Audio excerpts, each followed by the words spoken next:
Welcome to the show. It is the Fine Art Auction, and welcome to the auction gallery. And the way we put it together gives you a great opportunity to actually get them all. It's the best of the best. The silver proof Ikes. What a great collection. What a great show. What a great night. My name's Ray Taylor, and I'll see you at the auction.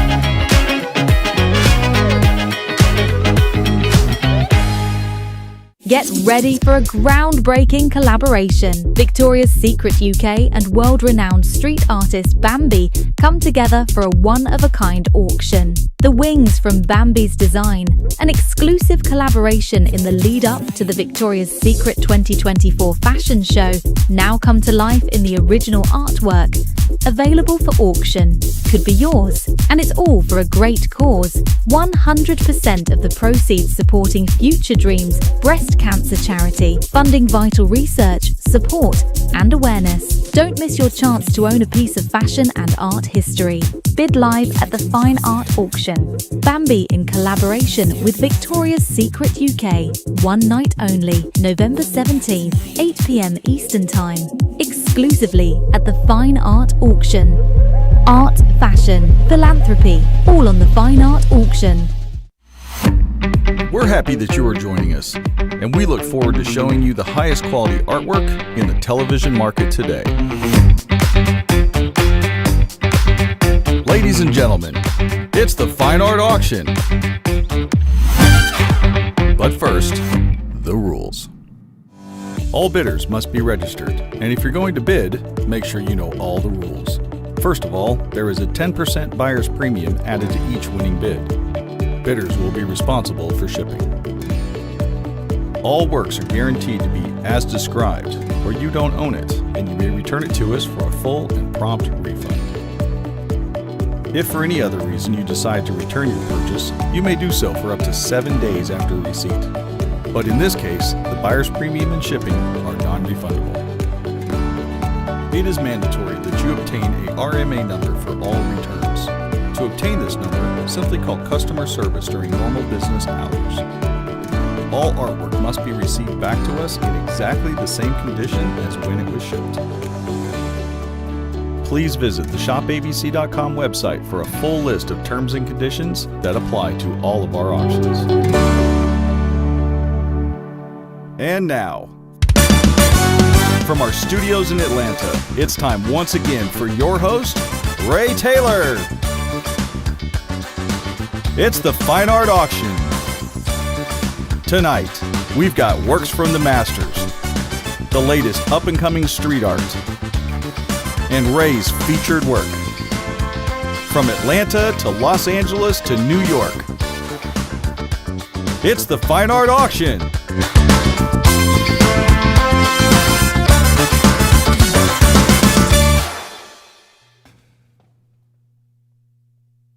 Well, good evening, ladies and gentlemen. My name is Ray Taylor, and welcome to the Fine Art Auction. Now, as you can see, tonight is going to be a very special night. Once again, we're doing a wonderful charity auction for Future Dreams and breast cancer awareness. Now, that's going to be coming up quite early in the evening. Now, as you know, when we have a special event, when we have a very special work of art, we save it for the very end. And that's a kind of a tradition in show business. You save the best for last. But because of the time zone change difference between here and the United Kingdom, and we have a lot of people watching in the United Kingdom. Hello, mate. Okay, well, you're perfect timing. Richard English just walked in. Couldn't have timed it better. Well, anyhow, I think I speak for all Americans when we say we love the sound of the English language. I would go all the way to London. I want to go out in the country. I want to hear a good Cornwall accent, a good Liverpudlian. But back to the item at hand. It's going to be lot number 5. Now, it's coming up within the hour. This work of art right here, valued at well over $75,000, $85,000 and up. And because it is linked to a charity fundraiser in conjunction with Victoria's Secret, I think the sky's the limit. We have seen in the past that works of art that get #1 television exposure, international exposure, combined major companies like Victoria's Secret and Future Dreams. And I did leave my notes right here, and I did print this out because I don't want to make a mistake. Right now, and this is why you should bid on this work of art, they're working on a Tracer X TNBC, Tracking Triple-Negative Breast Cancer Evolution Through Therapy project. I support that. Now, this is a major project and it needs help. We need to cure cancer. Now, with that in mind, we are going to have a proper regular auction. I'm just going to set this right here so I don't lose it. We're going to have works of great antiquity, works by modern masters, and everything in between. Tonight is going to be filled with surprises, including another Bambi surprise that's coming up in just a bit. Now, if you have any questions, this is a live event. You can phone in. You can also watch and look at the auction catalog by going right down there to www.shopavc, America's Value Channel, Shop America's Value Channel, shopavc.com, and look for the live feed or look for the auction catalog. Quite easy to find. If you're out and about and you'd like to watch, you can watch us for free on Facebook, The Fine Art Auction, YouTube, The Fine Art Auction, and you'll see a lot of stuff. Just look for the live feed. It's easy. Like I said, it's a live event, so let's get going because this is live and this is real and it's happening right now. And we're going to start with Pablo Picasso and come back to that in just a little bit.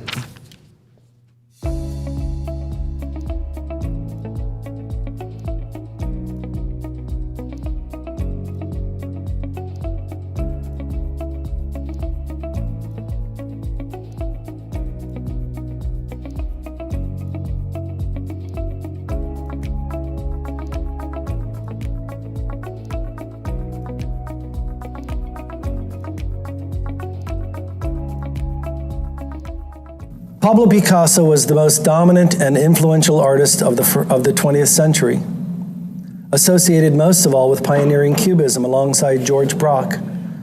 He also invented collage and made major contributions to both symbolism and surrealism. He saw himself, above all, as a painter. Yet his sculpture was and is truly influential. And he also explored areas as diverse as printmaking and ceramics. Finally, he was a famously charismatic personality. His many relationships with women not only filtered into his art, but I think directed his course. And his behavior has come to embody that of the bohemian modern artist in the popular imagination. It was an early confluence of influences, from Paul Cézanne to Henri Rousseau, from archaic to tribal art, that encouraged Picasso to lend his figures more structure and ultimately set him on a path towards Cubism, in which he deconstructed the conventions of perspective that had dominated painting since the Renaissance. These innovations would and did have far-reaching consequence for practically all of modern art, revolutioning attitudes to the depiction of form and space. Picasso's immersion in Cubism also eventually led him to the invention of collage, in which he abandoned the idea of the picture as a window on objects in the world. He began to conceive of it merely as an arrangement of signs that use different, sometimes metaphorical means to refer to those objects. This, too, would prove hugely influential for decades to come. Picasso had an eclectic style, and although at any one time his work was usually characterized by a single dominant approach, he would often move interchangeably between different styles, sometimes even in the same artwork. His encounter with surrealism, although never really transforming his works entirely, it encouraged not only the soft forms and tender eroticism in portraits of his mistress, Marie-Therese Walter, but also influenced the starkly angular imagery of Guernica, the world's most famous anti-war painting. Picasso was always eager to place himself in history, and some of his greatest works, such as Les Demoiselles d'Avignon of 1907, refer to a wealth of past precedent, even while overturning them, As he matured, he became not only more conscious of assuring his legacy, his late work is characterized by a frank dialogue with the old masters such as Ingres and Velázquez and Goya and Rembrandt. Gentlemen, this is an original Lifetime. This is an original Lifetime lithograph. This is an original. Go to my computer. These are real. They are under contract from his granddaughter, and these sell, but these are not Lifetime. These are posthumous editions. He had been dead for 6 years when these were printed, and they do sell. Ladies and gentlemen, I am offering you, let's go to the certificate. This is something quite extraordinary. There is no painting of this. It is not a painting. It is not a copy of a painting. Le Bon d'Enfant. It is the good child. It's probably Claude, his firstborn son. No. Pablito was his firstborn. I think it's Claude, though, because of the year. In any event, original lithograph, original. There is no painting. And I'm going to demonstrate. We have a couple of clients. Well, we have one client who doesn't understand what an original lithograph. So tonight, please pay attention. An original lithograph is not a painting. Printing is not paint. We're going to talk about that in a moment. First date, first printing from the plates. Now, the stone plates were executed by his hand in Cannes, France, June 13th, 1960. This is an original. Now, wait a minute. How can there be an original print? I know what an original is. It's a painting. You got a painting. You got the original. That's it. Well, yeah, if you're talking about painting, we're not talking about painting. Let's go to the book stand. Let's go to the Printmaking Bible. Right here on the cover is a stone grinder. You see those little holes? They're funnels. You put grit in there. You put carborundum grit in there. So let's go to lithography. Let's go right away. Oh, by the way, I recommend this book to everyone. It's by Darcy Hughes, and you can see it's been to a couple of auctions. It's old and beat up, but it still shows up for work. To make an original lithograph, you're going to need a limestone. Now, there's one main quarry in the world. It's in Solnhofen, Germany. There's another in Poppenheim. There's another one in Brandenburg, Kentucky. They discovered a vein in 1960, but it's been played out, and it really isn't the quality. It has to be a perfect quality. We'll talk about that in a moment. The thing on the cover of the book is called a levigator. It's level, and it will grind a flat surface. What you do is you take grit. You start with 80, then you go 120, then you go 180, 240. Our carpenters know what I'm talking about, grit per square inch. And there it is. You put the grit in those funnel holes, and then what do? Well, you've got to have your shop set up. You've got to have inks, you've got to have solvents, you've got to have rollers, you've got to have a printing press, and they can weigh 1,000 pounds. And what you're going to do, you're going to get your Bavarian limestone wet. And you're going to sprinkle on some grit. You're going to start with 80, really coarse. Then you're going to fill your levigator with additional grit and go round and round and round and round and round and round. And then when your arm gets tired, you switch arms and go round and round and round and round and round. And now you have a clean surface. You get it wet again.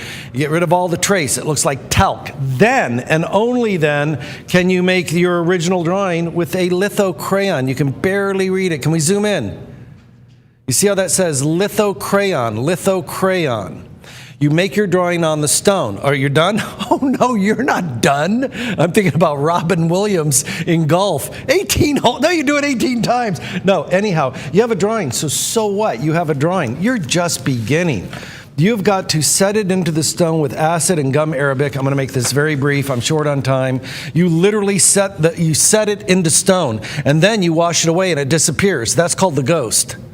You've got to bring the ghost back to life. How do you bring the ghost back to life? You've got to ink it. You have printer's ink and the image appears. Then you put paper on that stone. You put paper. You're only on the 20th step. You're not done. You've got to register it, align it, set it up properly, put it through the printing press. There's no roller. It's a scraper. And then and only then you have an original image. You can achieve this image in no other fashion. There is no painting. It's not painting. It's an original lithograph. Until you do all 25 steps, then and only then. Oh, and by the way, if you do all 25 steps, you only get one color. You only get one color. Now go back to the art. Do you understand? Now let's go ahead and zoom in. Do you see the quality of line? Let's come in kind of by the signature. Let me set this up. Doesn't it look like somebody drew, see that line? That line right there, that green line. Doesn't it look like somebody drew a line with a crayon on a stone? They did. They did it with a lithographer's crayon. It's called a touche. Here, this is the proper French. Did you know they also make a liquid touche, like your touche? It's called a stone crayon. Touche, like your touche. And let's get carried away on the frame now. Now, this is by his hand. It is lifetime. This is by his hand. It is lifetime. It's in a $350 frame. Let's go back to the certificate. Anytime you see any original Picasso under $5,000, buy it. There is no painting. It is not a copy of a painting. It is by the hand of Picasso, June 13th, 1960. He passed in 1973. Do you understand that Picasso is the strongest artist in the world? Let's look at fact. All right, 1 minute left, and somebody will win this. Which would you rather have? Go to my computer. An original by his hand, or one that was done 6 years after he died, authenticated by his granddaughter. This is by his granddaughter. Why are these real? Why do people buy them? They have the contract. Guys, I'm offering you a real, original Picasso. Not life. These sell. These actually sell. Why? Because Marina Picasso is the granddaughter. She has a legal heir and a legal right. None of these were made when he was alive. Picasso touched none of these. Picasso never touched any of these. He was dead. Now, Rogue Galleries, I'm not picking on them. They're one of the finest galleries in the world. Their reputation is impeccable. I highly recommend them. But I'm just saying, they have the contract with Marina Picasso. Okay, I'll click on this one right here. What does it say? Let's go to the fine print. Let's go to the fine print. He died when? 1973. When was it printed? 6 to 9 years after he died. Signed in pencil. It's not signed in pencil by Picasso. It's signed by his granddaughter. That's $15,000. Bid the $25. Oh my gosh. Bid the $25. Bid the $25. Guys, it's an original Picasso. Let's go to the certificate one more time. And this is guaranteed authentic forever. This is by the hand of Picasso. He drew the line on the lithographic stones. It is a first date guaranteed. It's the first printing guaranteed back in 1960. Do you understand? There is no hundreds when we talk about these things. We're talking thousands, tens of thousands. But I know it's the opening lot on the show. The opening lot, and I got to hand it to Tony, our show producer. He is really doing everything in his power to make the first hour of the show exciting and highly desirable to watch. And we, our motto here, we don't want to just have good TV. We want compelling television. We will pay you for it. All right, and here we go. Guaranteed, first date, first printing. Now, after World War II, he moved to Antibes, and then he moved to a mansion, I forget, La Californie, in Cannes. Cannes is C-A-E-N. It is the Cannes Film Festival, but it sounds more swanky to say Cannes Film Festival, but it's the Cannes Film Festival. All right, and here we go. I've got 5 now, it's going to bid 6. I've got 5 now, it's 5.5 now, it's going to bid 6. Way under the money, way under the money. Listen, guys, a Picasso lifetime has sold for $6 million. They don't go down. We don't have time to dilly-dally. Okay, go to my computer. These are from his estate. They were published after he died. Look at the prices. Which would you rather have? Look at the prices. Now, these are real. There is nothing wrong with these. Marina Picasso is a great philanthropist. She literally saved a village in Vietnam. She is a hero. She founds orphanages. I support her. And if you can afford buying one, buy one. But I'm telling you, go back to the CERT. We're the only place in the world that does this. If it wasn't for a great Frenchman from Breton by the name of Urbain Huchet, you would not be looking at original Picassos. No, it's not a painting. Oh, gosh. I have one client who's convinced an original painting. Okay, painting is paint.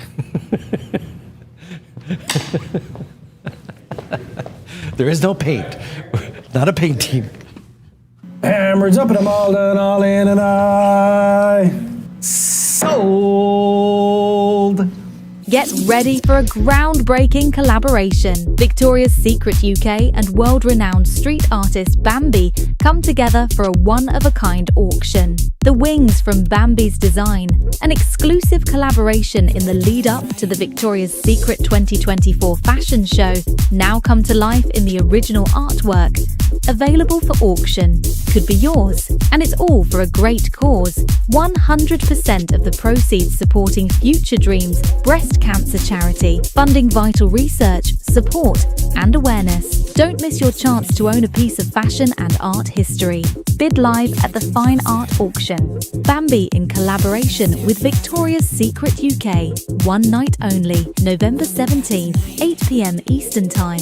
Exclusively at the Fine Art Auction.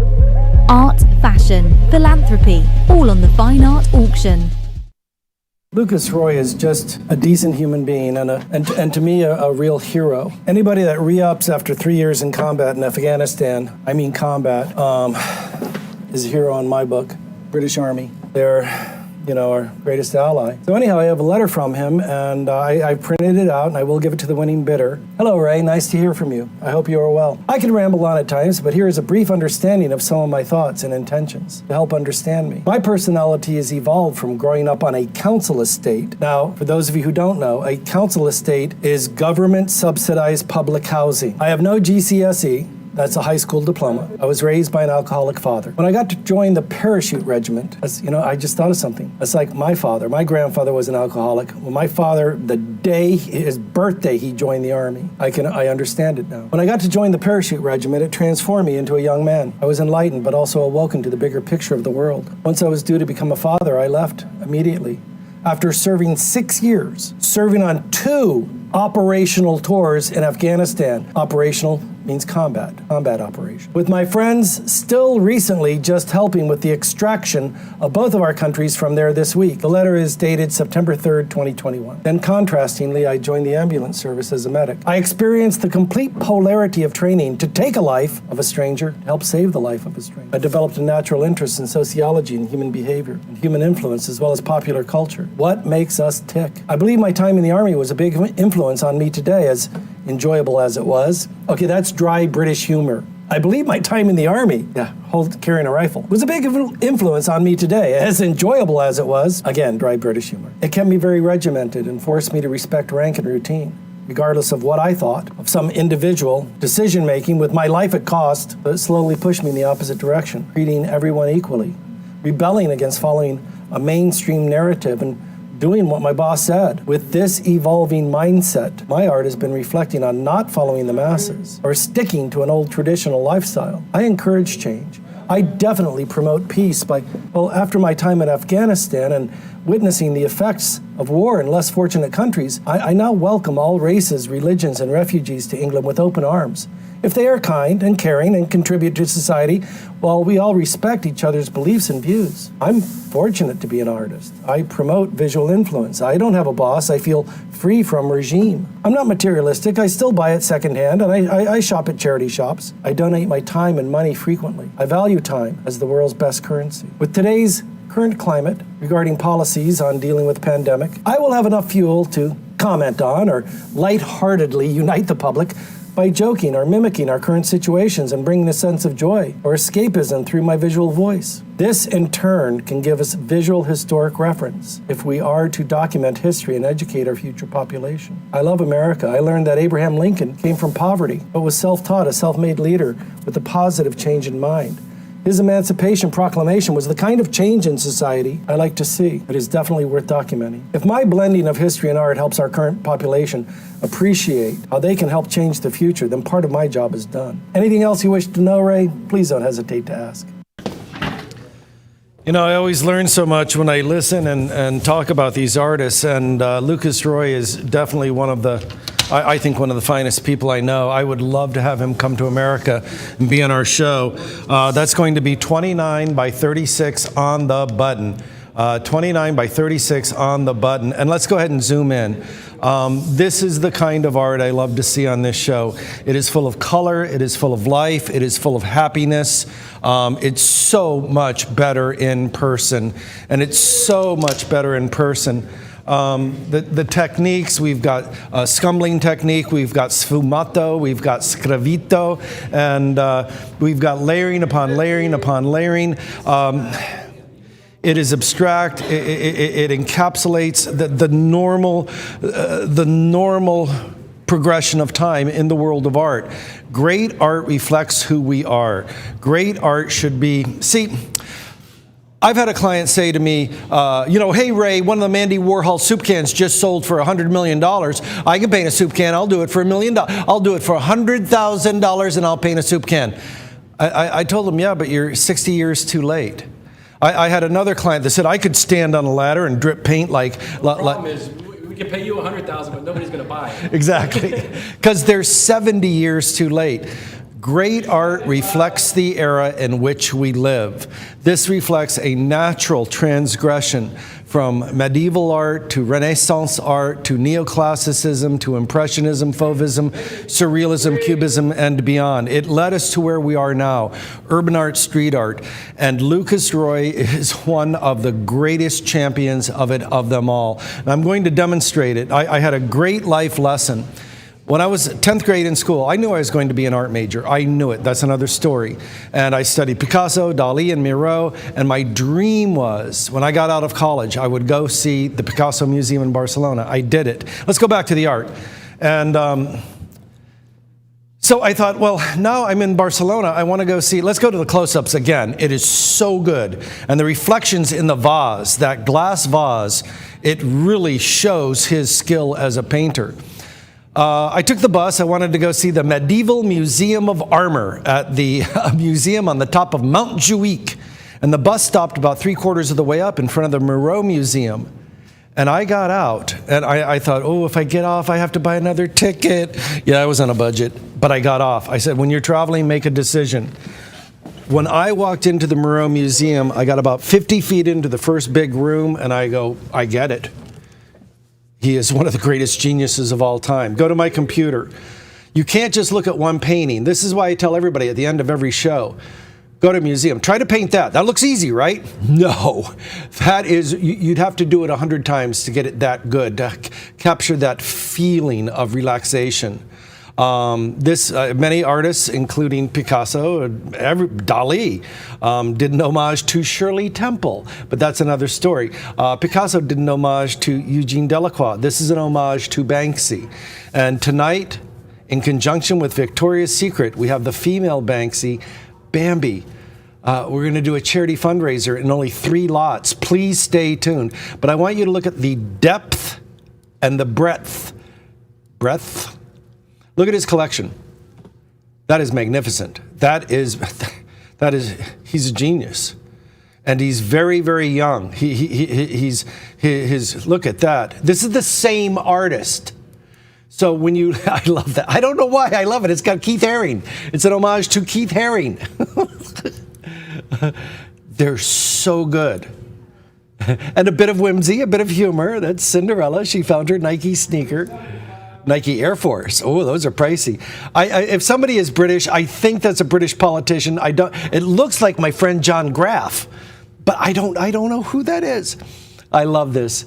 And a lot of these young artists like Bambi, coming up in 3 lots, they're altruistic. They donate to charity. This is the Lucas Roy altruism side. I wish policemen had squirt guns. Hey, cut that out. Squirt, squirt, squirt. I'll throw this bouquet of flowers in my holster at you, mister. Anyhow, that is a $10,000 painting. That just is. That is a 5-figure painting. If you can get any, and this shows his homage, respect of street art, urban art, graffiti, tagging. And there it is right there. That's a $50,000 painting. That is a $50,000 painting. Oh, blue eyes. I saw it in person. I was blown away at the skill, the talent, the quality. That is a 5-figure painting. That is a $10,000 painting. But I don't know, my opinion on this, it's got to be $50,000. The humanity in the eyes, the pathos, the innocence, his contribution to humanity. That is truly a great painting. All right, I'm going to go on and on and on. Let's go back to the item at hand. We were looking for $25,000. This is a great, timeless painting. I can easily, and we're below the price of the frame. That's an $800 frame, and I'll prove it. Oh, and I want you. I double dog dare you. I challenge you to get out there and price frames. By the way, here's what I want you to do. Tell them you want linen wrapping. Come down here to the lower left. You want a satin finish lacquer, not plastic. Satin finish lacquer. Tell them right here you want it cut at a 45, not butted, the cheap way. Properly mounted. Look at the construction of this. 10 cents on the dollar now. It is fresh to the market. Chaotic Flowers, Lucas Roy. And this, yes, that's an original on canvas. That's the real deal. And the construction of these frames have gone up. Now, what are these little things right here? Don't fiddle with them. They're called keys. If you are a professional framer, you tap them and you'll adjust the tension of the canvas. By you pointing them out, you raise the bar, yeah, not being able to fiddle with them. You are absolutely right. Are you kidding me now? It's like showing somebody a button and saying, don't push it. Yeah. See this button? Whatever you do, don't push this. Tony. I gotta play with them. Do not touch these. Okay. When are you going to leave the room?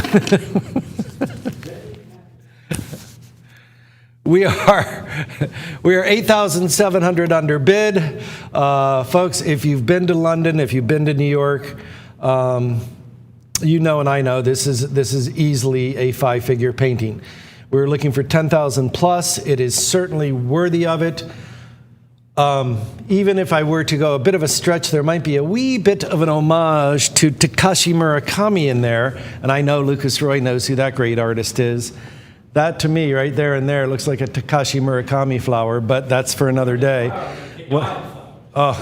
And the poppies. The poppies of remembrance. But you know what I love? This is going to be weird. I love the bottom third of the painting the most. Isn't that crazy? This blue, lavender, the blue, yellow, lavender, in conjunction with the reflections in the vase. I agree with you on that. There's no more chaotic flower than the poppy. Yes, sir. One more look at the bottom third of the painting, Hollywood Dave. No, we don't call him Hollywood anymore. We shortened it to Hood. Even in Westeros, they took milk of the poppy. That's a $10,000 painting all day. That is magnificent. Bravo. My hat is off to you, sir. Lucas Roy, genius. Lucas Roy, genius. And look at his body of art. It's hard to look at just one painting. I mean, there are Picassos. You look at one of them and go, oh boy, he got a lucky break. I bet his mom knows someone. But then when you look at the entire portfolio of Picasso, you realize the true depth of genius. And that's how Lucas Roy is. All right, and here we go. Give it away. We had a late bidder on the first work. I hope we don't get a late bidder. No. Sold it under the money now, way under the money. Congratulations.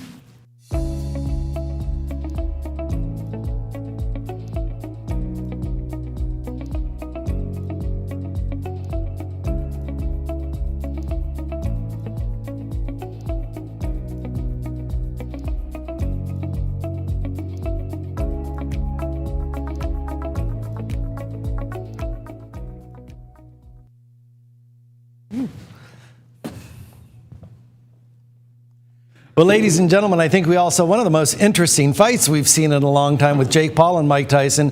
But in any event, I think the fight was summed up by the proper amount of respect at the end of the last round. It was an incredible moment in history. And here we have it, Iron Mike Tyson, hate and love. I love that on the fists. And I was going to get a tattoo, and I was going to put plan ahead, P-L-A-N-A-H-E-A. And there wasn't enough letters. Count them up. It's 11 letters. Let's go to the certificate. And I want to bring Richard English onto the camera because we have right now, according to our demographics, more British viewers than at any time in the history of the show. Tiger Tyson, a giclée of archival pigments on wallpaper, hand-signed and numbered by the artist in the lower margin. Example number 36 of 200, executed under the living and direct supervision of the artist. Your thoughts, Richard? Let's both get on camera because our ties match. Oh, my goodness gracious. So I'll have to talk to the wardrobe department. Yes. Ladies and gentlemen, it's great to be here this evening. It's a very, very special event and a huge transatlantic auction event. So some bidders from all over the world, people who support the Future Dreams Foundation, and obviously all the great followers of Victoria's Secret, but also our star artist Bambi from London. And in fact, I lived, although she's anonymous, I did actually live very, very near where apparently she grew up. In Islington in North London, and we're very, very proud of her in the UK. It's great to be here in the US. I've been conducting the show with Ray for over 5 years now, and he's still putting up with me. But we got a really, really fantastic night tonight, ladies and gentlemen. It's just an amazing cause. What I really, really love about the cause is not solely the research they do, but it's actually the support that they give for women, and giving them hope to help them through this terrible, terrible disease. But not only that, it's obviously the wider their families, of course, their children, ripples in a all pond. sorts. So it really is a fantastic, fantastic thing. And, I haven't been to England for a few months, but the Victoria's Secrets, the original painting, is apparently plastered over every major city in the UK as Victoria's Secret were doing their fashion event. So let's get.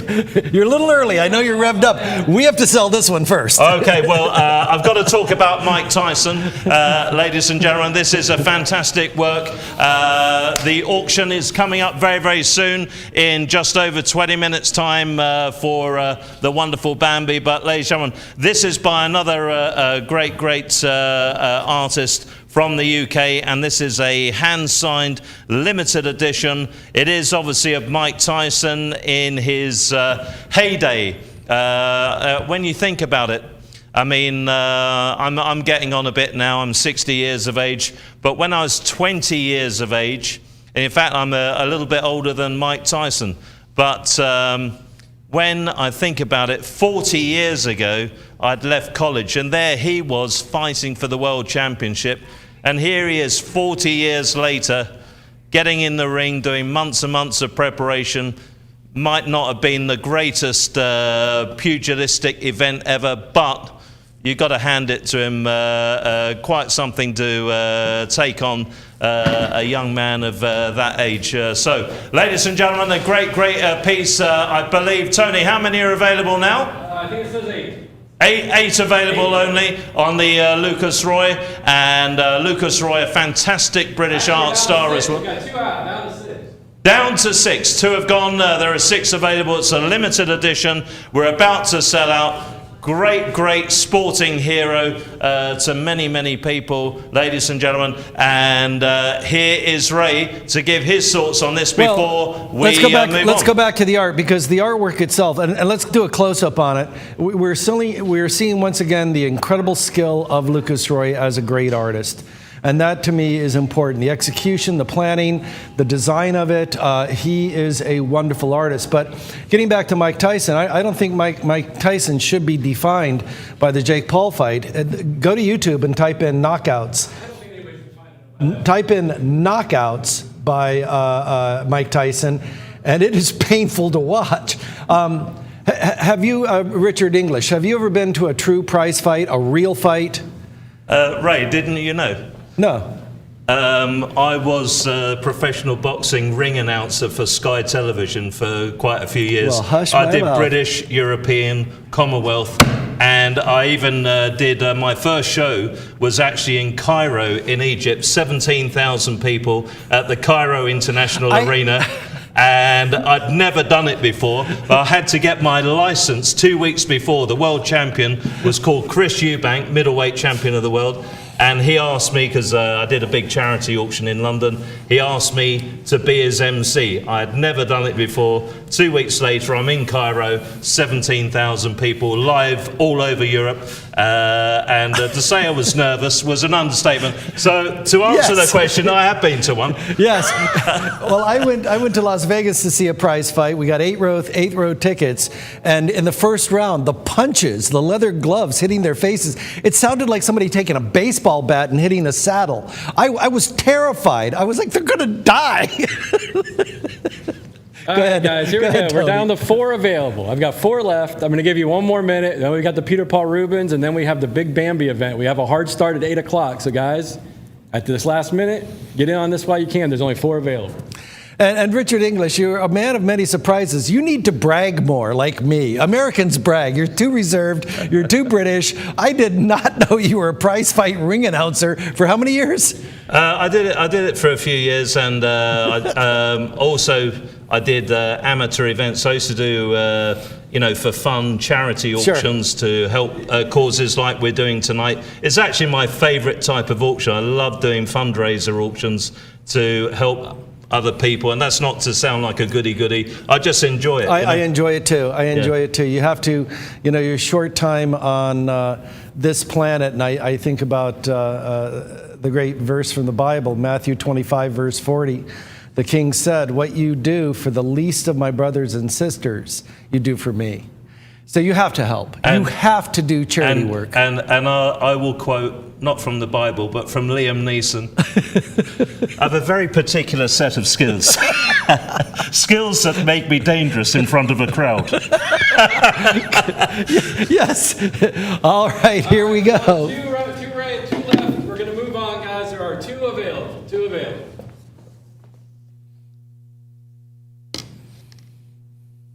$22 by $27. $22 by $27. There's the yardstick. Okay.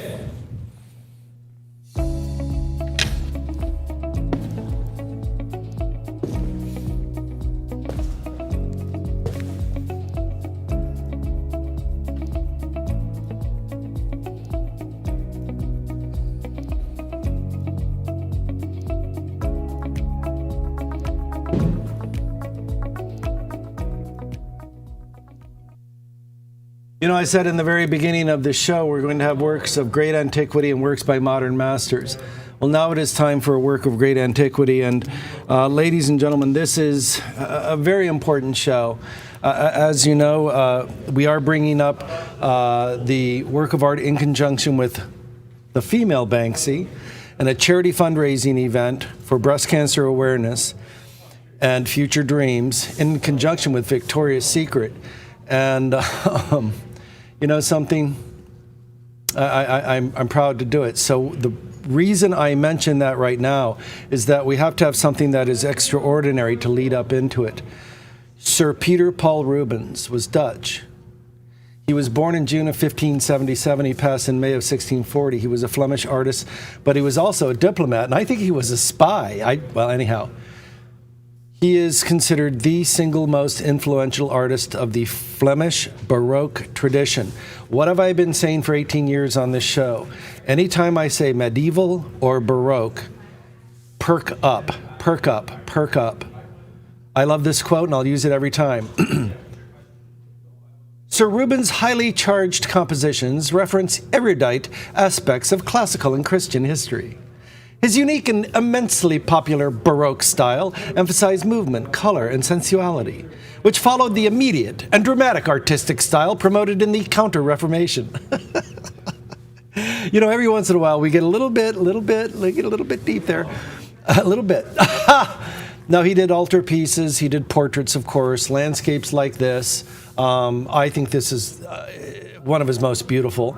He did history paintings, but not just true history, mythological, allegorical subjects. He did cartoons. Now, when we think in America, when we think of cartoons, we think of Bugs Bunny and Coyote and Roadrunner and Daffy Duck and Porky Pig. In the true sense, a cartoon is a black outline. That's what that word means. So he did the outlines, the cartoons, for the Flemish tapestry workshops. You need a cartoon, a black outline. Did you know the Sistine Chapel ceiling was done with cartoon? And Michelangelo burned those cartoons. The Pope walked in and had his assistants run over and stomp it out. And Michelangelo said, "I don't want anybody stealing my ideas." He was born and raised in the Holy Roman Empire. Today we call that Germany. His parents were refugees from Antwerp, but that's another story. The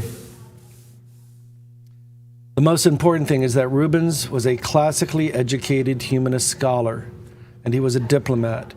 Now here is, to me, the most important, unbelievable thing about his life.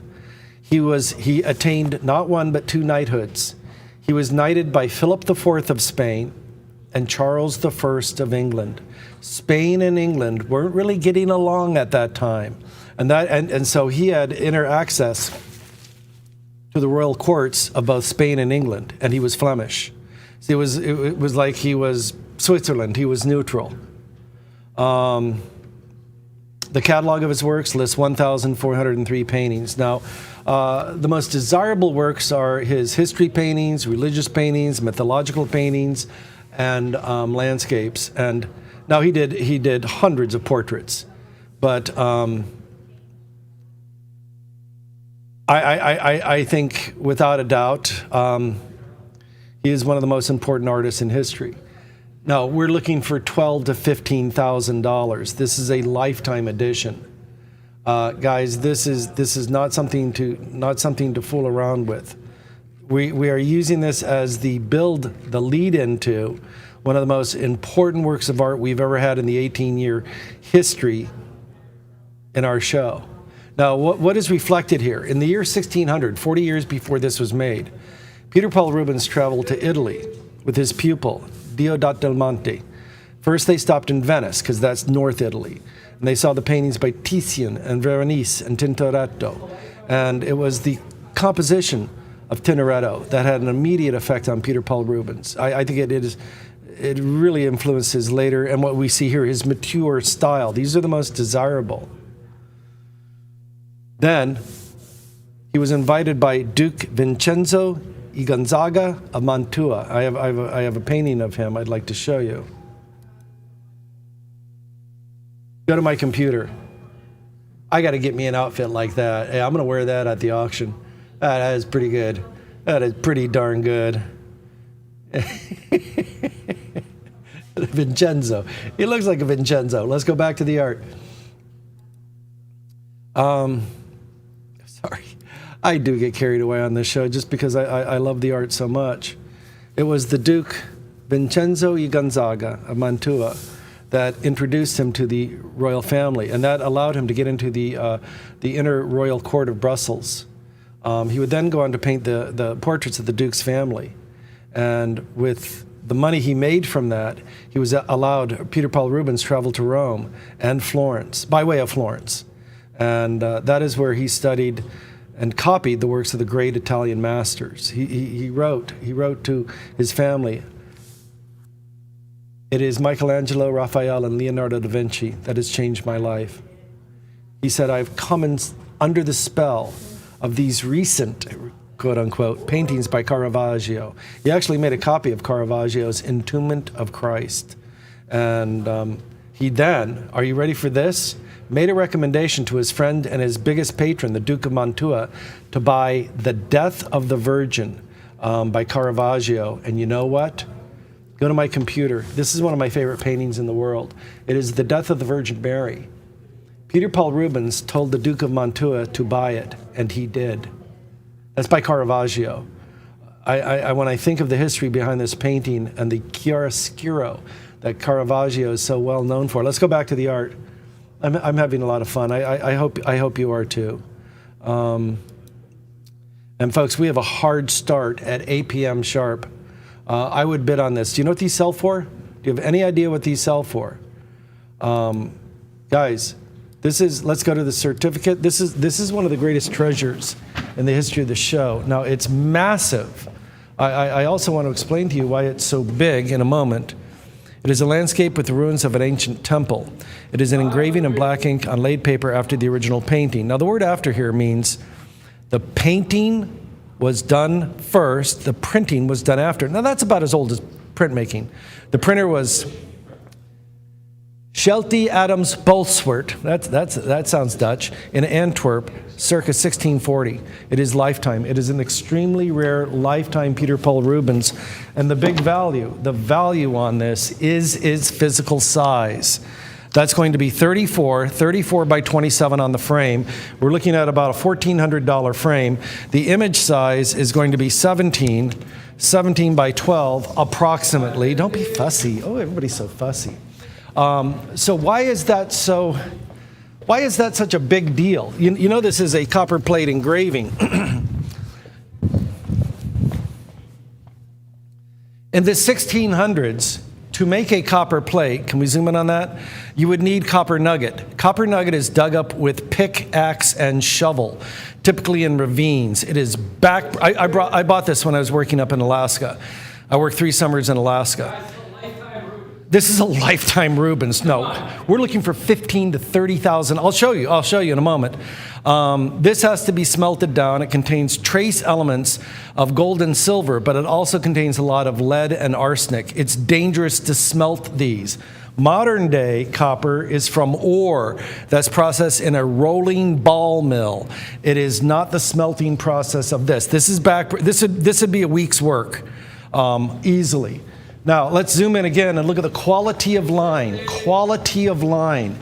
This is a lifetime Peter Paul Rubens. If you get this under $10,000, do the happy dance. This is one of the greatest offerings in the history, not of just this show, of television.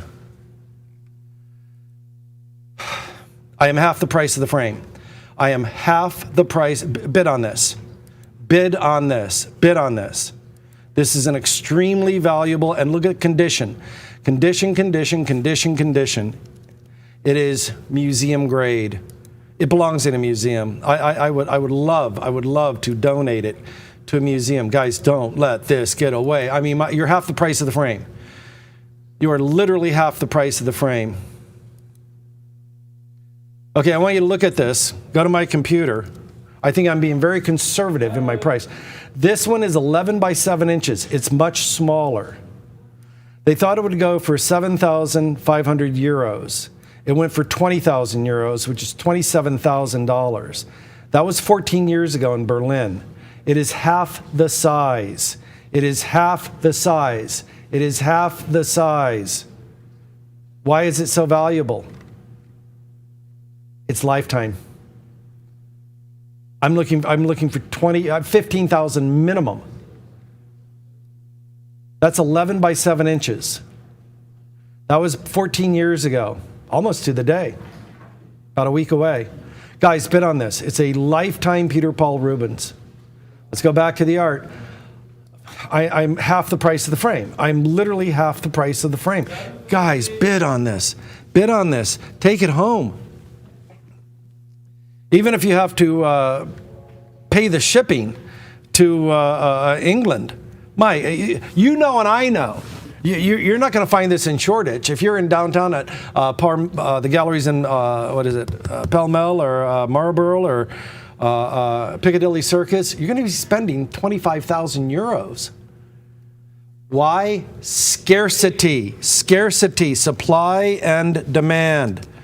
Guys, this is our lead-in to one of the most important works of art we've ever had on this show. Holy mackerel. All right, and here we go.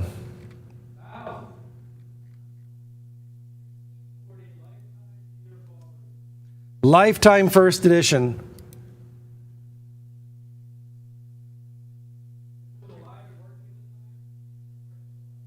Yeah. I would venture to say Rembrandt and Peter Paul Rubens probably knew of each other very well. You don't know Rembrandt, he would have studied Peter Paul Rubens. If I'm not $10,000 underbid, I don't know what to tell you. One half the size just sold 14 years ago for $27,000. I'm only looking for $15,000. I'm only looking for $15,000.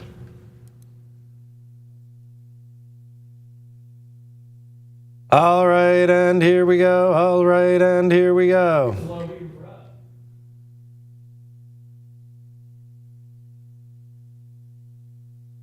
Unbelievably underbid.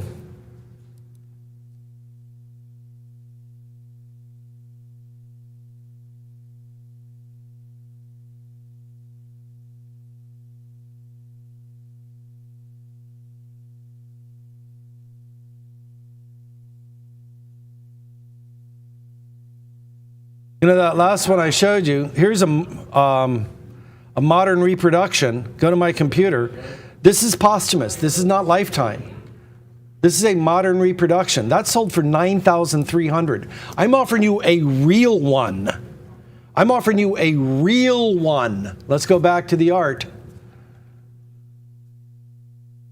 Unbelievably underbid. I'll take it. My goodness.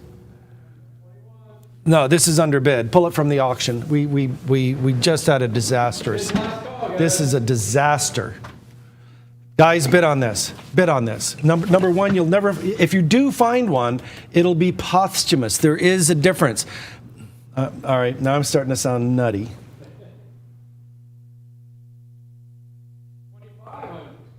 Underbid. Underbid. Get it home. Now, the other thing that I did want to show you, if you do find a lifetime Peter Paul Rubens, even in a museum, it is not uncommon for them to be heavily damaged. A couple of things I do want to point out here. Let's go down here to the bottom right. No. Let's go to the cavern. What you want to do is look for the darkened areas. Do you see how it is still, it doesn't look like soggy wood printed it. And then we come straight up. We go to the whites. That's called a full tonal gradation, where you have whites and blacks. When it looks muddy, like it was printed with a soggy wood, there's blurriness. Another thing that is a great tour de force, Peter Paul Rubens, inspired by Caravaggio, was a master of chiaroscuro, the dramatic use of light and shade. Look at the cattle in the background. Do you see how elegantly that's done? The line, every edge. And now we go into the shade. That is a tour de force. For an engraving collector, I mean, I call that the $100 engraving. And then down here, we're getting what's called the moire effect. That is very rare. It only happens in the finest engravings where the lines are truly perfectly spaced and cross-hatched. I know that's a new word for a lot of people, but when I was a little kid, people would come up to me and go, "Ray, what you reading for?" Here it is. Go to my computer. This is what you're seeing in the bottom right.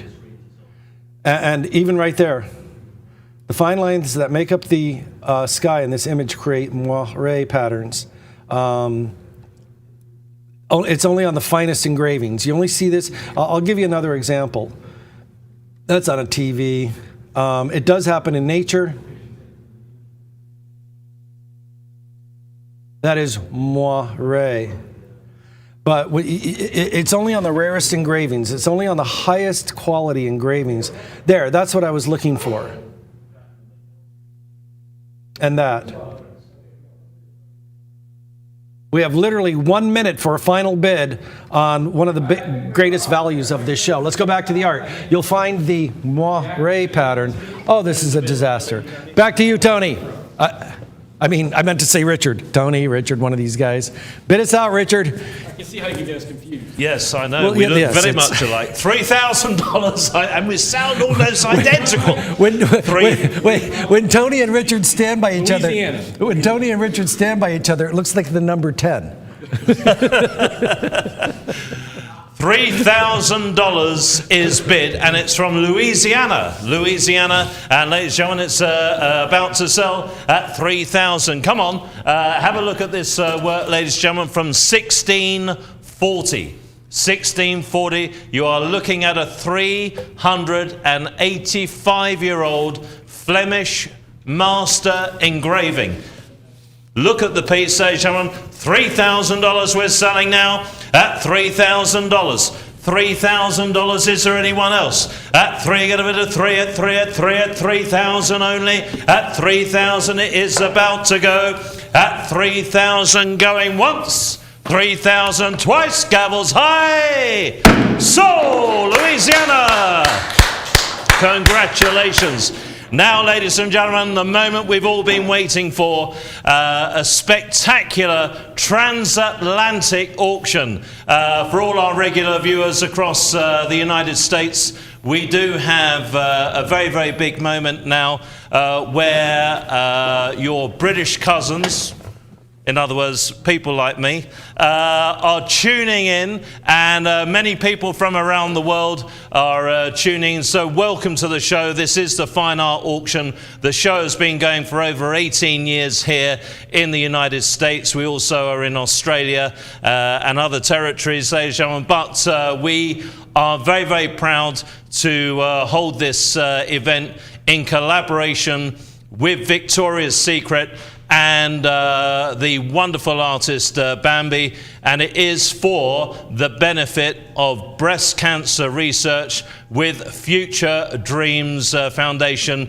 in the United Kingdom. So it's a great, great cause, ladies and gentlemen. A lot of wonderful work they do. But here is a very, very quick video for you, and then my colleague Ray Taylor will be commencing the event. Thank you. Get ready for a groundbreaking collaboration. Victoria's Secret UK and world-renowned street artist Bambi come together for a one-of-a-kind auction. The wings from Bambi's design, an exclusive collaboration in the lead-up to the Victoria's Secret 2024 fashion show, now come to life in the original artwork. Available for auction. Could be yours. And it's all for a great cause. 100% of the proceeds supporting Future Dreams breast cancer charity, funding vital research, support and awareness. Don't miss your chance to own a piece of fashion and art history. Bid live at the Fine Art Auction. Bambi in collaboration with Victoria's Secret UK. One night only, November 17th, 8 PM Eastern Time. Exclusively at the Fine Art Auction. Art, fashion, philanthropy, all on the Fine Art Auction. Ladies and gentlemen, it is with great pride and pleasure that Richard English and I are here, and we are able to conduct a charity auction for Future Dreams in conjunction with Victoria's Secret. It is a great honor. As you can see by our proper neckties, and I wear a little bit of pink, and this is for breast cancer awareness and breast cancer, primarily science and research. This is not just for awareness. And I know you've seen on the internet many, many times thoughts and prayers. That's fine. That's wonderful. But how about real science? How about hardcore medical real science? We need a cure for this. And it's beautiful.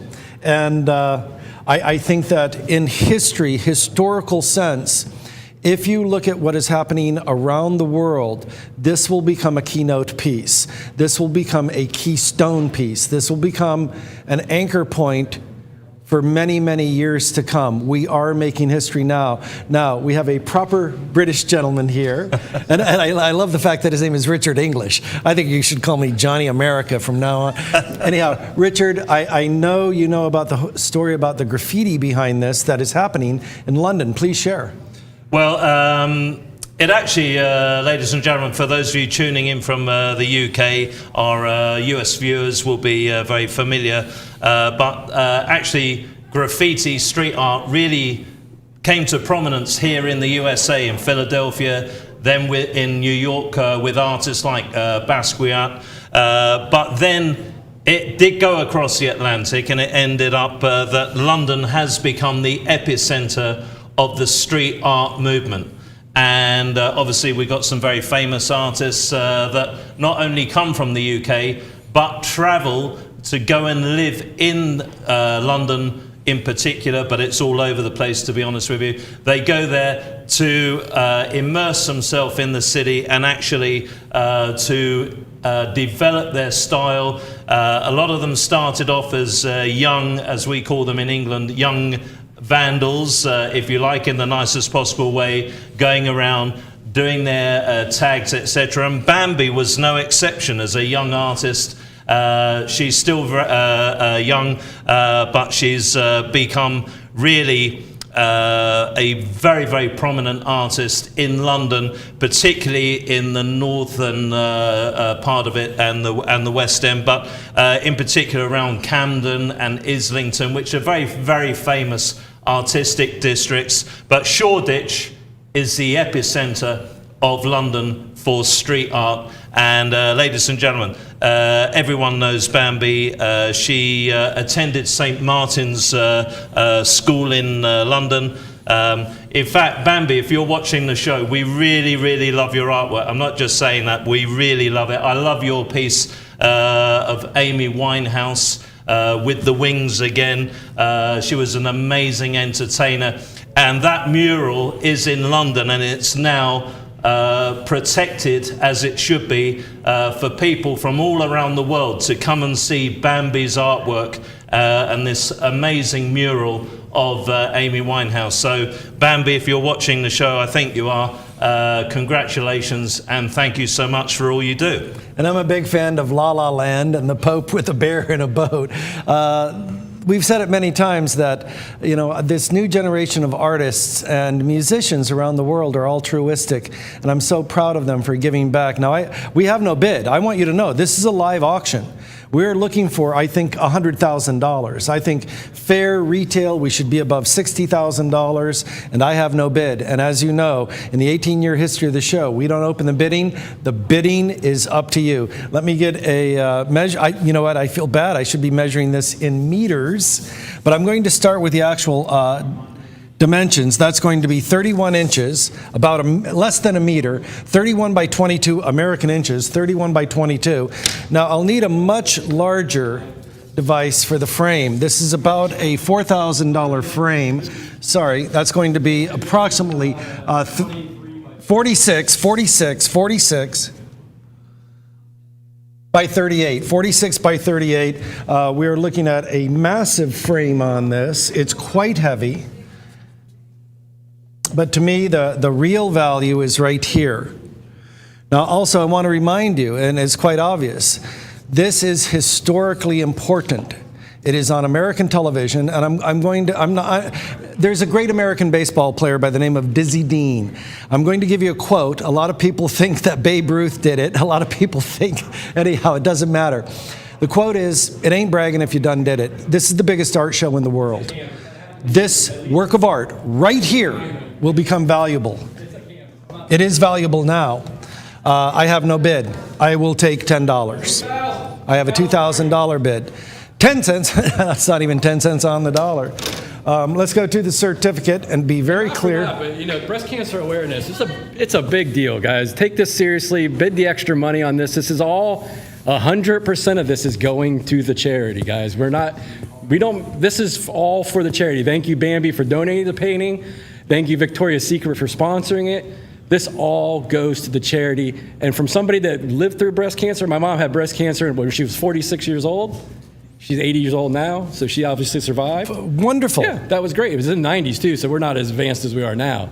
But, guys, bid the extra money on this. This is a worthy cause. We're $1,000 below the price of the frame. We're offering you the pink lace wings, a symbol. Now, if you've ever seen a Victoria's Secret runway model show, and if you haven't, you owe it to yourself. It is spectacular. The Victoria's Secret models, when they wear their wings, it is a beautiful sight to behold. They literally are angels.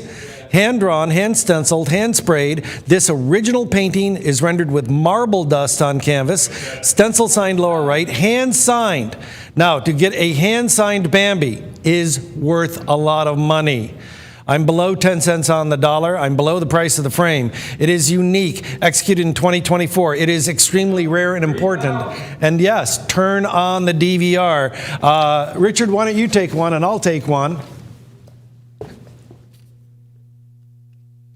And let us open the secret envelopes. We have secret envelopes. Well, I think I know what's in here, actually. Well, I'm going to look and see what's in mine. He likes the surprise.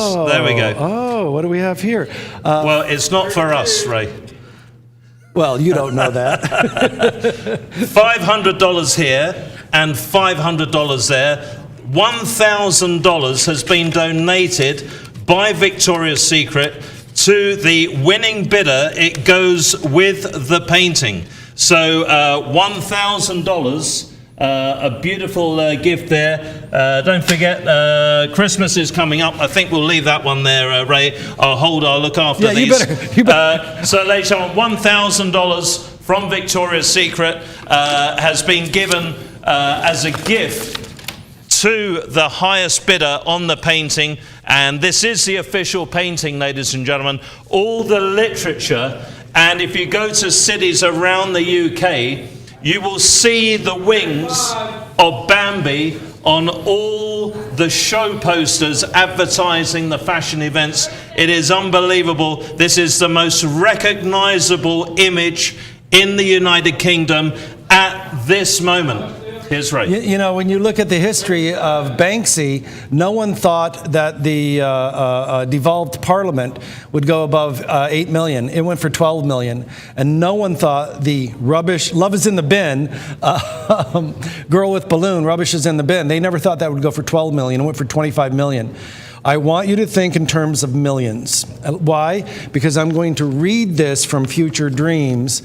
We are proud to announce our backing of 2 groundbreaking breast cancer research progress, kicking off our commitment to £1 million British of vital research over the next 5 years.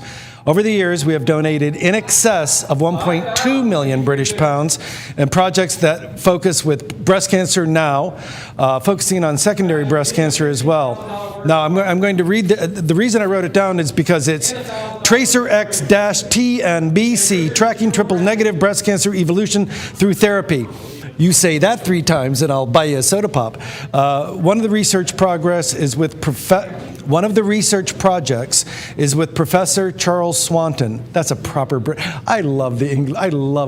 It's not the English language. We speak American here. I like proper British. I like all the dialects. I love Cornwall. Of course, Cockney, made famous by, but no. You know what I love the most? Posh. I love it.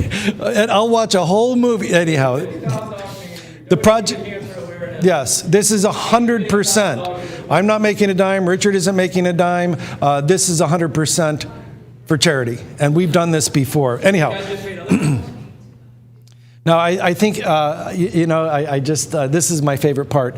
There is something that changed Salvador Dali's life. It was his discovery when he read the paper, the peer-reviewed paper of Crick and Watson, 2 fine British scientists, that announced that the DNA molecules form a spiral, a helix. Salvador Dali, his entire life, said the world is based upon a spiral. And then he found out that the Milky Way galaxy is a spiral.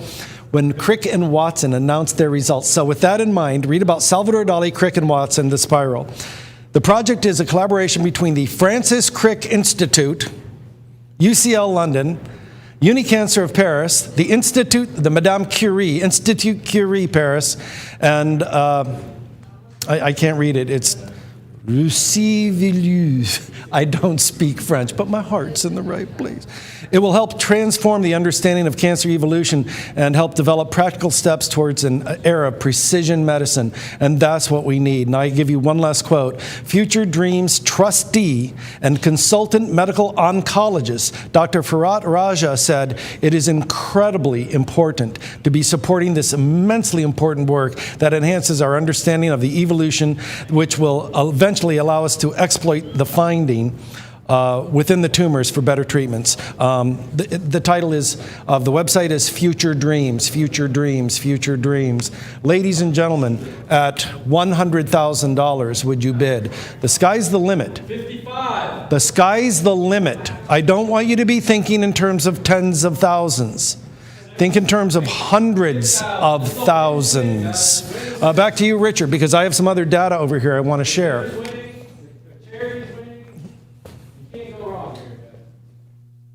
I just wanted to dim the lights so that you can just focus on this amazing work of art here, ladies and gentlemen. It is beautifully, beautifully framed. If we could just drop the graphics for a second there, let's just have a look at this work. Look at the way that it's presented, ladies and gentlemen. This is going to adorn any home, whether you're viewing us from Australia, you're viewing us from the UK. Welcome to all our international viewers. And ladies and gentlemen, let's get the auction started now. I believe we're in about the, what's the current bid, Tony? What's the current bid? 7.5 is with South Carolina. 8,000 back with Ohio. Come on, let's have an auction. Don't forget, ladies and gentlemen, it's nearly that time of year. Christmas will be out the way before you know it. And then it's Valentine's Day. What could be better than going to Victoria's Secrets with $1,000 gift vouchers from Victoria's Secret in your pocket? Or give one to a member of the family or friends or whoever you want to. It's up to you. Victoria's Secret split it up into two $500 gift vouchers. They're going with the painting. Thank you to Victoria's Secret. Thank you to Bambi. And ladies and gentlemen, it is for the amazing cause, the Future Dreams cancer charity, breast cancer.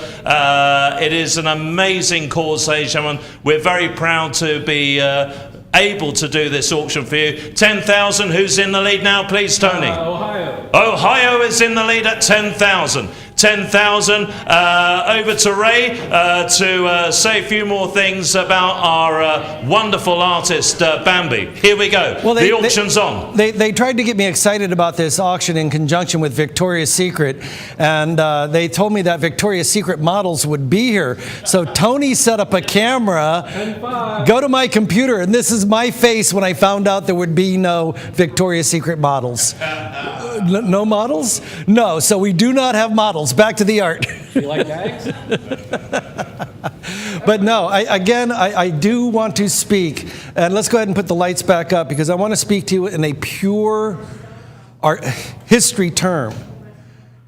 Ladies and gentlemen, the image of these wings are not only all around London, they're all around the United Kingdom and the world. This is the most important piece. How would you like, did you know that a Banksy girl with balloons stencil print, a piece of paper, no frame, has sold for over $2 million? I want you to think of the historical gravitas. This is not a $10,000 work of art. I think it is well over a $100,000 work of art because of its gravitas, because of ripples in a pond. The history of this can never be taken away. It is the first charity piece in history by Bambi to be auctioned off on American television. There are DVRs, video cameras, recorders all over the world right now. We broadcast throughout Australia, Canada, the United States, throughout the Caribbean. We have 60 million homes in America alone. We have collectors in England, we have collectors in France, a lot of collectors in France because of the Paris Salon and the artistic community there. It is spreading. Now, what do you think the price of this will be in 10 years? What about 20? You don't collect art and think of terms of months or years. You think in terms of decades. Wouldn't you like to buy an original Banksy back in, 2001? Bid. It is for charity. Bid, bid, bid, bid, bid. I've got 10 and a half now, I'm going to bid 11. I've got 10 and a half now, I'm going to bid 11. Way under the money, way under the money, way under the money now. I've got 10 cents on the dollar now. Let's go back to the certificate. Please remember your $1,000 in gift cards. The pink lace wings, it is an original, hand-drawn, hand-stenciled, hand-sprayed painting. It is the original painting with a $3,000 frame and a $1,000 gift card. Two $500 gift cards. Rendered with marble dust on canvas, stencil signed and hand signed. And hand signed. It is hand signed. I did show you the signature. We can show you again. It is unique in all the world. This is number one. This is number one. This is where it begins. It is, we don't use that phrase very often. It is extremely rare and important. It is historically important. Like I said earlier, guys, this is a win-win-win. Everybody wins in this situation. You're giving to the charity.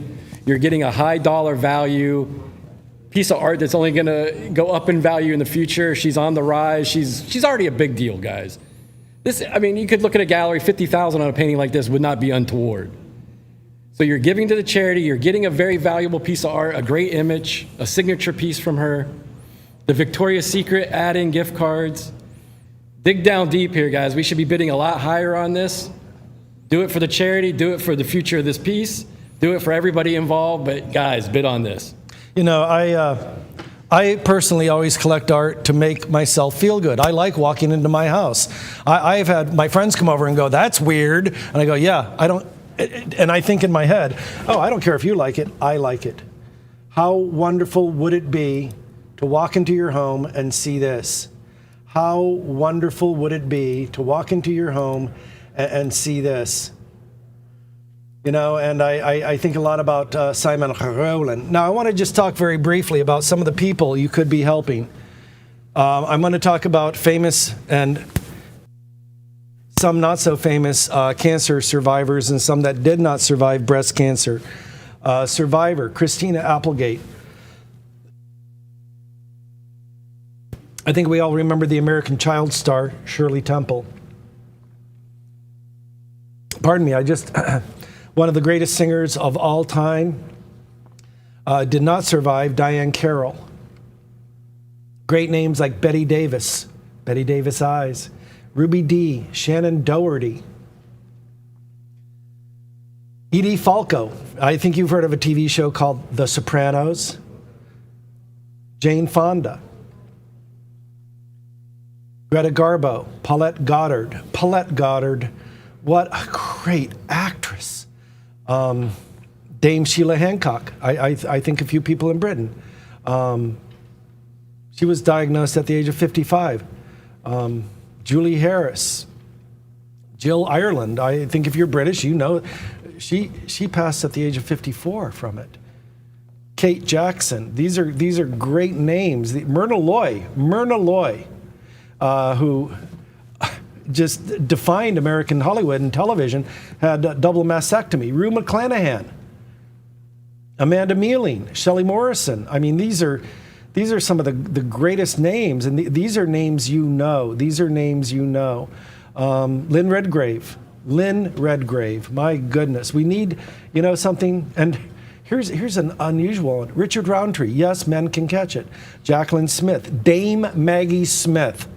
And she just passed. Suzanne Summers. We're all in this together, my friends. Bid on this. Wanda Sykes. What a wonderful, wonderful, wonderful comedian. Oh, yes. I'm sorry. I do get carried away. I just wanted to say the great thing is that nowadays the research that they're doing is fantastic, and in particular, Future Dreams. What I love about them, ladies and gentlemen, is not just the research they're doing.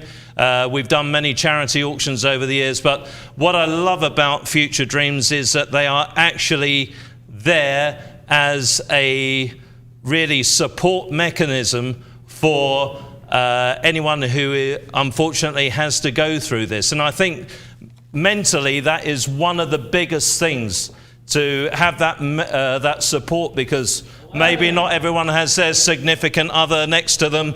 Maybe they don't have, I remember I was ill about 3 years ago, and even though I'm 60 years of age and my mother is 82 now, guess what? I wanted my mother next to me. So it's the support that they give. I think that is fantastic. It's all about giving everyone hope, giving them hope.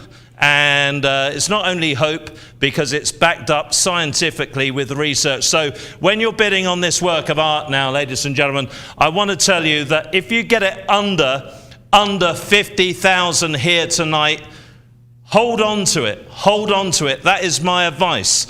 Now, I don't like to call Bambi the female Banksy, but it's a very, very simple analogy for our art collectors around the world.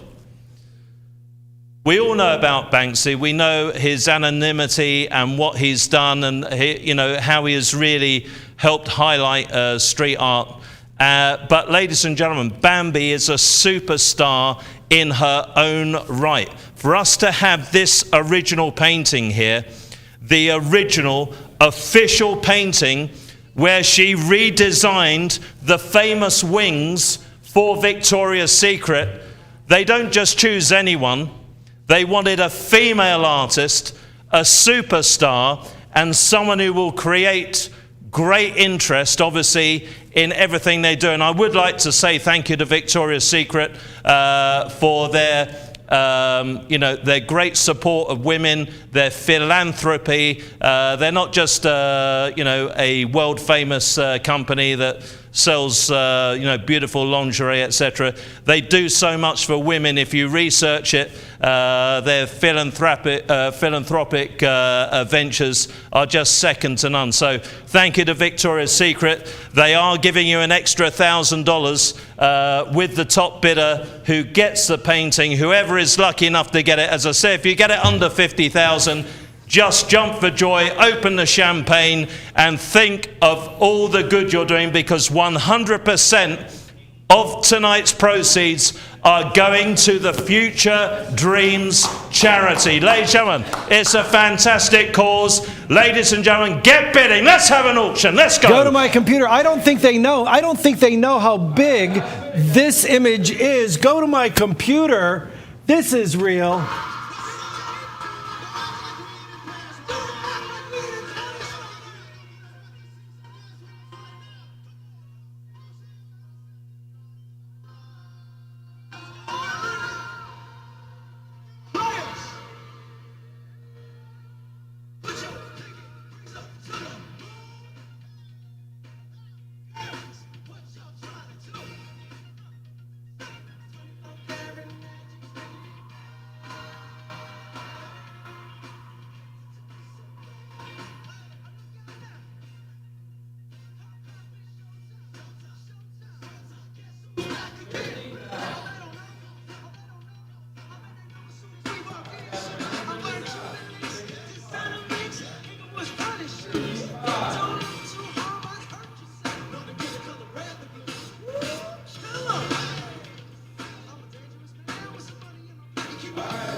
All right, wait, one more. Wait, there's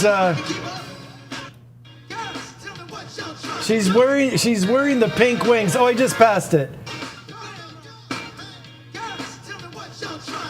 We missed it. There she is. All right, let's go back to the art. And Tony said there'd be Victoria's Secret models here. Darn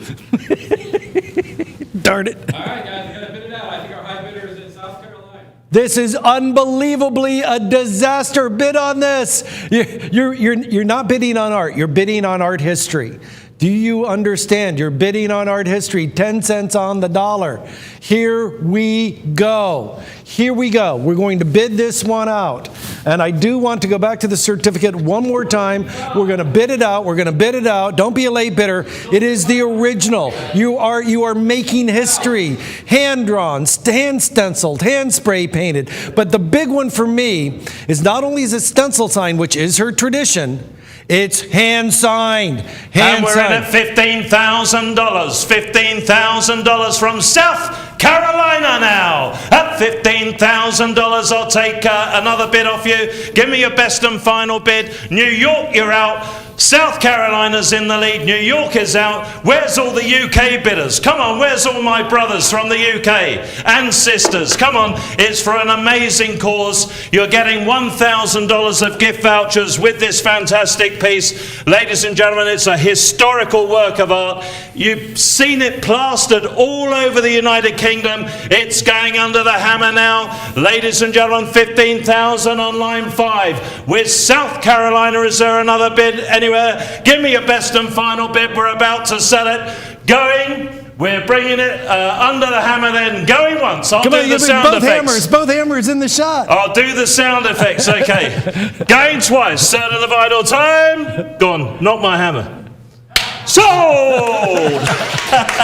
Congratulations, South Carolina. Thank you, Ray. Thank you, Victoria's Secret. Thank you to the Future Dreams Foundation. And ladies and gentlemen, how about a big round of applause for Bambi? Bambi!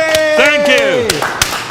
Ladies and gentlemen, hope you enjoyed it. We've got more art coming your way. You can watch us Friday, Saturday, Sunday and Monday nights here on the Fine Art Auction, 7 p.m. till midnight, Eastern Standard Time, every single week.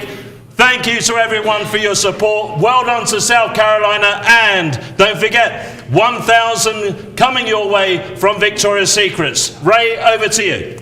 What more can I say? Let's have an auction. We've got a full catalog. Let's go to the video. Henri Matisse is widely regarded as the greatest colorist of the 20th century and a rival to Pablo.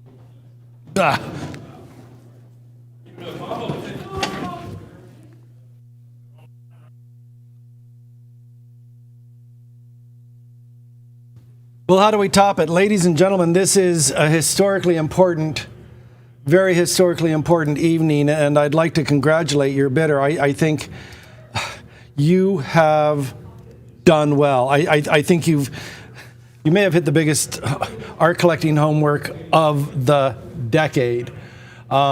This is pretty, I'm kind of out of breath, but what an exciting evening, and I truly am happy for you. And yes, if you're ever going to get rid of it, just call me. I'll take it off your hands.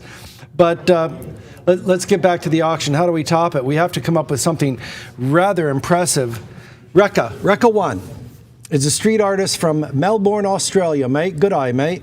And right now he's in Berlin, Germany.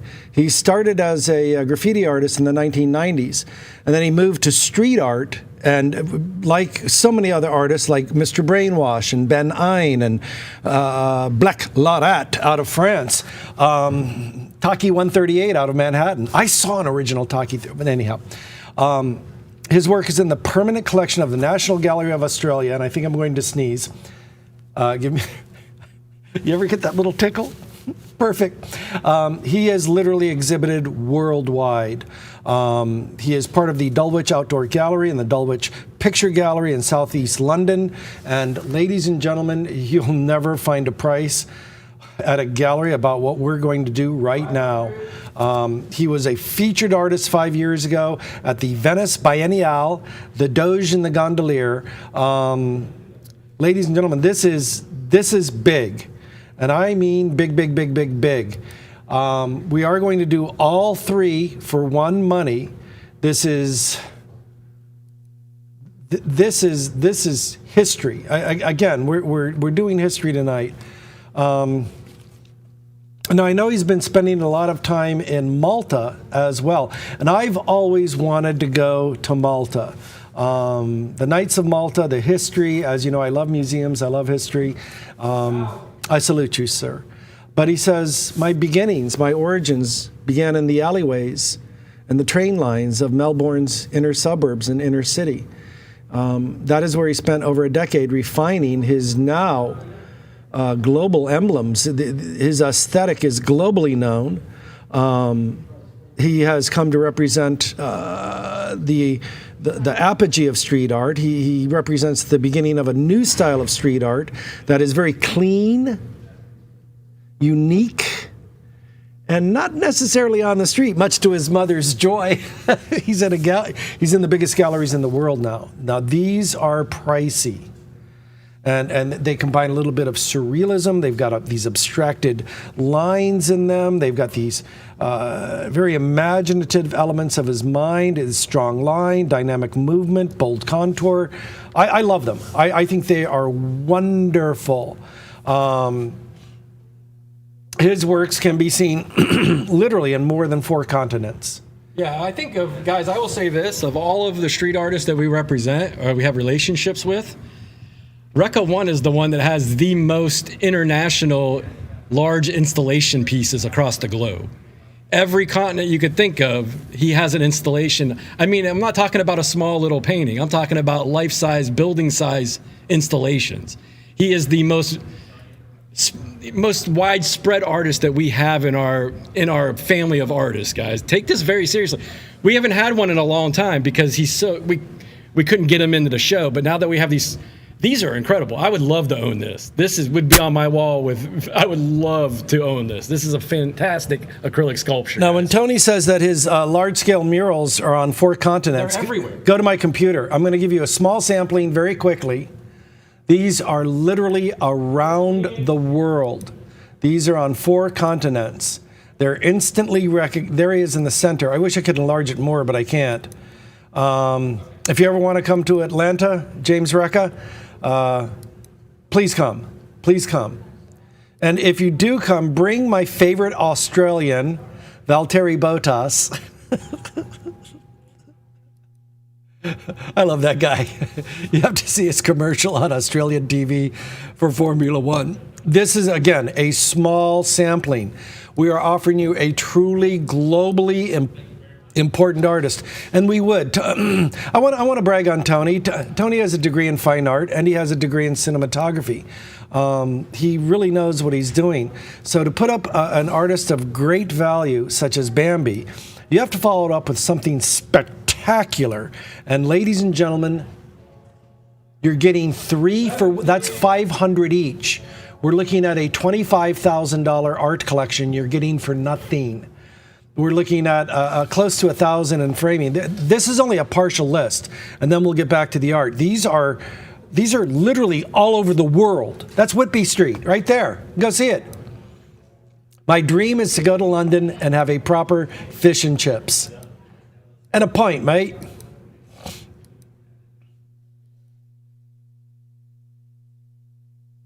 And the thing of it is that beer is like milk. It doesn't age, it doesn't travel. When we were in France, somebody said, have a French beer. And I go, every French beer I've had, it tastes awful. So we got one on tap. I don't even know what it was. It was delicious.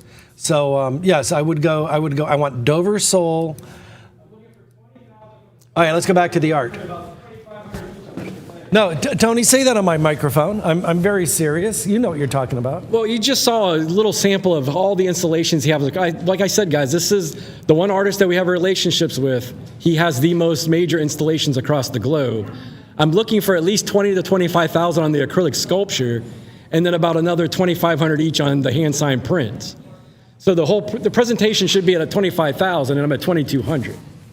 This is a good deal, guys. If you want to start your collection, especially for Recca 1, this is a great way to do it. If somebody doesn't bid on this, I'll bid on it because I love this Art Deco wall sculpture. That is so cool. You can't get the sculpture anywhere else. No, because it's a one-up. That's a one-up, guys. It's not an addition. That's a one-up. Yes, this is unique in all the world. And I do want to show you the quality and the workmanship of it. It is phenomenal. 23. I would love to own this. And it does come with the original base. You don't want to lose that. I'm going to be very, very careful with this. And it will be, of course, professionally packed, shipped anywhere in the world. I think it is spectacular. Do you see the profile? Do you see the woman's headdress? Do you see the eye? Now, they've got a little bit of the bracing material back there. So it should be clear in the background there. I think it is a perfect set. Let's go to the certificate. Let's go to. You'll never see this for 10,000. You will never see this collection. It's a one-of-a-kind sculpture. It's not an addition. It's not a multiple. It is the original acrylic sculpture. There is no edition number. This is one in the world. One. This is not an edition. Signed and dated by the artist on the back. It is unique. The winning, where's the cert on the prints? Well, you will get the 2 prints with it as well. We'll provide that data as well. We're looking for $30,000. This is a giveaway. This is a giveaway. Yeah, you get both prints, hand signed, limited editions, and the wall sculpture. Now, the wall sculpture is about $20,000. That's 33 by approximately 25, approximately. 33 by 25. Now, on the prints, I'm going to pull this forward.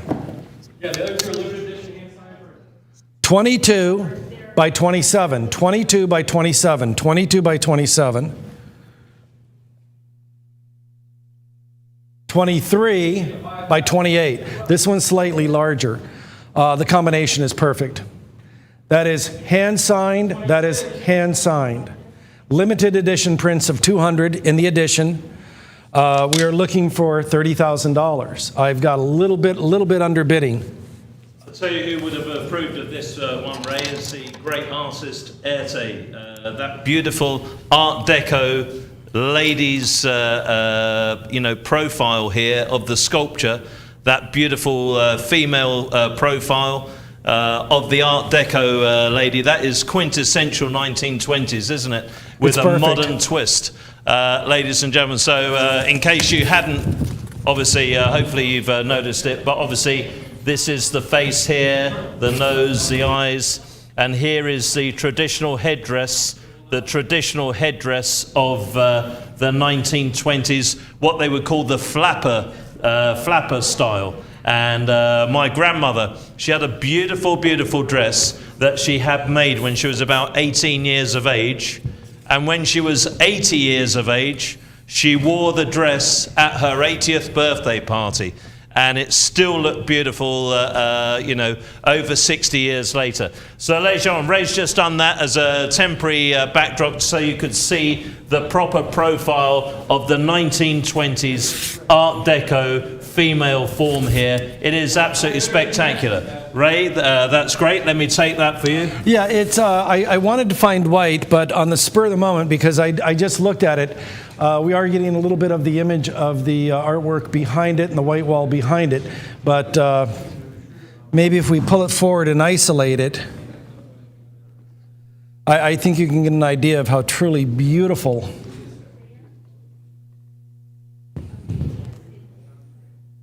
We're about at the price of the prints. We literally, if you include the framing, this is free. My goodness. Now, again, depending on the country, depending on the state where you live, if you own a business, the first year of acquiring art, you have to put it in the business for a year and a day. It's called a capital expenditure. Talk to your accountant. I've had clients do very well with that current law. Oh my gosh, all three, that's free. This is one of the greatest values in the history of this show. All right, guys, let's give it the last minute. Guys, we're looking for really underbid. You'll never, ever see this at $10,000. My goodness. All right, and here we go. I've got 28 now. It's going to be at 9. Don't be a woulda, bidda, coulda, bidda, shoulda, bidda. My goodness, this is right here. This is a big, fat home run. Just swing the bat.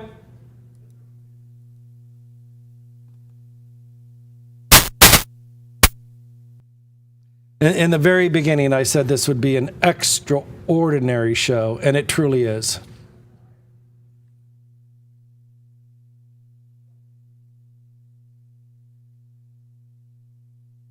Don't let it get away. Don't let it get away.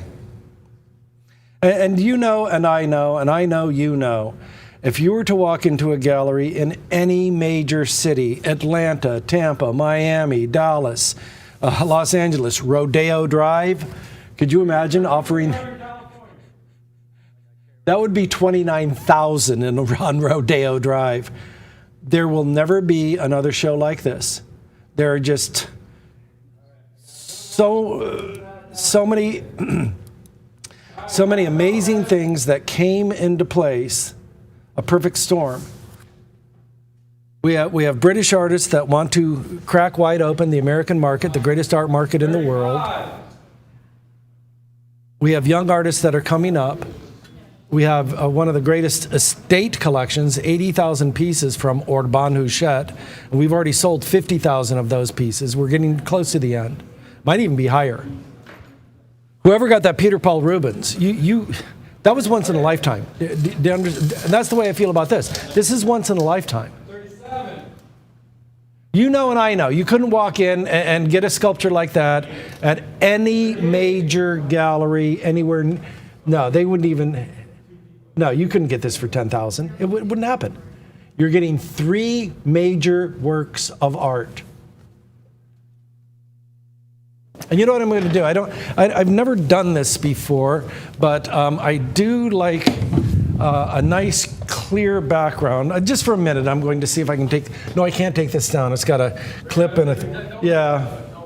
I just like it when the art is clean. You see, the point that I'm trying to make is that this would have a different view, a different feeling on a nice white wall, or a cream wall, or a light blue wall, a yellow wall. If you can find something.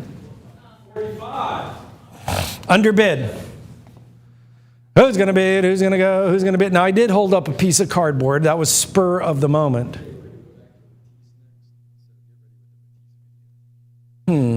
Would it? Yeah, I'm going to play around with it. Why not? It's live TV. There's a little bit more weight. Am I thinking? I'm thinking with my brain. I'm using the power of mental thinking. 46. Well, I just wait. Let me get that. See if I can get that profile. Where is it? 47. Wait. Here we go. There. Isn't that lovely?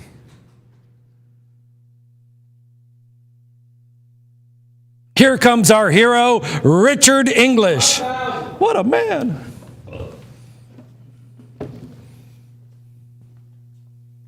Yes, you may have the honors. Well, it's the best I can do at short notice, gentlemen, but maybe that helps you a little bit. A little closer. Can you get it closer? There we go. And close as we can go. It is a high quality gloss sculpture. I don't think. You know what? I'm going to try one more thing because it's beautiful. Let me try one more thing.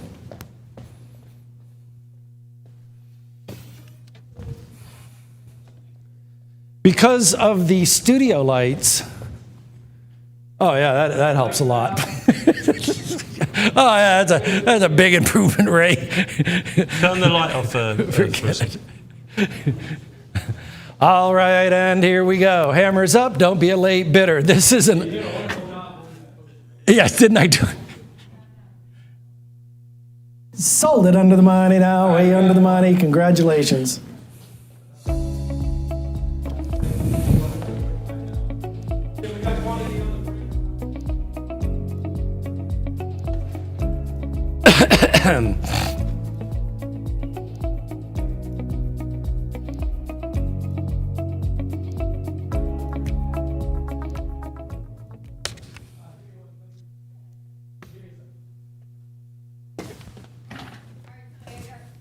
All right, guys, here's the deal. We have 8 available of each print. Obviously, 2 are going, 1 each is going with the winning bidder on the wall sculpture. Congratulations on that. That's a wonderful piece.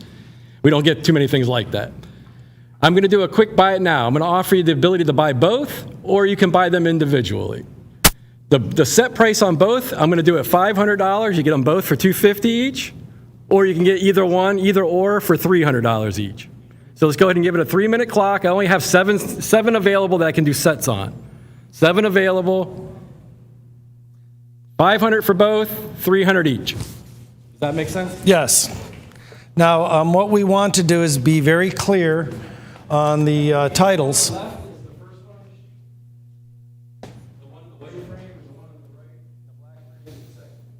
I don't have a title. I don't know the titles.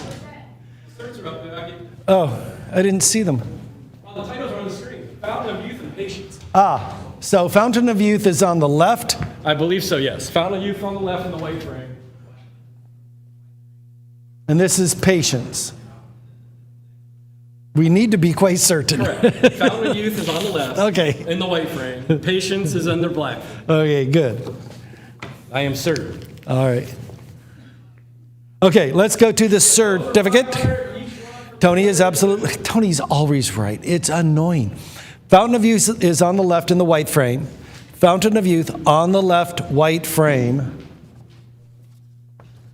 Patience. Black frame on the right. Black frame on the right. White frame on the left is Fountain of Youth. And Dave, can we zoom in a little bit? I'm looking at my monitor. That's kind of hard to read. I want everybody at home to be able to read it nicely. Perfectly beautiful. Thank you, Hollywood, or Hood.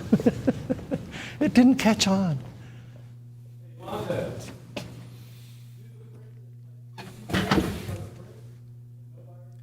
And gentlemen, ladies and gentlemen, I should say, I would truly love for these to sell out, and I'll tell you why. I want Rekka 1 as a permanent artist. Couple of things that are going on in the news right now. He recently completed a mural called The Thinking Cap. It's painted at Buxton School in Leytonstone, London, the United Kingdom. Go to my computer, put on your thinking cap. And yes, that is a mural at the Buxton School of Leytonstone, London. I think he's a wonderful artist. There he is. I want this edition to sell out because I want him to be a permanent artist.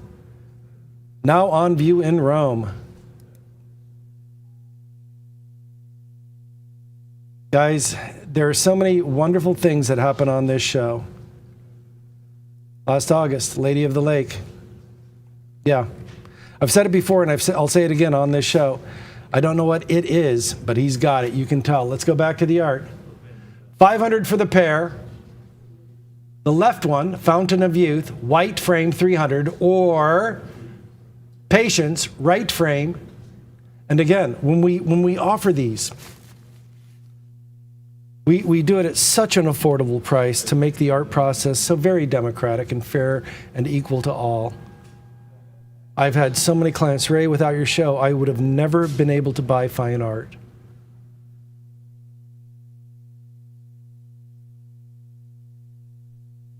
I like working here and I like this company. It's very noble. We help a lot of people. And then I had some client, oh, you say those things, Ray, but what do you mean? Every culture, going back to the ancient Sumerians, we have three great loves independently. The ancient Tahitians, the Aleut, the Inuit, and Aleut of Alaska. The desert, the Gobi Desert. You go to Mongolia. What do they have? Theater, dance, and art. It defines us. It is what we are, and it is our highest self. And I think we need to focus on our higher self, our better attributes of theater, dance, and art. I think of the great country song, if you have a chance to sit it out or dance, dance. If I'm ever anywhere and people are dancing and I don't have enough beer in me, I'll say sit it out or dance, Ray. You get up and dance. You won't regret it. Now, if you want to see dancing, you got to see Richard English dance. Now, that's a sight. All right, guys. Ray, we're down to four. We're going to give you one more minute. And Ray, you're not even joking. I know. You were ballroom champion at the Fred Astaire Champions of Brighton Beach, right? I don't know about that, but I've had my moments. Well, ladies and gentlemen, when you've had a misspent youth like Ray and I, working on cruise ships for 25 years, yes. we did have the odd night where we, were let loose in the discotheque. Absolutely. Yes, so the show must go on, as they say. Yes. This is eminently fair. We are debuting great art, internationally famous art. Literally, James Recca is on 4 continents. His murals are world famous. This is not a beginner. This is a man of great credential, great ability. To me, that's the bottom line. Yes, it's wonderful to have all these awards and, commercial success and all of that. But, I think of a story when I first moved to the South, when I first moved to Florida. I'm an Army brat. And there was an older gentleman, and we were talking about religion. And I go, how do you see religion? He says, we all live in the valley and we all grow cotton. At the end of the season, you take your cotton up to the top of the mountain. There's only one man that has a cotton gin. You can go straight up the front of the mountain. It's the steepest, but it's the shortest and the hardest. You can go all the way around the back of the mountain. There's a long, gentle slope, but it takes a long time. You can go up the side of the mountain, but there's switchbacks, left, right, left, right. That's the medium amount of time. But when you get to the top of that mountain, the man's going to ask you one question. Boy, how good's your cotton? And you know something? That's how I feel about religion. It's what you do on this planet. All right, my friends, church is over. Completely. Poor little buttercup. But he's got a good heart. He's industrious. All right, and here we go. All right, guys, here's where we're at. We're down to 2 sets available, and that's a great price. I don't care what anybody. We can meet in the parking lot and talk about it if you don't think that's a good price. I mean, that's the best price you're going to see on the planet. Once again, I've got 2 sets left. We're going to go ahead and move on. We're going to go back to the Henri Matisse, lot 304. So, Dave, would you do me a favor and please roll the Matisse video? Henri Matisse is widely regarded as the greatest colorist of the 20th century and a rival to Pablo Picasso in the importance of his innovations. He emerged as a post-impressionist and first achieved prominence as the leader of the French movement known as Fauvism. Matisse left for Paris in 1891. He failed the entrance exams at the École des Beaux-Arts, but unofficially joined the studio of the French symbolist painter Gustave Moreau in 1892. Moreau told his students, "Colors must be thought, dreamed, imagined." This symbolist attitude towards painting contributed to Matisse's expressive use of color. After finally being accepted into the École des Beaux-Arts in 1895, he continued to study with Moreau until 1898. Matisse spent the summer of 1905 working with André Turin to create a new style of pure color and bright light, known as Fauvism, after the critic Louis Vaucel described the arrangement of works at the Salon des Automnes of 1895, an important showcase for the new movement. Matisse was soon known as the Fauvist leader in the press, called the Chief Fauve by Louis Vaucel and other critics. The Fauvist movement, though short-lived, forged one of modern art's 2 directions. What's so incredible about Henri Matisse is his early years. In 1904, he began this radical new exploration, again, going back to line and color, and it led to an art movement known as Les Fauves, the wild beasts of art. And it was a short-lived movement. It only lasted from 1905 to 1908, but it set the stage for everything. In 1905, Matisse met Pablo Picasso at the studio of Gertrude Stein. The 2 artists began a lifetime friendship and rivalry. Each artist represented a possible direction that modern art could take after the death of Paul Cézanne. While Picasso deconstructed objects into cubist planes, Matisse sought to construct an object's form through color. In 1930, Matisse went through a time of artistic crisis and transition. Dissatisfied with the conservative direction in his work, he traveled first to Tahiti and then to America, 3 times in 3 years. The early 1900s in Paris was, I honestly feel I feel bad for the artists that were there at that time, because it was filled with very capable artists, really wonderful talents. But the amount of pressure they were under was staggering, because they were now being told that they not only have to be great artists, they now have to create something. If they want to achieve superstar status, they've got to create and achieve something that we'd never seen before. After major surgery in 1941, he was confined to a wheelchair. He turned to drawing and paper cutouts, media that were physically more manageable and offered a new potential for expression. The paper cutouts encouraged Matisse to simplify forms even further, distilling the object's essential character until it became a symbol of itself. On November the 3rd, 1954, Matisse died of cancer. Scholars of the 1950s describe Matisse and Fauvism as the precursor to abstract expressionism and much of modern art. Several abstract expressionist forces trace their lineage to him.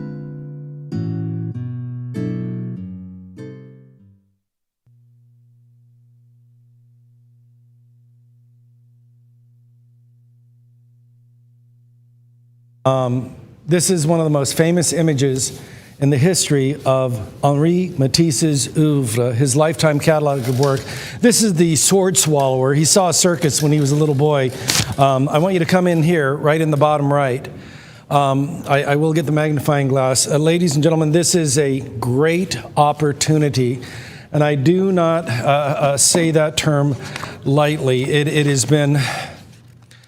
I really can't remember a time when we've had one of the greatest studies, one of the most valuable Matisses we have ever offered. Let's go to the certificate.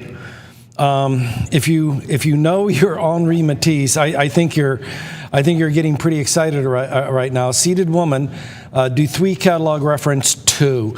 I mean, that is pretty doggone phenomenal. We have the original lithograph and what we talked about earlier, and I am going to repeat it because I want to let you know, an original lithograph is not a painting. Painting is painting, printing is printing. One of the most famous images. Now let's go back to the art and zoom in on that, and I'll show you what I mean by that. An original lithograph is drawn on a Bavarian limestone with this. Do you see, oh sorry, I did throw you off there. If you can barely read it, it says lithographic crayon. Doesn't it look like somebody drew with a crayon on a stone? They did. That stone is then inked, and the image is transferred to paper. What we're looking at is one of the greatest studies, I believe, and please correct me if I'm wrong, that it is a very famous woman named Greta Prozor, and I don't have time to talk to you about that right now, but I do want to talk to you about the Gilles Naret book. I think you're going to be very, very happy. Let's go to the book stand. This appears in this image that I'm about to show you appears in almost every Matisse book. This is by Gilles Naret. I think it is definitive. The woman with the plumed hat, 1, 2, 3. I take it back. Her name is Antoinette Arnaud. Antoinette Arnaud. 1, 2, 3, 4. Then the masterpiece. That's at the Art Institute of Minneapolis. I've seen it. It is spectacular. And then we have this image right here. That is at the Detroit Institute of Arts. Now, I know a lot of you think that Detroit is a gritty, hardworking city. I want to hand it to Henry Ford. He was instrumental in the building of the DIA, the Detroit Institute of Arts. They also have the Detroit Institute of Arts also has one of the greatest sculpture gardens indoor in the world.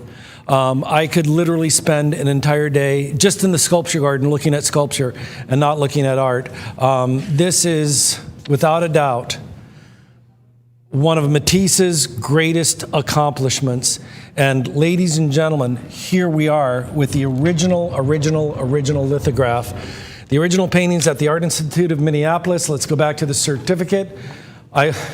This is a lifetime Henri Matisse. He passed in 1954. World War II is over. I beg your pardon, World War I is over in 1920. The Seated Woman has a catalog reference number 2. It is an important lithograph. It is in black ink on a Van Gelder wove paper, signed by the artist on the stone, bottom right, first date, first printing. They really didn't pencil sign prints back in 1920. This whole concept of an autographed print is brought to Paris by the American expatriates, the GIs. You could have your money for working in the war, the GI, I forget what it's called. You'd have your army pay, and you could live in Paris very, very cheaply. and be considered a hero. Americans at the end of World War II and for decades afterward, an American in uniform. When my father, I was an Army brat, when we went throughout Europe and he was in uniform, and my mother was in uniform with 4 children, we were treated with the greatest respect. In any event, 1920, catalog reference number 2. Do you really think that a Lifetime 1920 first edition, first printing, Matisse is $150? It's in a $300 frame. Yeah, the catalog referencing. Oh, and by the way, who is Duthie? Who is this guy? There it is. Who's this guy? Georges Duthie married his daughter. He married Matisse's daughter. He was a scholar, an intellectual, a very wealthy man, and married his daughter. He married Matisse's daughter, Georges Duthie. So I'd say he has a pretty good connection to the family. I'd say darn good.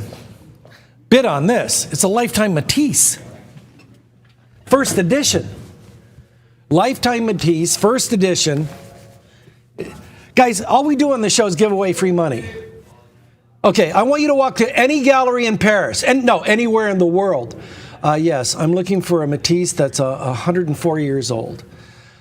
It has to be in flawless condition. I want it framed. I want paperwork. I want it guaranteed authentic forever. And I got $300. Now, it has to be catalog referenced, of course. I'm not just going to buy some sort of poster.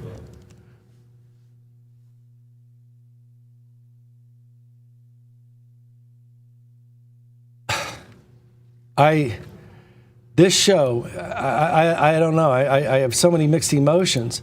I do get very frustrated, but at the same time, I know that we are of service to humanity. Years ago, do you know what a pencil sign print by Matisse sells for? We have a client just said, is it pencil signed? Go to my computer. Do you know what the record for a pencil sign print is? $4.2 million.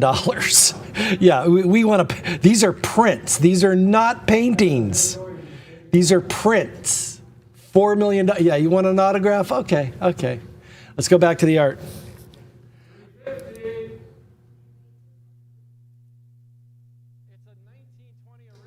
It's a 1920 original Matisse at no minimum bid.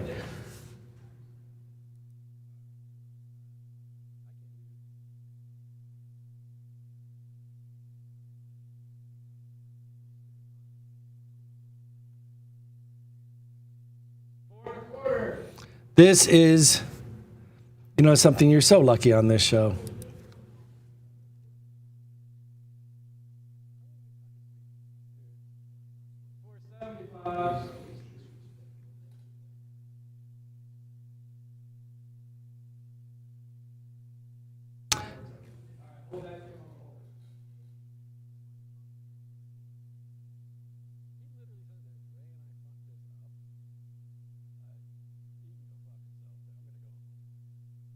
Go to my computer. I think I found it. I've got $475.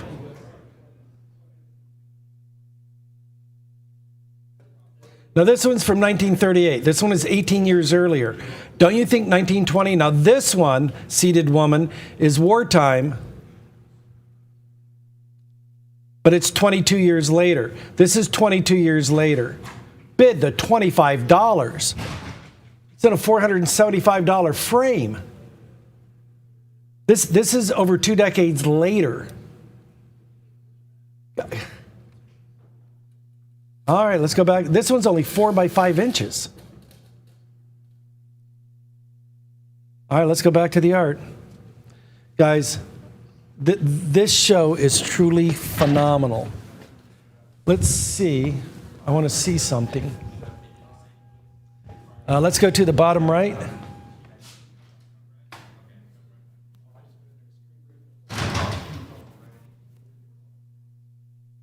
He made the image in 1919. It is definitely Antoinette Arnaud. Henri Matisse, 1919. It was printed in 1920. He died in 1954. You tell me that's a $500 original Matisse? Guys, turn on the DVR. Your kids will never believe you. No, Dad, you had a chance of buying an original Matisse signed with paper? And a $400 frame for $475. Really, Dad? Guys, there will never be another show like this. And I'm going to tell you why. 3 words. Cost of goods. Cost of goods.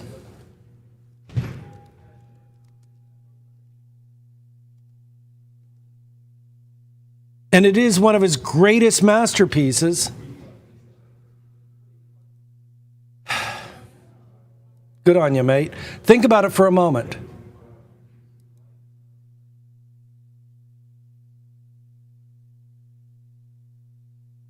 Go to my computer. This is, I'm going to pull up the first one I see. Right here. Oh, here's a reproduction from the Museum of Modern, no, I'm not going to talk about it. Okay, yeah, let's talk about reproductions. This is a reproduction that you can buy at the Museum of Modern Art. You can buy this. It's a decorative poster at the Museum of Modern Art. You can buy it, look in the upper left. You can buy it today, right now, a poster. That's a poster. From 1951. That's the Museum of Modern Art today, right now. Which, see the lettering? Which would,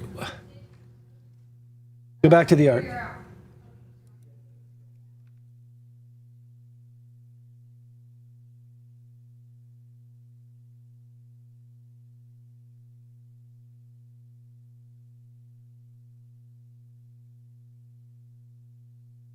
Go to my computer. See this lithograph? How much is it? It might be Antoinette Arnaud. Let me look. It looks like Antoinette Arnaud. How much?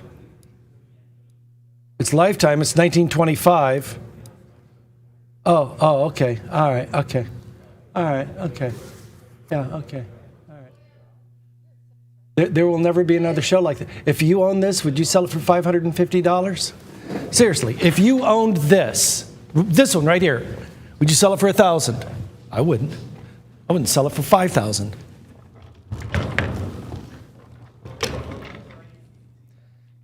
Dave, let's go back to the book stand.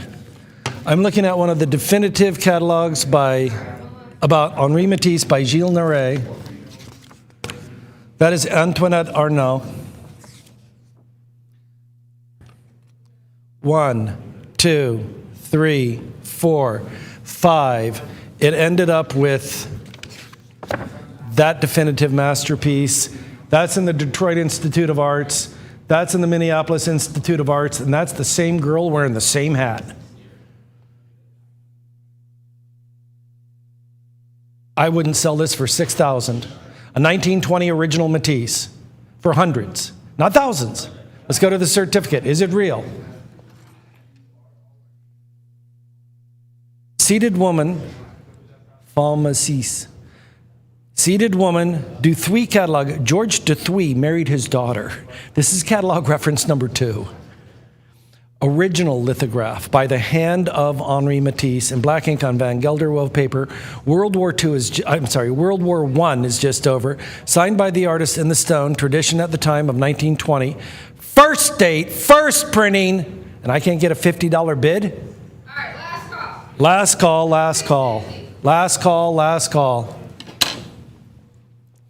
And as you know, I don't do this very often.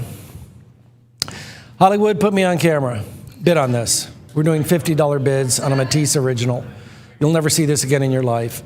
If it wasn't for my friend, our friend, Orban Huchette, it wouldn't be on American soil.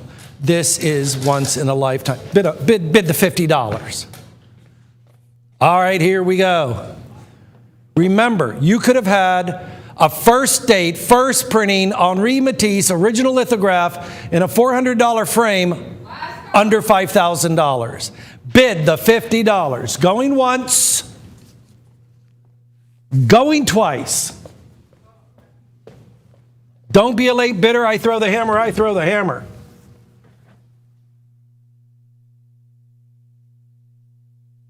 I can feel you kicking the TV. I have to wait till we're properly. I don't want to be rude to people. I've got 7.5 now, it's going to be at 8. I've got 7.5 now, it's going to be at 8. Way under the money, way under the money. We're doing $50 bids. Turn on the DVR. And remember, you were there. $50 bids. Look at the condition. Look at the condition. No pinholes, no wormholes, no stains, no tears. And I want to let everybody know something. You know how we've been on the air for 18 years? We have one simple policy. Every, not most, not some, every work of art is guaranteed authentic forever. No 2 weeks, no 30-day right of return, forever. Forever. No exception. Forever. I hate it when you get a coupon in the mail. Oh, geez. You have to show up on a Thursday between 3 and 5. You got to wear a brown shirt and a knit cap, and you have to bring a dog named Mickey. You know, just like, what? What kind of coupon is this?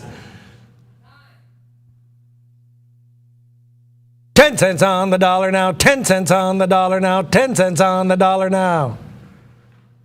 And I have had clients call me and say, Ray, I think you made a mistake. I go, what do you mean?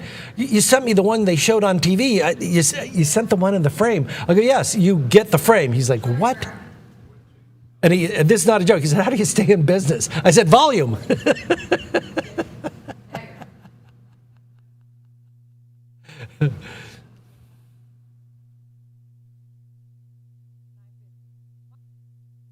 Okay, we must move on. Under 1,000. 10 cents on the dollar now. Going once, going twice. Sold.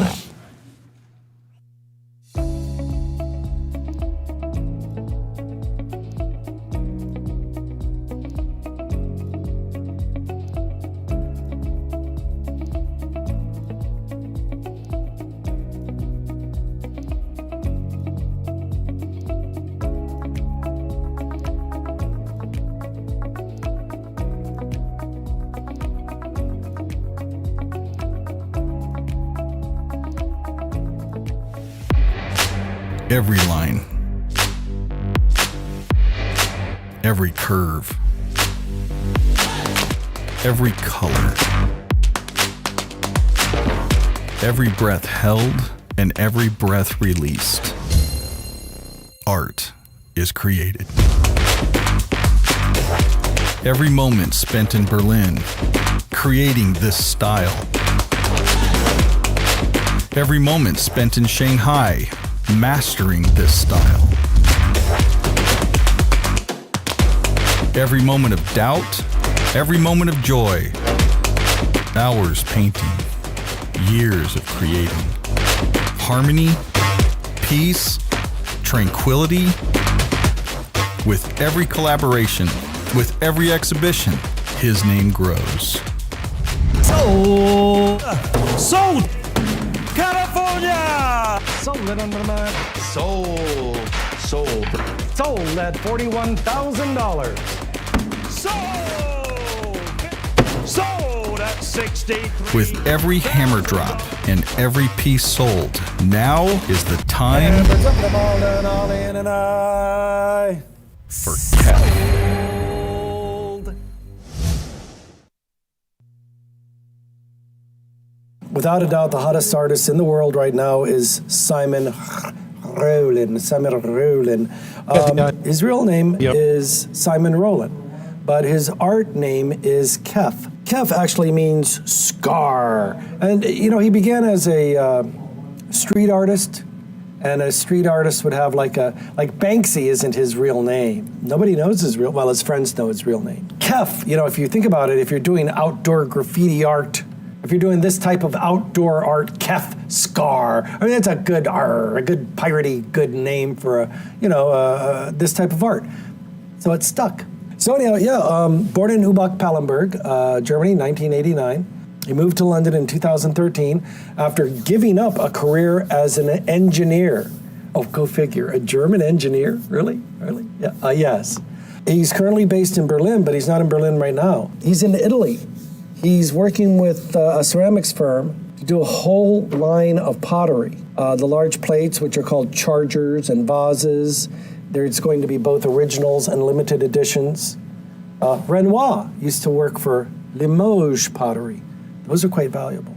In any event, Picasso worked in pottery, so I think it's a wonderful, wonderful thing. There are so many people that just love his art, and I think it's, there's an old saying that great art is autobiographical. If you look at Picasso's art, it really is a diary of his life. Kef really approaches art the way he is. He's probably the nicest person I've ever met. His art has this sense of balance and harmony because it's influenced by the spirit and flow of Buddhism and nature and freedom. Anyhow, it is based out of urban art, graffiti art. It is more decorative than traditional graffiti. It's got these swirling lines, it's organic waves, it's enlivened, it's energized, it's harmony. And what he has really done is transcended the genre. If you look at great art of its time, the artists that rise above, there were 100 of Impressionists, maybe 5, maybe 10 I could name, but there were hundreds of Impressionists. It is the ones that the cream does rise to the top. And that is why he had commissioned works at the House in Berlin, Park Lane Hotel in Hong Kong. Then he went to the Commerce Building of Baton Rouge, Louisiana. Then he went to Mexico. He's had murals and sellout shows in the United States, China, England, France, Germany, Guatemala, Israel, Spain, and Wales. Boy, a little bit of diverse personality, yet wherever he goes, they love his art. They love his art. There's something human about it. I've had people say, I meditate. I find the art soothing and calming.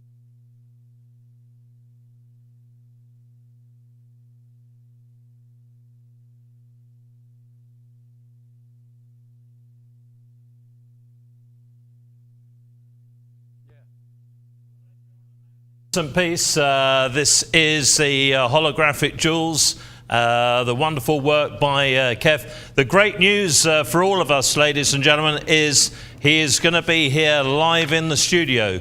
So next weekend he's coming all the way from Berlin. We're very, very excited about it. Lots of great things, great news about to be released by him. So we're looking forward to hearing absolutely all his latest news.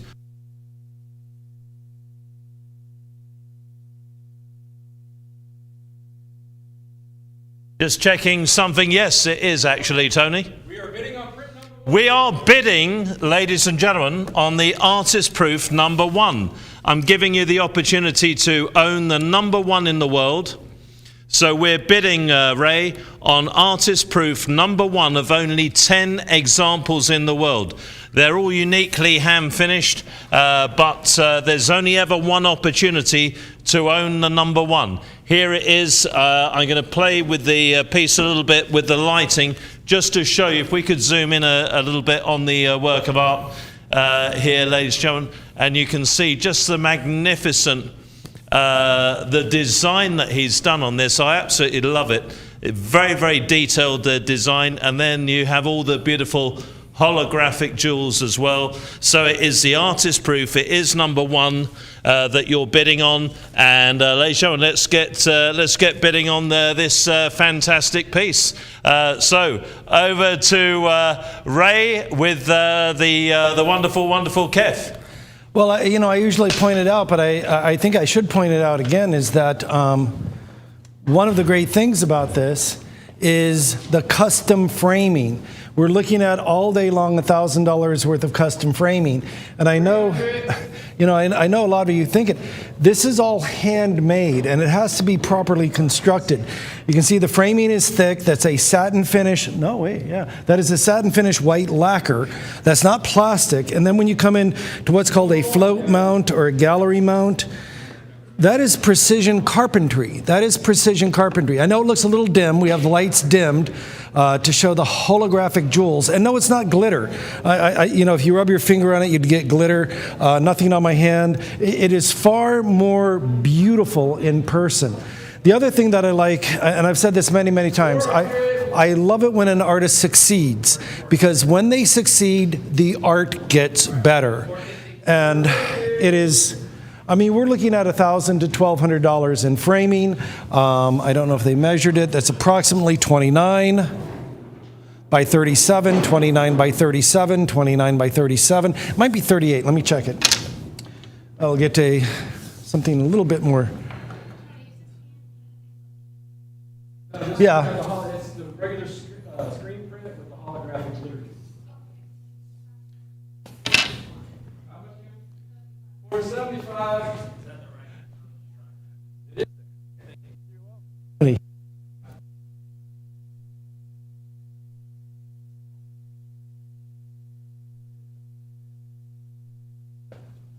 All right, and here we go. Now, retail on this, Tony would know. Tony's more in direct contact. He does have an art dealer in... I know the suggested gallery price is $8,500. $8,500. Yes, the suggested gallery price is $8,500. And we got a $500 bid. We do know that he has a very, let's just say, professional art dealer and manager in Germany right now.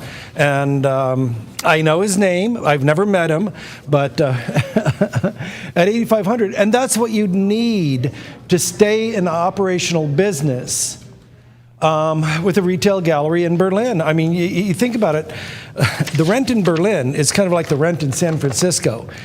It's not inexpensive, even back in the day. Now, we all used to love the TV show Friends, you know, with Ross and the whole gang. They used to make jokes back in the 90s. Look at the size of that apartment. It'd be $4,500 a month.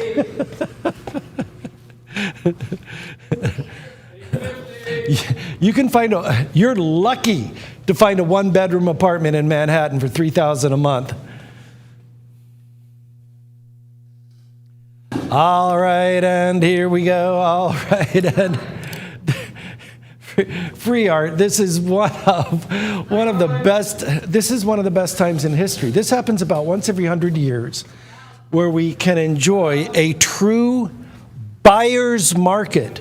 From 1997 to 2005, it truly was a seller's market, and we're living in a time. We had the pandemic. Yeah, I mean, this is. I mean, you go anywhere where you have people with leisure time. Vail, Colorado, great art galleries. Key West, Florida, great art galleries. And why do we see? You go to Los Olas Boulevard in Fort Lauderdale, one of my favorite streets in the world. Go to 6th in Austin, Texas, one of my favorite streets in the world. I remember the first time I went to Austin, Texas. I'm walking down 6th, and I walk into a bar, and I go, Why aren't they on the radio? These guys could tour. I walk next door. I go, oh my gosh, this is the best band I've ever heard. I walk next door and I go, what is with this city? But anyhow, what you'll also find there is art galleries. I know you're watching at home. You might be in your pajamas. You might, your favorite pair of blue jeans and a sweater or sweatshirt.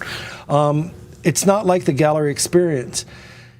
If you try to rent in downtown Paris, downtown Amsterdam, downtown London, retail gallery floor space, that is why these are selling for $8,500.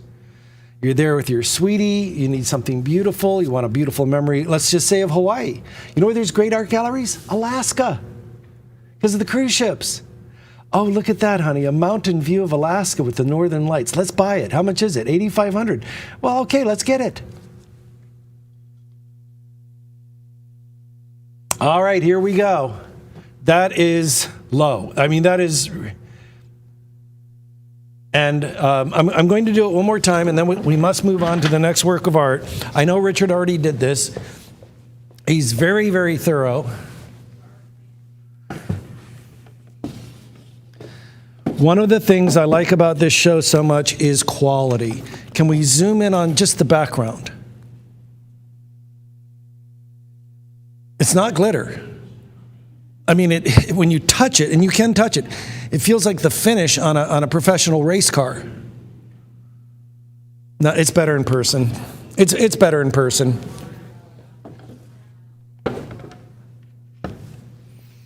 It's beautiful. And the other thing, and I know I mentioned this, but when you really get it home, look at the quality of line. Look what he's doing. He is getting better and better and better. Thank you. Yeah, that was a little cattywampus, as they say in Tennessee.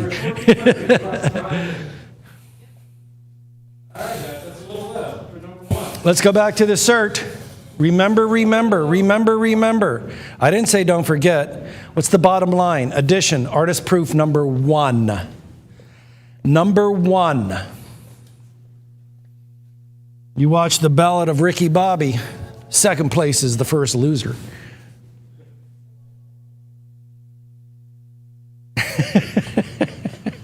And no, it's the Ballad of Ricky Bobby. It is not the Legend of Ricky.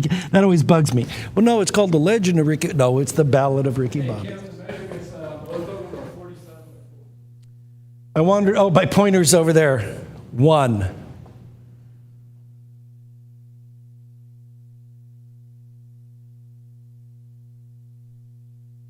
Number 1. Last minute, and we're bidding this one out. All right, we're going to bid this one out. Just a regular addition number in a gallery. Regular, a normal number. It's 8,500. Plenty of margin.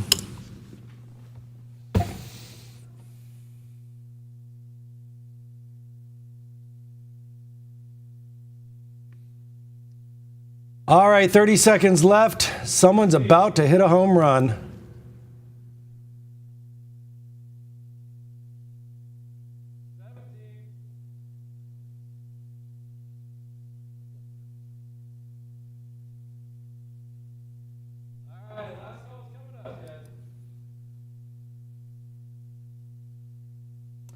All right, final 10 seconds. I've got 17 now. It's going to be at 18. Going to give it away. $1,200 frame all day long. I've got 17 now. It's going to be at 18. I've got 17 going once. I've got 17 going twice. All in, all done, all fair, all square, him 5. 18 now is going to be at 19. I've got 18 now is going to be at 19. Way under the money, way under the money, way under the money. Now take a good look. Take a good look. I don't have another one.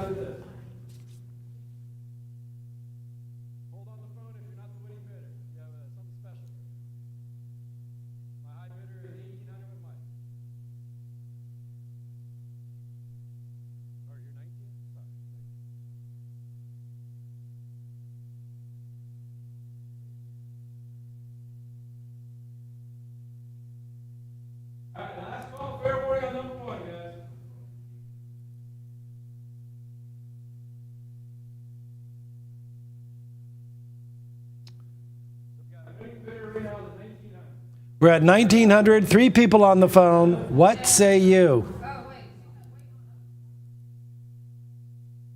Yes, we are waiting on you. We actually had a better say. Are you waiting on? Yes, we're waiting for your bid. All right, guys, here's the deal. We have $1,900 winning bidder on print number 1, and I'm going to officially put the sold stamp on number 1. And for that winning bidder at $1,900, I'm going to waive the buyer's premium for you, so it's going to be $1,900 flat. Now, this is an edition of 10, artist proofs of 10 of the holographic glitter jewels. What I'm going to do, obviously print number 1 sold for $1,900 to the winning bidder. We have 4 other examples from the edition. I don't know what numbers we have available. If you have a special request, we might be able to help. I'm not sure. But you will get numbers 2 through 10. Number 1 is gone at $1,900. I'm going to do a quick buy it now on the 4 we have available this edition, guys. And we only have 4 at $1,500, no buyer's premium. That's a great deal, guys. I mean, you can't beat that with a stick. I promise you. Kef's suggested gallery price on these is $8,500. So you are winning. So take advantage of it. I have 4 available at $1,500, no buyer's premium. Give me a 3-minute clock, guys. All right, that's simple, guys. $1,500, no buyer's premium on the other 4.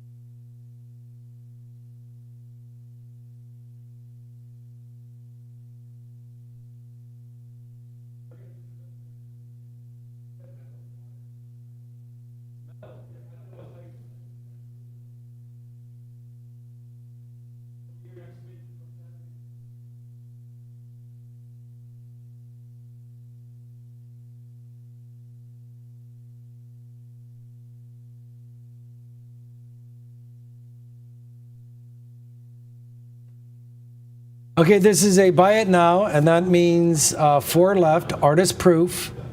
Artist proof. Artist proof. We have 4 left. And as always, when I say this, I mean it very, very seriously. Check the frame price. You'll be quite pleased with your purchase. And if you have something from auntie or grandma or grandpa, your uncle left you something, or you just bought something on vacation, you have it under the bed, behind the headboard, oh, we're going to get that framed. Get it framed now. And when you do, please go to a local mom and pop shop and don't quibble about the price. Can you do a little better? Can you give me a... No, they're hanging on by a thread. And it is not just me. I'm not just... saying that. Yes, years ago, 20 years ago, my mom and my sister used to own a frame shop, and they went out of business. Go to my computer. This is the New York Times. Why is custom framing? Framers say they're not getting rich. They aren't. Anybody can read this. You can find it, New York Times. I want you to go down to what they're really making. And this is typical older retired company. 4 sheets of plexiglass is $1,200. And he goes, look, we're poor, they're rich. They're 79, Mr. Beer is 79. He takes home $1,200 a month, which he splits with his wife. He says our full-time staff members make between $31,000 and $38,000. He might profit $38 on a $114 frame. So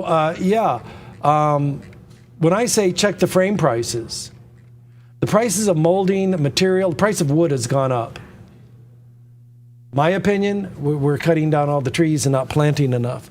And I want to, the American Arbor Association, the Chippewa Forest of Minnesota, I just donated 120 trees. The Chippewa Forest of Minnesota is in rough shape. Please go, I don't make a penny on this, go to the American Arbor Association and help them plant trees for the Chippewa Forest of northern Minnesota, yeah, for sure. Oh, that's how they talk up there. All right, how many do we have left? We have 2. Let's give it one more minute. We're only halfway through the show. We have great art coming up. Oh my goodness. Jean-Claude Navarro, Salvador Dali, Jean Miro, Leonardo da Vinci, Pablo Picasso, and one of the rarest, Amadeo Modigliani, and the last one, the Theophile Alexander Steinlen. We have an original painting by Steinlen. Look that up right now. Holy mackerel. An art collector's dream come true right here, right now.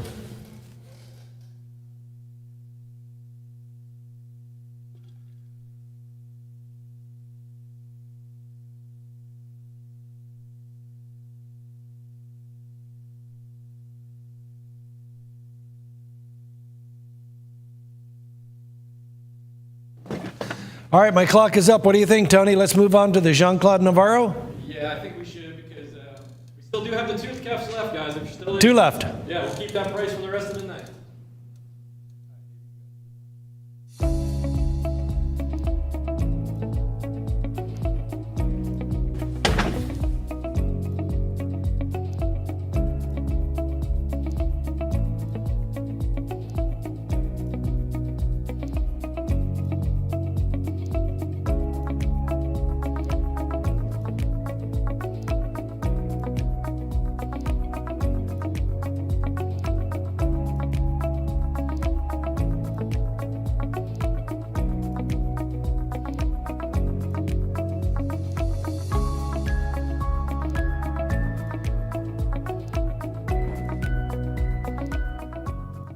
All right, ladies and gentlemen, I'm just going to start with something that is very, very important.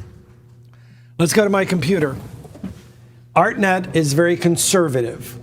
It is not fluffy, it's not woofy, they don't speak in lofty terms. It's more of hardcore fact, like the Encyclopedia Britannica. Jean-Claude Navarro is considered to be one of the greatest glassmakers of the 20th century. That's the first sentence. That's ArtNet.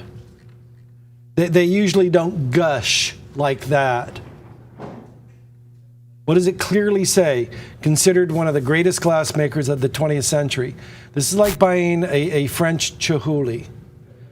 His lamps, his bottles, and vases utilize Art Deco-inspired shapes to create swirling, colorful form. He pioneered techniques, which included adding and layering unique materials.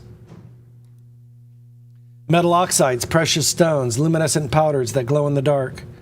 In recognition of his ambition with his medium, he's in the Guinness Book of World Records as the maker of the largest hand-blown glasswork ever created.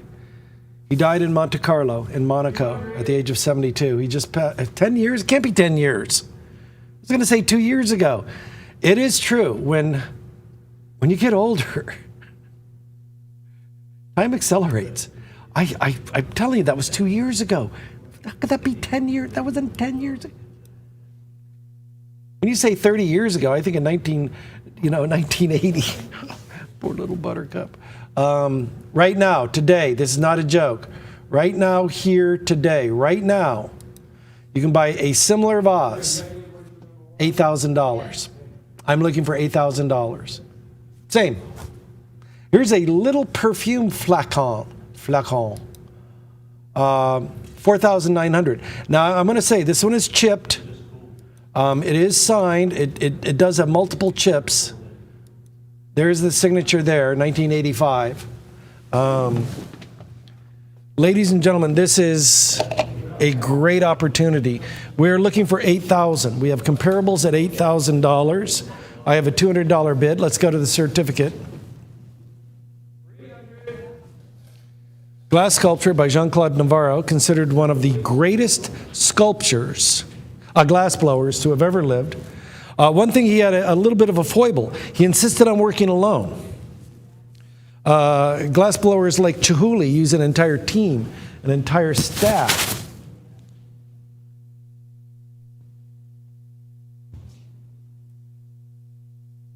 Blown glass vase with blue and gold, and there it is right there.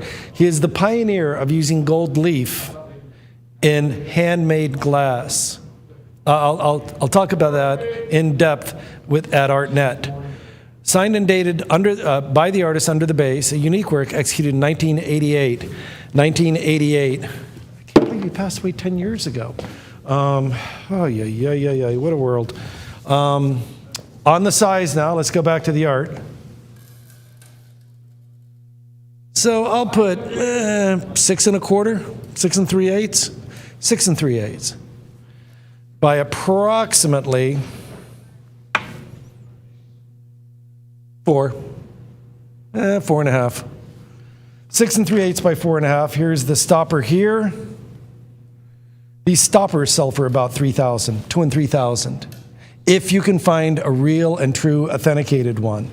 I'm going to put that here. There are no chips. Now, they are typically double signed. Let's come in on the real ones. I have to get the light just right. In block letters, Navarro, and then the year. I'll have to get a flashlight. And then he had a diamond-tipped electric Dremel tool with a flexible shaft, and he would sign his name in cursive and in block, and the year. We're looking for $8,000 to $9,000. I have a small light. It's by the printer. I'll get it. Thank you. Where did I put it? Oh, right here by the printer.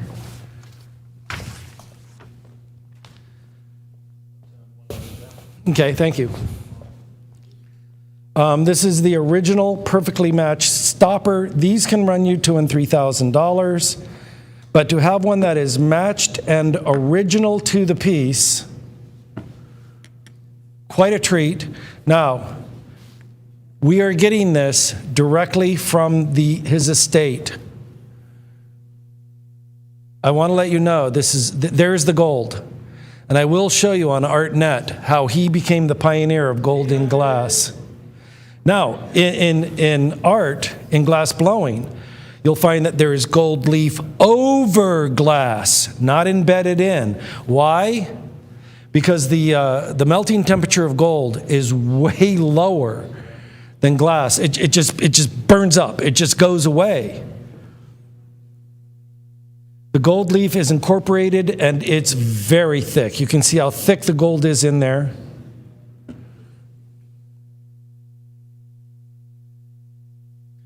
I dare say and confidently say this is a masterpiece of glass blowing. We're looking for $8,000. And I will demonstrate comparables. And Richard, if you could help me, because I want to slowly rotate this and continually move the light while I read the bio. And I am going to put, again, the stoppers. We're below the price of the stopper. Now, I'm going to be, as always, conservative on my analysis. Go to my computer. If one that is clearly chipped, this is you can see it in the photograph. There's the chip. If that's $5,000 and a similar is $8,000, where do you think the bidding should be? Where do you think the bidding should be? We're looking for $8,000. Now that one is good. That one has the original stopper.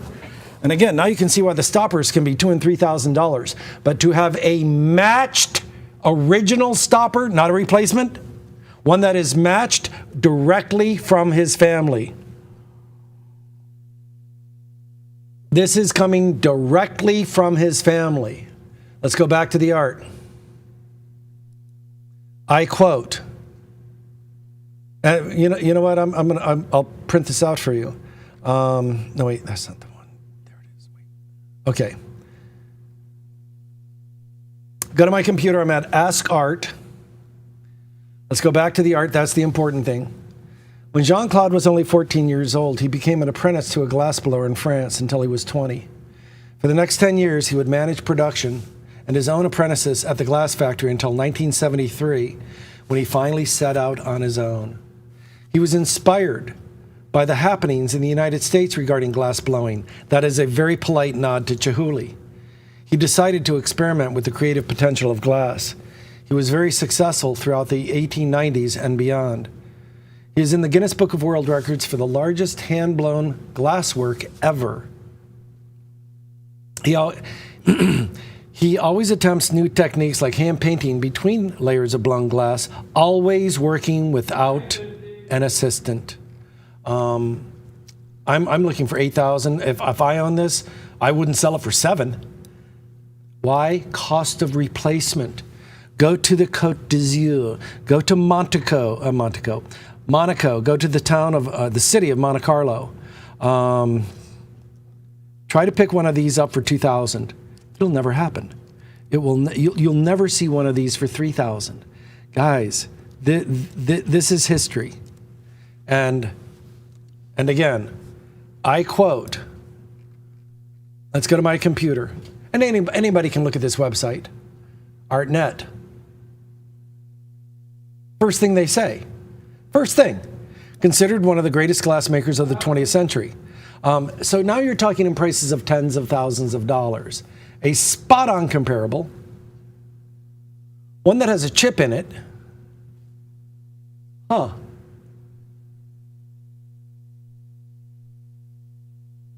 Ours is flawless, direct from the family. Direct from the family. You have margin. And again, if you want the best in the world. Now see, ArtNet is not a selling site. If you go to some place and you talk to an art gallery and they're very lofty, very elegant terms, and that's fine, they're an art gallery. But ArtNet is hardcore data. Is hardcore data. Now, he passed away December 30th, 2014. I can't believe I announced that on the air. I remember that now. That was 10 years ago? 9 years and 11 months? All right. This is directly from the family. It has never been in a gallery. Again, you're getting such a wonderful price. Bid the $100. There's a similar, not exact, but I will tell you the advantage of ours. Let's go back to the art. Ours has the gold. Ours has the gold. And that's what made him famous.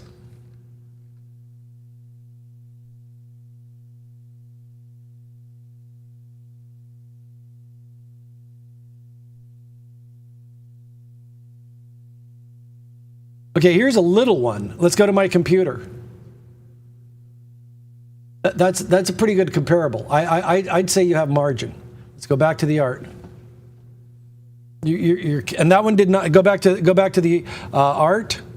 I'm sorry. Go back to my computer. There's no gold. This one has the gold. The family was saving the best for last. Let's go back to the art.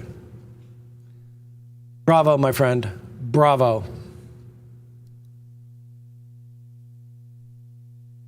All right, and here we go. All right, and here we go. Unbelievably underbid. Unbelievably underbid. Unbelievably underbid.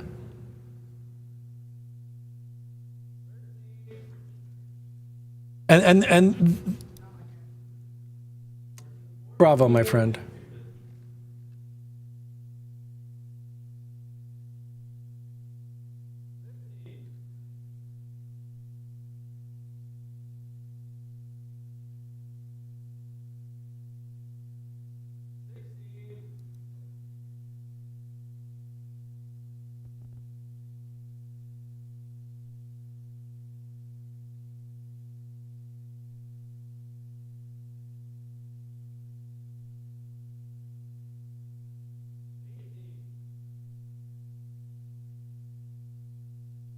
Go to my computer. This is an art gallery in Italy because they are technically, we had a meeting.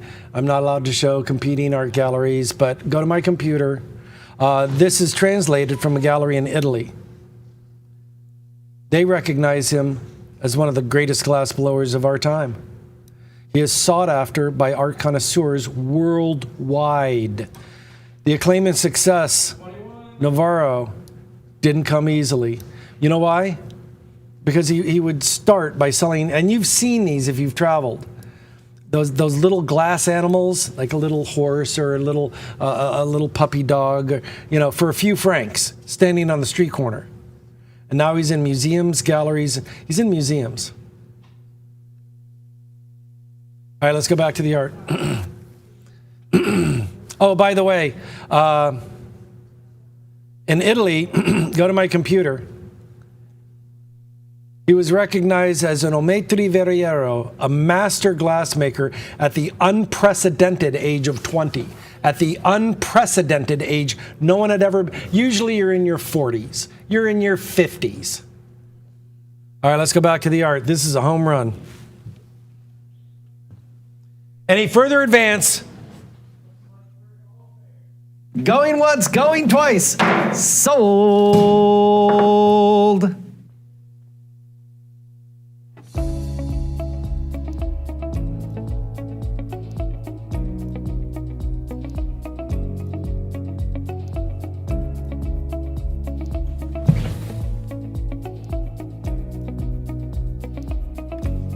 Thank you, so. Oh, if you ever need it,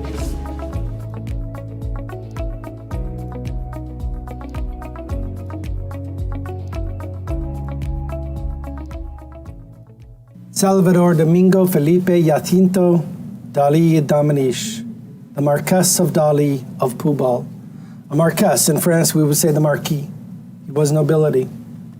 Born May 11th, 1904, he passed away the 23rd of January, 1989. His name today is synonymous with surrealism. He was a great Spaniard, renowned for his technical skill, his precise draftsmanship, but most importantly, the striking and bizarre images in his work.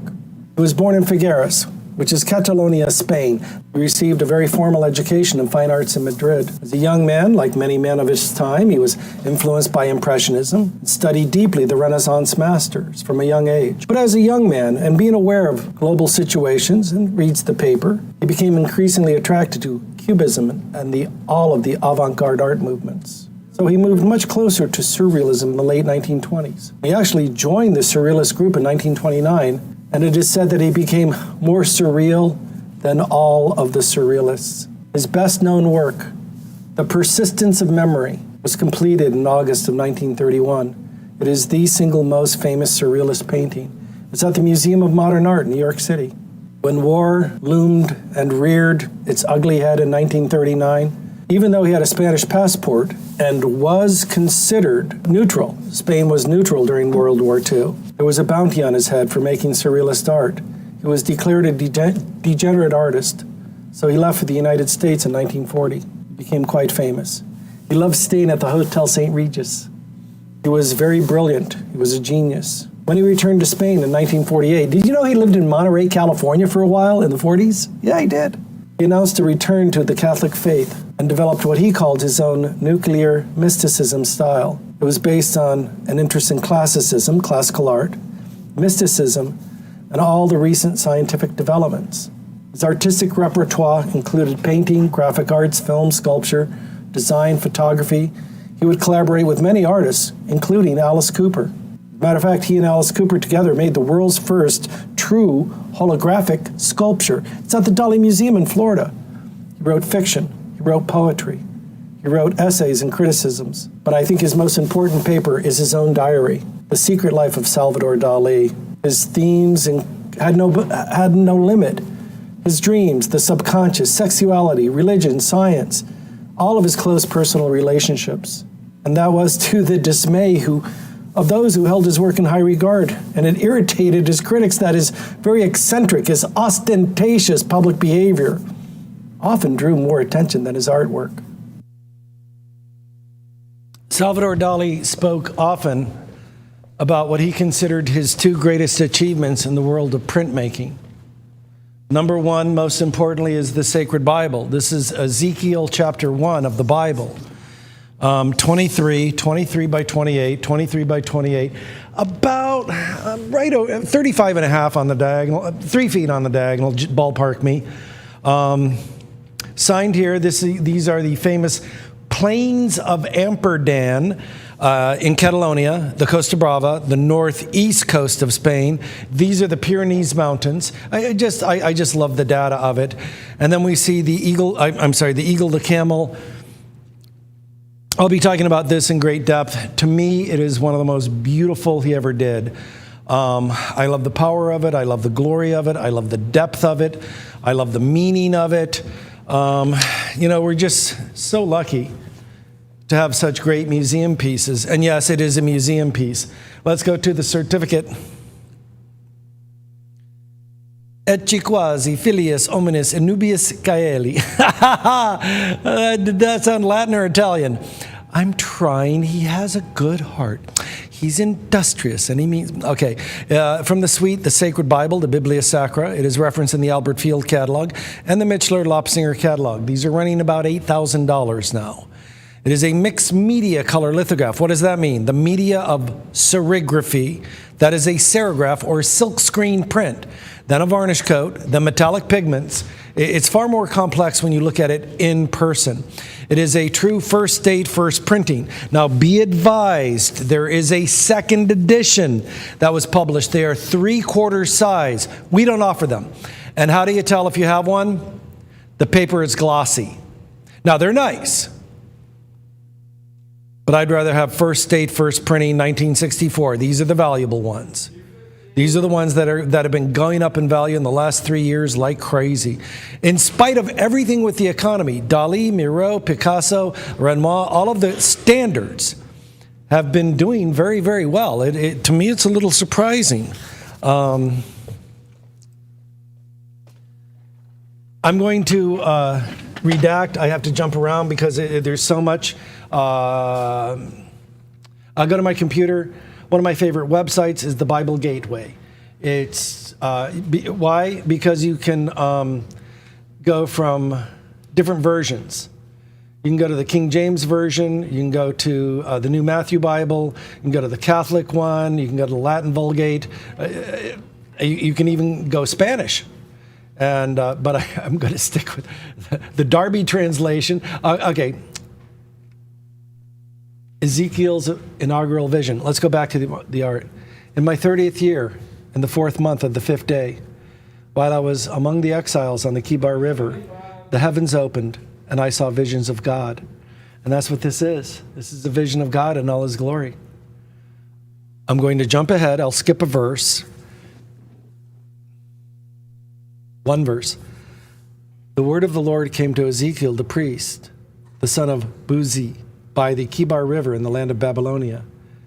There the hand of the Lord was on him. I looked. I saw a windstorm coming out of the north, an immense cloud with flashing lightning and surrounded by brilliant light. The center of the fire looked like glowing metal. And in the fire was what looked like 4 living creatures. In their appearance, their form was human. There were 4 faces and 4 wings. Their legs were straight. Their feet were like those of a calf and gleamed like burnished bronze. Under their wings, on their 4 sides, they had human hands. All 4 of them had faces and wings. I'm thinking ancient Sumerians. Anyhow. And the wings of one touched the wings of another. Then I jump ahead again. I want to be proper, but in the interest of time. Their faces looked like this. Each of the 4 had the face of a human being. And on the right side, the face of a lion. And on the left side, the face of an ox. Each also had the face of an eagle. Such were their faces. I'm going to go again, jump down again. This was the appearance of the likeness of the glory of the Lord. When I saw it, I fell face down, and I heard the voice of one speaking. He said to me, Son of man, stand up on your feet, and I will speak to you. As he spoke, the Spirit came into me, and raised me to my feet, and I heard him speaking to me. If there ever was a story of faith, humility, wisdom, and the power of the Lord, it is here. And, well, is it a museum piece? Go to my computer. I'm at the website of the Dali Museum in St. Petersburg, Florida, one of America's greatest treasures. Now, before I even start, the Dali Museum in Florida has nothing to do with this. I'm using their archives as an archive. As you know, back in 1981, I was a charter member docent. I'll show you the picture later. But I'm going to quote the Dali Museum's assistant curator, Dirk Armstrong. And again, I'm quoting the museum. They don't endorse us. They don't endorse any auction house that I know of. Okay, enough. Let's go back to the art. Is it a museum piece? After establishing a friendship with Dali over the course of several years, Dr. Giuseppe Alboreto commissioned the artist to create 100 paintings based on passages selected from the Latin Vulgate Bible. Giuseppe was a passionate Catholic and stated in an interview in 1995, I did everything I could to persuade him to meditate on the Catholic religion. He hoped that the project would lead the artist to a closer relationship with God. The results of the Alboreto Commission grew to 105 pieces that were completed between 1963 and 1964. The original illustrations were completed with a combination of gouache, watercolor, ink, and pastel. The premier exhibition of these prints at the Dali Museum in Florida, go back to my computer, was back in 2007. How do I know? I was there. Now, the Dali Museum in Spain had the exhibition much earlier, and the Dali Museum in Paris had the exhibition much, much earlier. I'm talking about the Dali Museum in Florida. Let's go back to the art.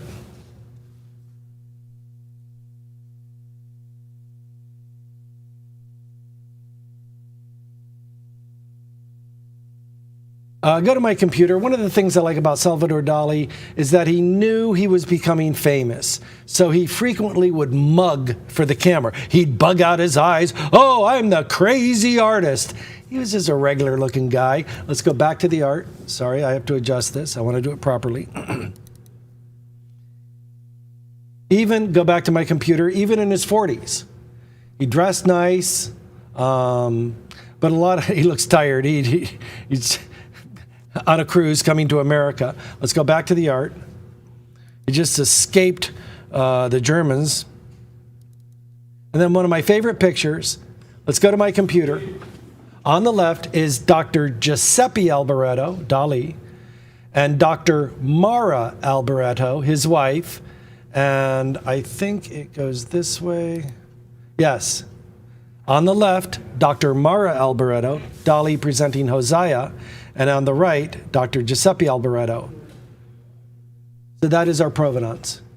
Let's go, $300? Do you know what these sell for? Let's go back to the art. I'll show you what they sell for. And this, you can look it up.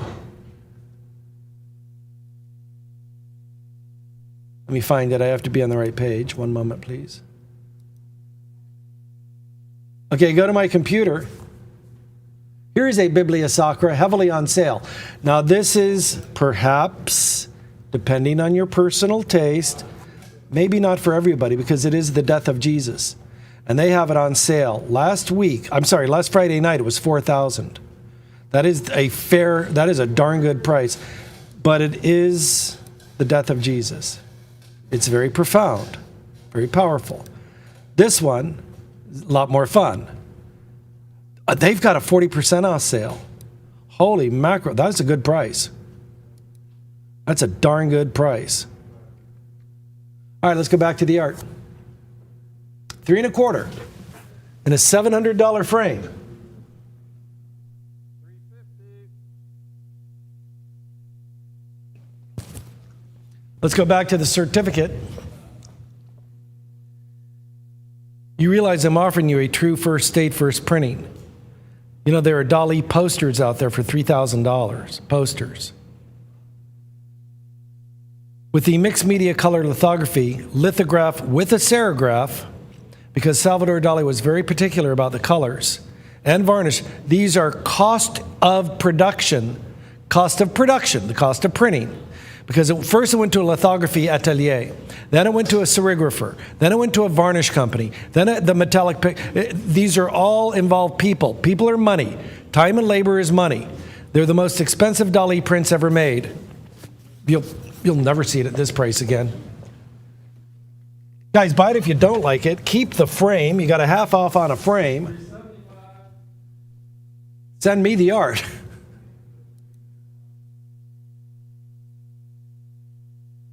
Go to my computer. Unsigned. How much? Unsigned. Unsigned. How much? Unsigned. Bid the $25.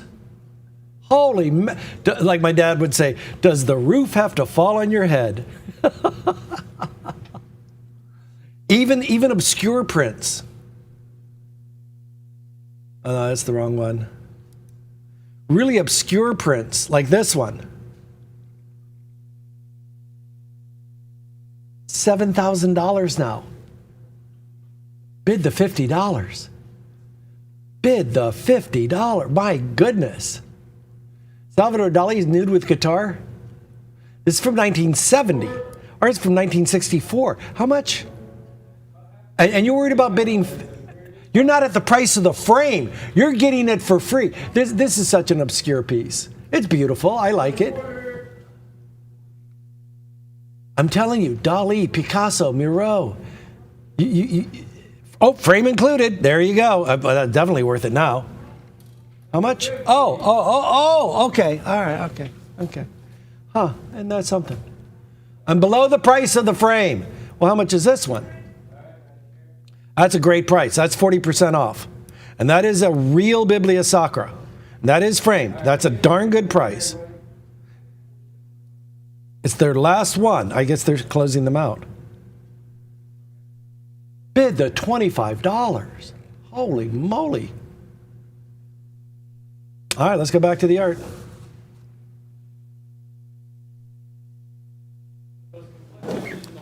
Yes, it is complex. It is beautiful. It is the book of Ezekiel, chapters 1 through 4. Now, I do want to point out, it is signed here. That is not an autograph. That is a printed signature. The Dali Museum in Florida does not recognize autographed ones. I do own one.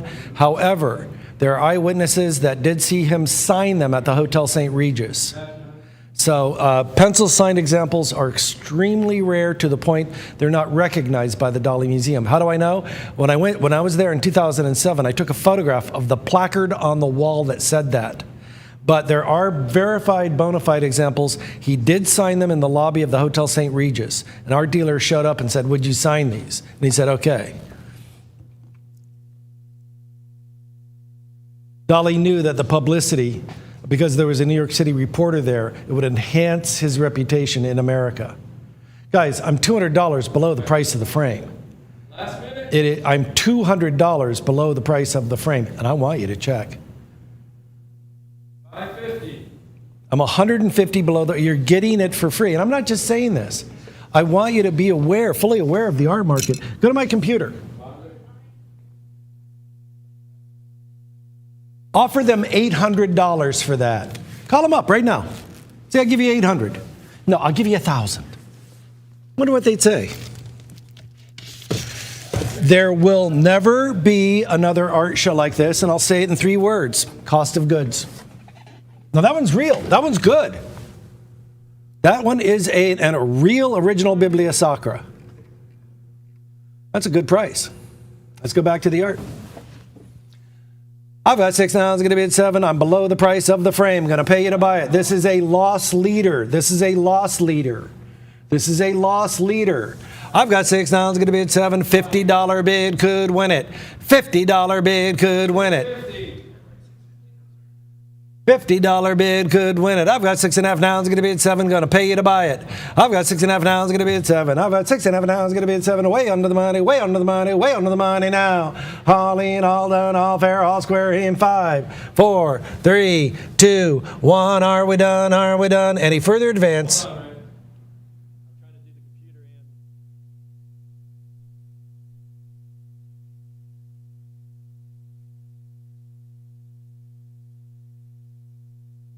You must be registered to bid.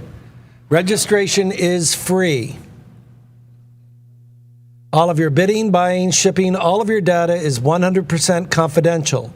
In the 18 years we've been in business, we have never sold a name on a mailing list. Going once, going twice. Sold.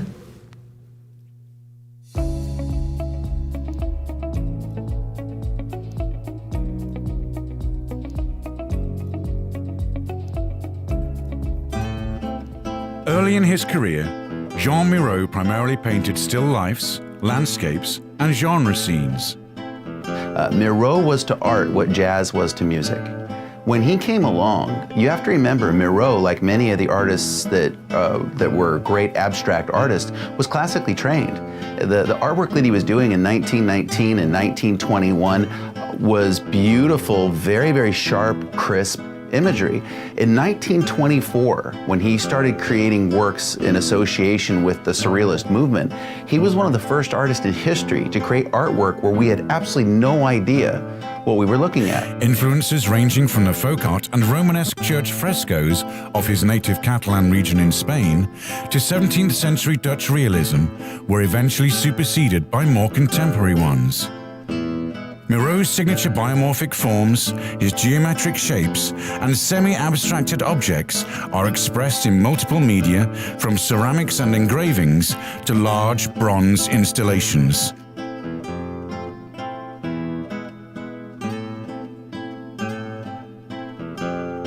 Miro was drawn to the Dada and Surrealist movements. He became friends with the Surrealist writer André Breton, forming a relationship that lasted for many, many years. The Surrealists were most active in Paris during the 1920s. Their members, led by Breton, promoted pure psychic automatism, which heavily influenced Miro's work.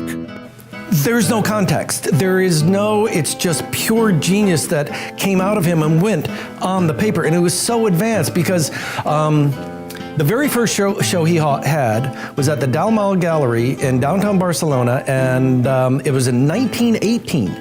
The paintings were defaced. People threw pots of ink on them, and the paintings were actually vandalized. He didn't care. He said, well, now it's time to go to Paris. While the Surrealists experimented with the irrational in art and writing, Miraut's art manifested these dreamlike qualities, becoming increasingly biomorphic, enigmatic, and innovative. In 1934, Miraut's art began to be exhibited in both France and the United States. He was still residing in Paris when war broke out in Europe, and by 1941, Miraut was forced to flee to Mallorca with his family. Perhaps not surprisingly, warfare and political tension were prominent themes in his art during this period. Concurrently, Miraut's first retrospective was held at the Museum of Modern Art in New York City, to great acclaim. His renown continued to grow both in America and Europe, culminating in a large-scale mural commissioned in Cincinnati in 1947. A large exhibition of 60 of Miraut's works was held at the Galerie Marge in Paris and subsequently at the PM EST Gallery in New York in 1953. As Miraut aged, he continued to receive many accolades and public commissions. In 1974, he was commissioned to create a massive tapestry for New York's World Trade Center. Miraut died at his home in 1983, a year after completing Woman and Bird, a grand public sculpture for the city of Barcelona. The work was, in a sense, the culmination of a prolific career so profoundly integral to the development of modern art.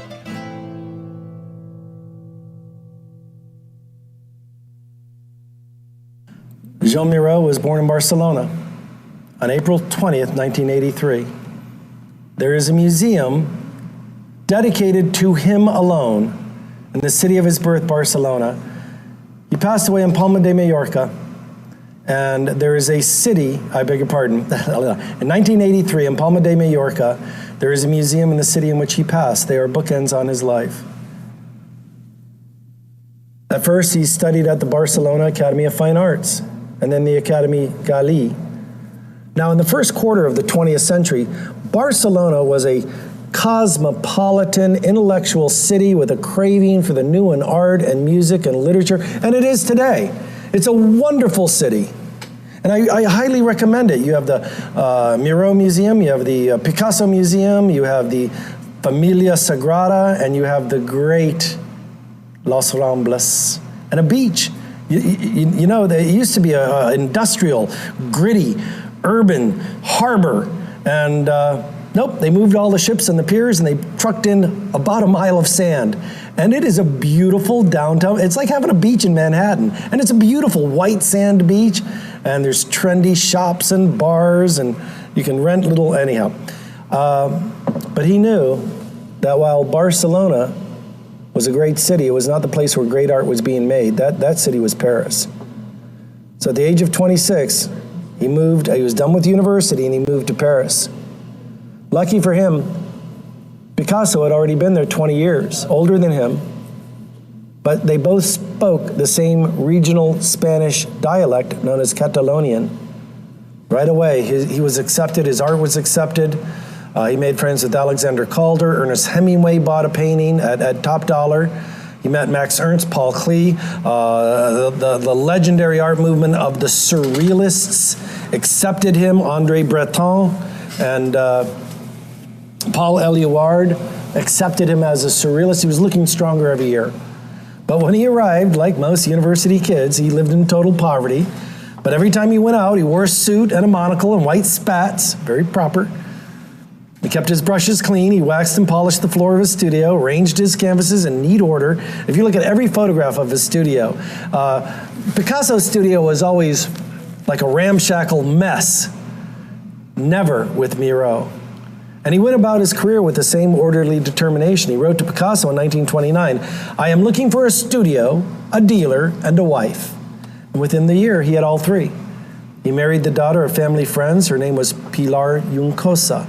They were happily married in 1929 and together for 54 years. And they had one daughter. Her name was Dolores.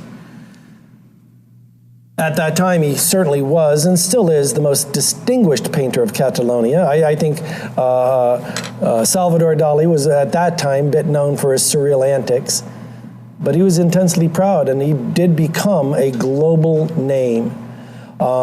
He is one of the most enduring of the surrealist artists. Many have been forgotten.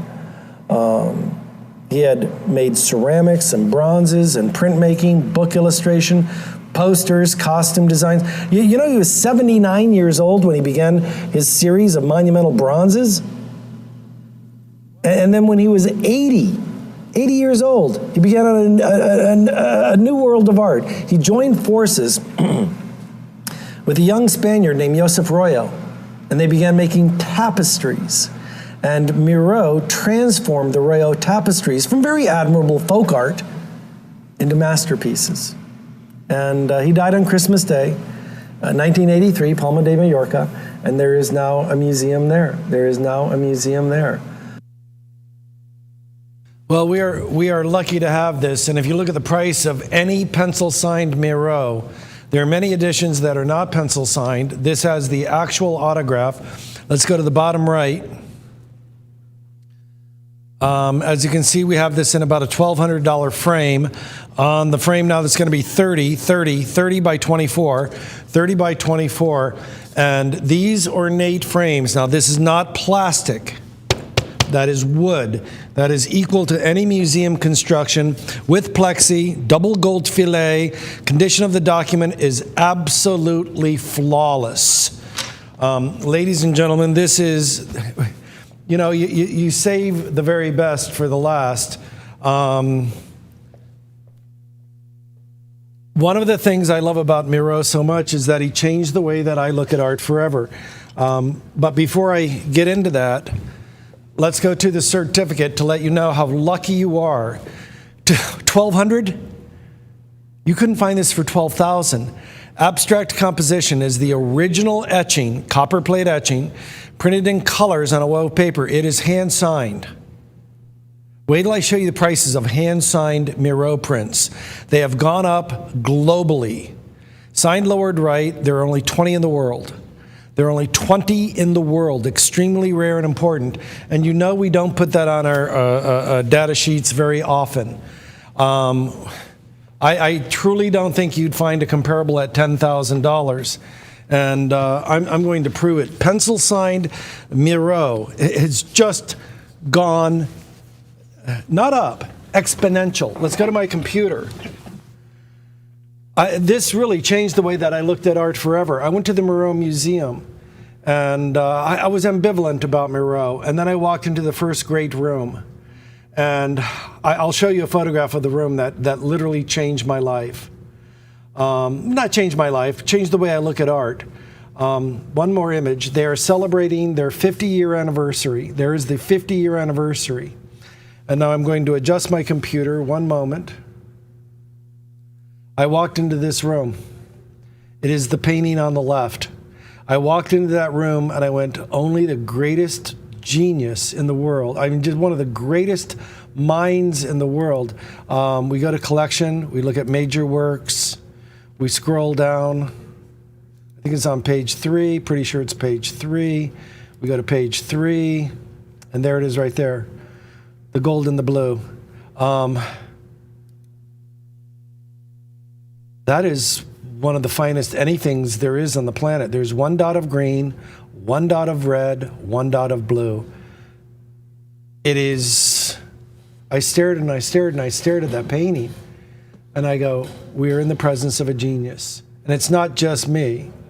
It's not just me. Not something that I just came up with my brain. When we look at the price of prints, and I'm astonished at how much they keep going up. These are prints. I'm not talking about $10, $80 million, $50 million paintings. These are prints.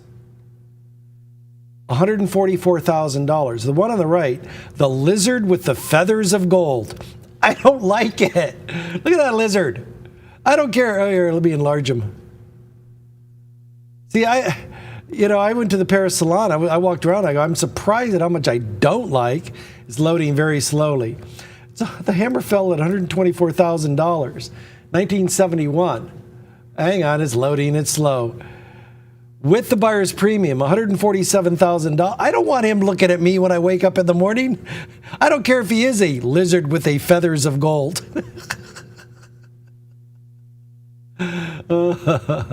Now, one thing that I recommend, if you go to the Guggenheim Museum in New York, go to the Guggenheim Museum in New York.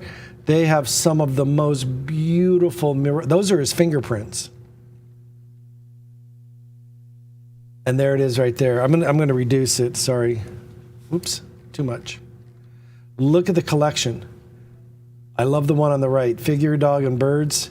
That's genius. All right, we're looking for $25,000. Why? It's an edition of 20. It is the rarest of the rare. Let's go back to the art. At $20,000, would you bid? At $20,000. You think I'm kidding? Go to my computer. This is live television.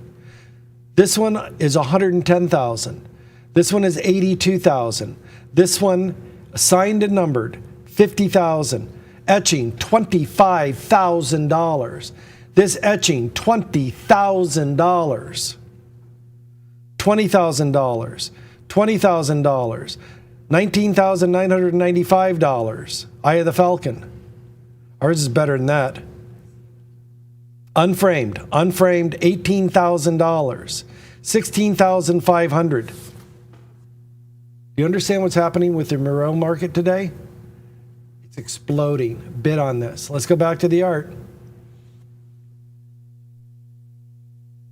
17. And those are all additions. Here, I'll show you one. Hold on a moment. I have it here.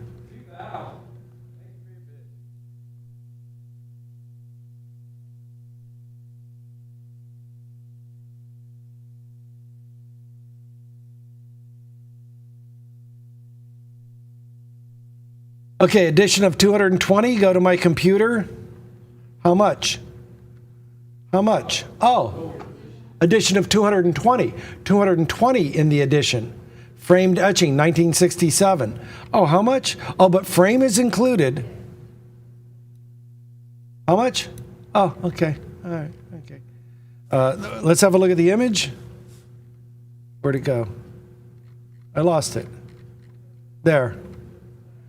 15,000. But it's pencil signed. But it's pencil signed. It's pencil signed. Let's go back to the art. And I think it is exquisite.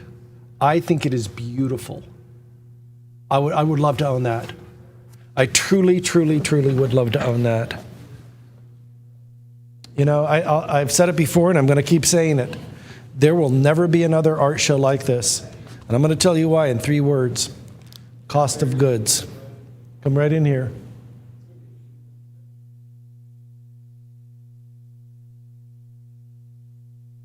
Number 4 of 20. I don't know what the C means. Do you know, Richard? Ray, Ray, that's not something I've seen before. It may make it unique. One more time on the signature, bottom right.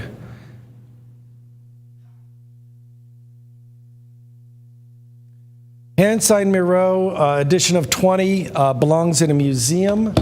Let's go to the certificate, and then I'll turn it over to Richard. I think I'm hitting a bit of a wall here. An abstract composition. It is original by his hand. It is hand-signed. It is number 4 of 20 in the world. Extremely rare and important. Richard, we have 2 minutes. Your thoughts, sir? I think this is the lowest priced hand-signed Miro I've ever seen. Tony, I don't think it's possible to get it at this money anywhere else in the world. I'm going to take the certificate because I can't believe what I'm seeing here. Ladies and gentlemen, I want to look at this because if not, Ray and I are going to have a bid on this. All right, Ray, you want to go halves? You got said it. Yes. Because go to my computer. Look at this. I'm going to say it. A buck-toothed kid with big ears. How much is it? Now, there's somebody out there going, wait, it's adorable. It's a buck-toothed kid with big ears. How much is it? $13,500, frame included. That's $13,500. Not my favorite. I don't want him on I'll put him on the wall next to the big bug. Is it hand signed though? But it is hand signed. Is that hand signed? It is hand signed. Well, it's not Got the a greatest face only a image, mother is it? could love. Let's go back to the art. Back to you, Richard. I'm sorry. But this is a very, very rare item. It's the abstract, composite abstract, original etching. It's hand signed by one of the greatest artists of the 20th century. You had 3 Spanish masters, Pablo Picasso, Salvador Dali, and Joan Miró. Miró was known as the bourgeois artiste. He came from Barcelona. They used to take in England we say take the mickey, have fun, Picasso and all the other artists, because he was the educated one. That's why it's known as the bourgeois artiste. His parents were lawyers. They were expecting him to be a lawyer, but he loved art and he left Barcelona, moved up to Paris, became friends with Picasso and all the greats, and in his own right became one of the greatest artists of the 20th century. The other thing you should know is when you get a hand-signed Miró, his normal edition size was 75. Have a look at this side, just to remind you. Yeah, just C. So it's 4 of 20 C. So, ladies and gentlemen, his normal museum size editions were 75. This one is one of only 20. So we should be in all rights. I think, Tony, I think it's fair to say if you get this under 17 or 18,000, I think that's very fair, don't you? I think that's more than fair. 17 or 18,000 is really a fair bid for it. We're under 3,000 at this time on a hand-signed, extremely rare and small edition. We'll go to my computer. I have a spot on comparable. Same year, same everything, abstract composition. That is the title. And then we look at the price. That's $20,000. That is real money. Call him up right now and offer him $5,000. Go ahead. Offer him $6,000. It's right there. Now that is signed. That is guaranteed. That is. I don't know if it's guaranteed. Well, I don't even see the signature now. Hang on. Yes, it is. It is a similar signature. Very, very similar. Hold on. Let me see. I want to find it. Now it's starting to bug me. Yes. Yes, it is proper. There is nothing wrong with this work of art, and that is a fair price. And there it is right there. That's $20,000. That is 20,000 real dollars. And they're all over. And that's not the lowest price. These have priced over $100,000. Not this exact one. I showed you the one that makes me laugh, the lizard with the feathers of gold. The lizard, au plume d'or, with the golden feathers. 147,000. Sure, I want to wake up. I'd wake up and go, whoa! I'll put it next to the kid with the big eyes and the big teeth and the buck teeth and the big ears. That's what I'll do. Where'd that kid go? Oh, poor kid. Where is he? Where is he? There he is. There he is. That poor kid. He needs some braces. That's $13,500. You're in fine shape. How much is this one? $20,000. How much is this one? $15,000. Let's have a look at the picture. Beautiful. That is absolutely beautiful. I love it. I think that is at $15,000.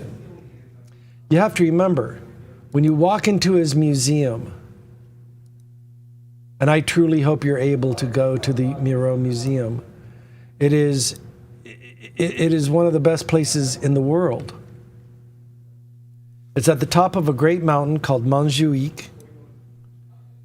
It's their 50th anniversary. The view from the roof, they have a rooftop sculpture garden, spectacular. Wait, I do have a photograph. There. See, the city of Barcelona is shaped like a big bowl, a caldera. It might be an ancient volcano. I don't know.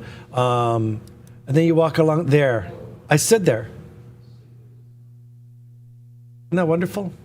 You can see La Sagrada Familia from that point. I walked in and I went, I get it. He is a true genius. One of the greatest in the world. And you can get there by bus. Sold it under the money now, way under the money. Congratulations.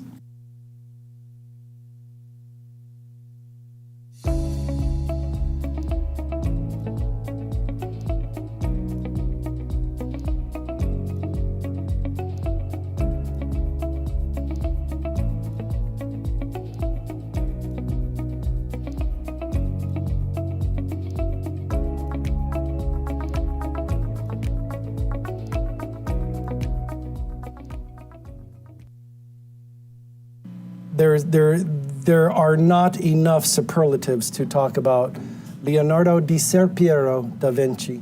Yeah, his real last name was di Ser Piero. It wasn't da Vinci. Da Vinci is the town that he was from. See, back then the world population was so little, it'd be like Tony from Tampa or Ray from Miami or, oh, that guy, what's his, Don, where's he from, Atlanta? That kind of thing, if you were from out of town. But his family name is Di Ser Piero, but he went by Leonardo da Vinci because he was born out of wedlock. He was born April 15th, 1452. He died the 2nd of May, 1519, in the arms of a king, the King of France. In his later years, his greatness was so respected, the King of France said, I will give you a palace. I will give you a retinue. I will give you carriages. I will give you cooks and chefs and gardeners if you'll just come to France. He said, okay. Now, we know that most of his fame came from his achievements as a painter.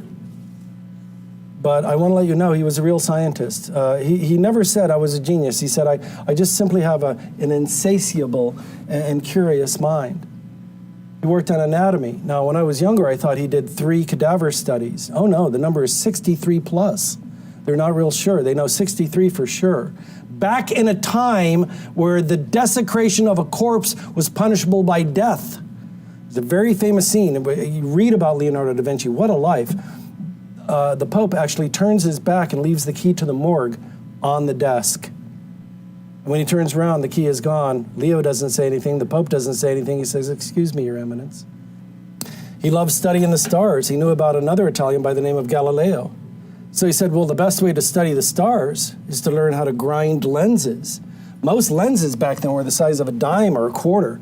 He made them, he said, the size of a saucer. Now, you got to remember, it's a little Italian saucer. It's for an espresso. He studied botany, cartography, painting, paleontology. It is genius. It is absolutely genius. Now, many people would call him the greatest painter in the history of art. I would agree, but I've always said he's tied for first with Rembrandt.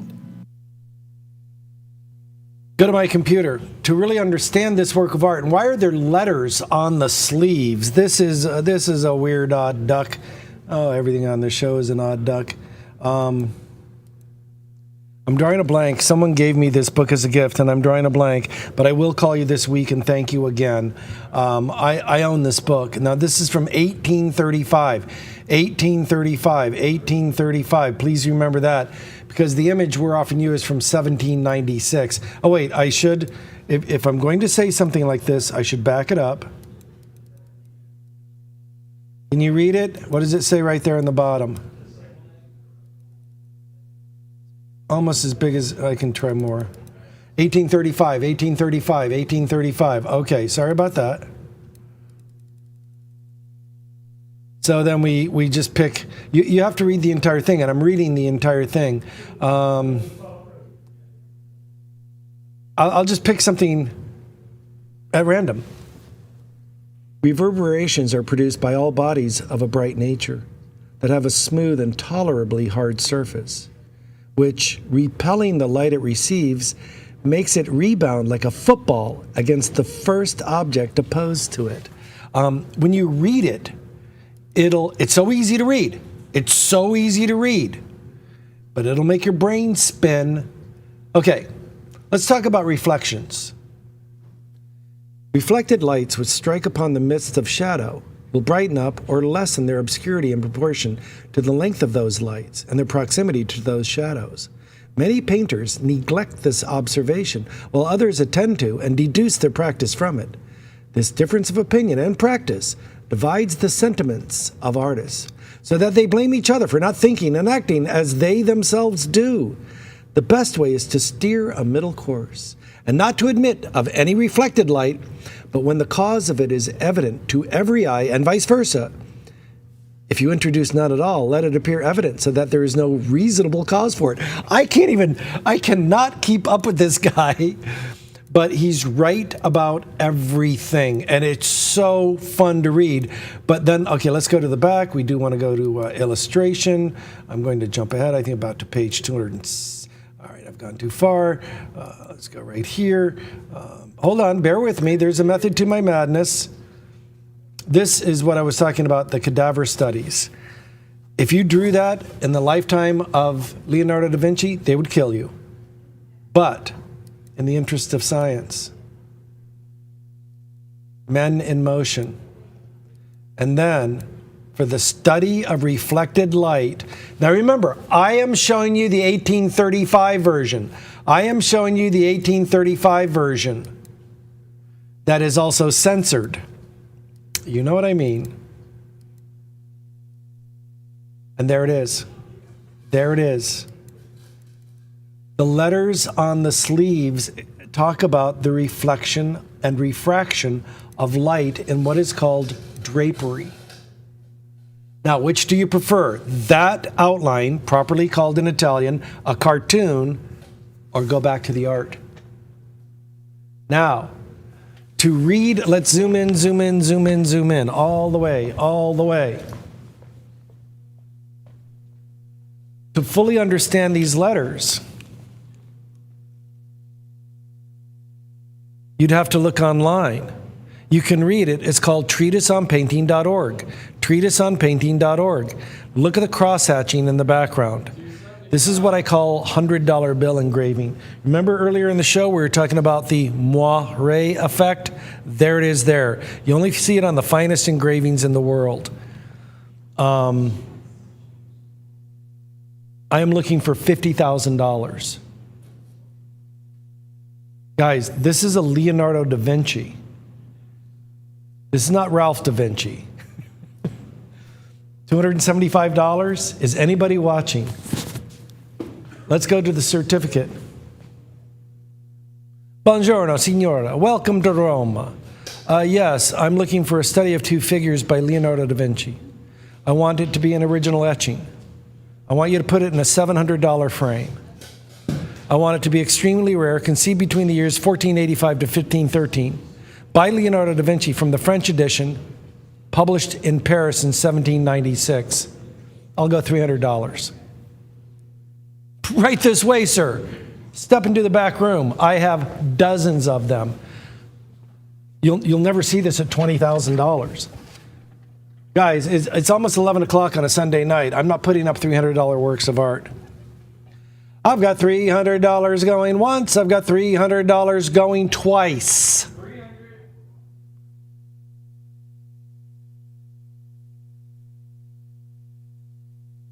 Go to my computer. Now, if you want to learn about it, it's very easy. Just go to the Treatise on Painting.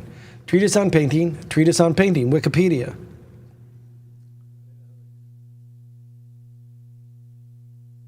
The manuscripts began in Milan, while Leonardo was under the service of Ludovico Sforza, an Italian nobleman. He was the Duke of Milan. His heir, Francesco Melzi, was a pupil and an assistant, professional assistant. When Da Vinci died, there was no one else to inherit it. When Melzi's manuscript was rediscovered in the Vatican Library, the treatise was published in 1817. How do I get a 1796? Let's go to the website. Treatiseonpainting.org. Treatiseonpainting.org. Treatiseonpainting.org. You can find it right now. Let's go to the introduction. Treatiseonpainting.org.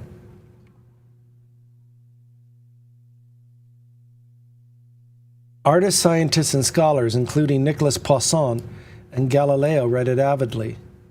Wow. Wow. Galileo read this. One moment, 500? You'll never see this for 10,000. Why? Let's prove it. Let's go to the Libro de Pittura, Vatican City, their handwritten document. That will never be for sale. Offer them $100 million. You'll never buy that. Okay, so let's go to handwritten manuscripts. They're in the finest collections. Read about Kimball Brooker. I did. Amazing human being. All right, let's go to the printed editions. Printed editions.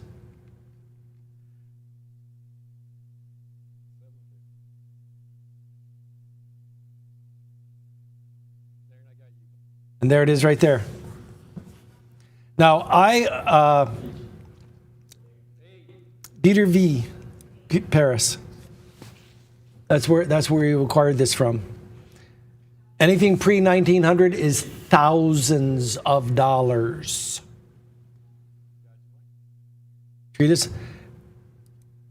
The Vatican did not publish their version until 1817. Anything pre-1817, crazy rare. Oh my gosh.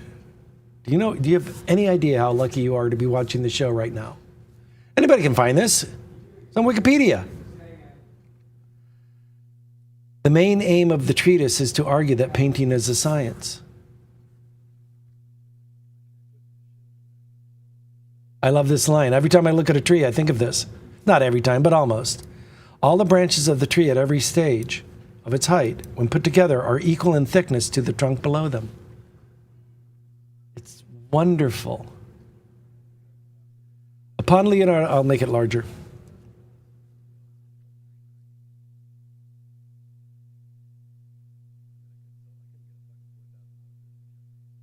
Upon Leonardo's death, he left his notebooks to his pupil and heir, Francesco Melzi. They were to be published, a task of overwhelming difficulty because of the scope and Leonardo's idiosyncratic writing.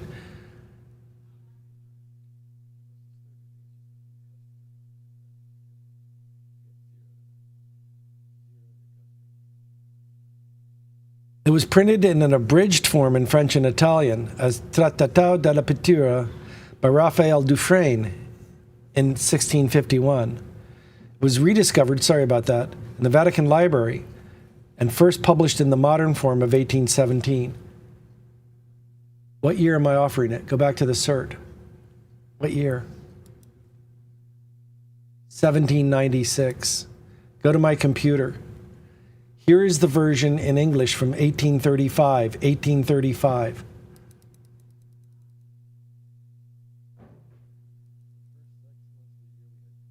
Guys, I'm offering you a real one. It's in a $600 frame. All right, let's give it a final clock. Richard, I need a little help. I want to cry. This is so low. Well, what do you expect for a Ralph da Vinci? Yes. Oh dear.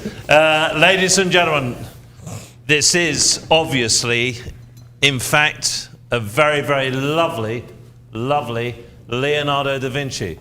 Original etching in black, the study of two figures in an interior. And ladies and gentlemen, this has survived since 1796. You're looking at a work of art, it is nearly 230 years old.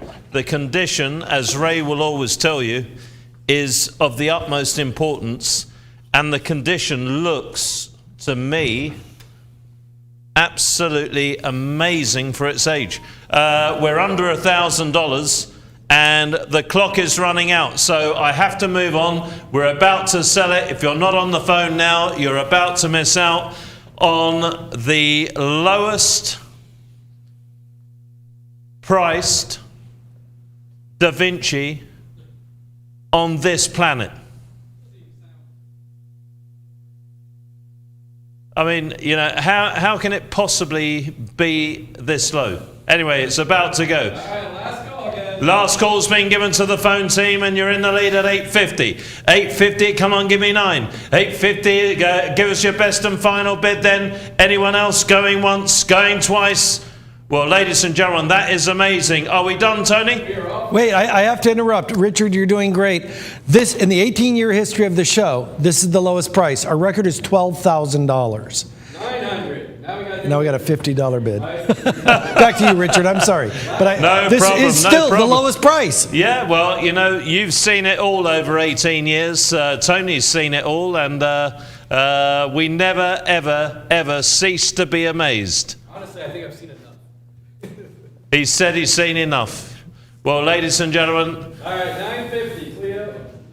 9.5. People are calling. Woo! It's not reached the dizzy heights of 1,000, has it?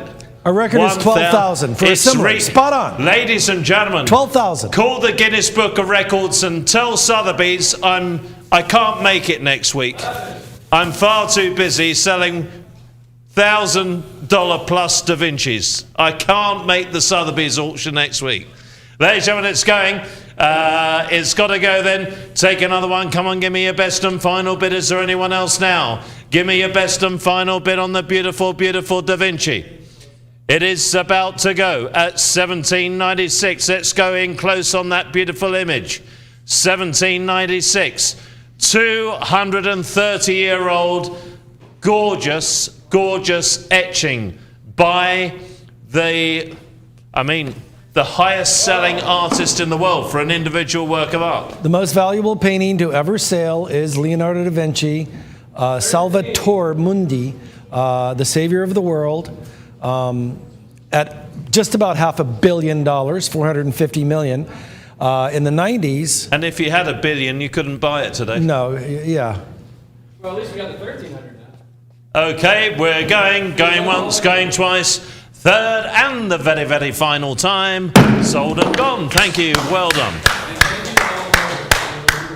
Thank you. Okay, ladies and gentlemen, we have some wonderful works coming your way. Don't forget, the artist behind me here, Kef, is here next weekend, live in the studio, and we're going to be very busy. We're in meetings all week, ready to put a fantastic show together for you.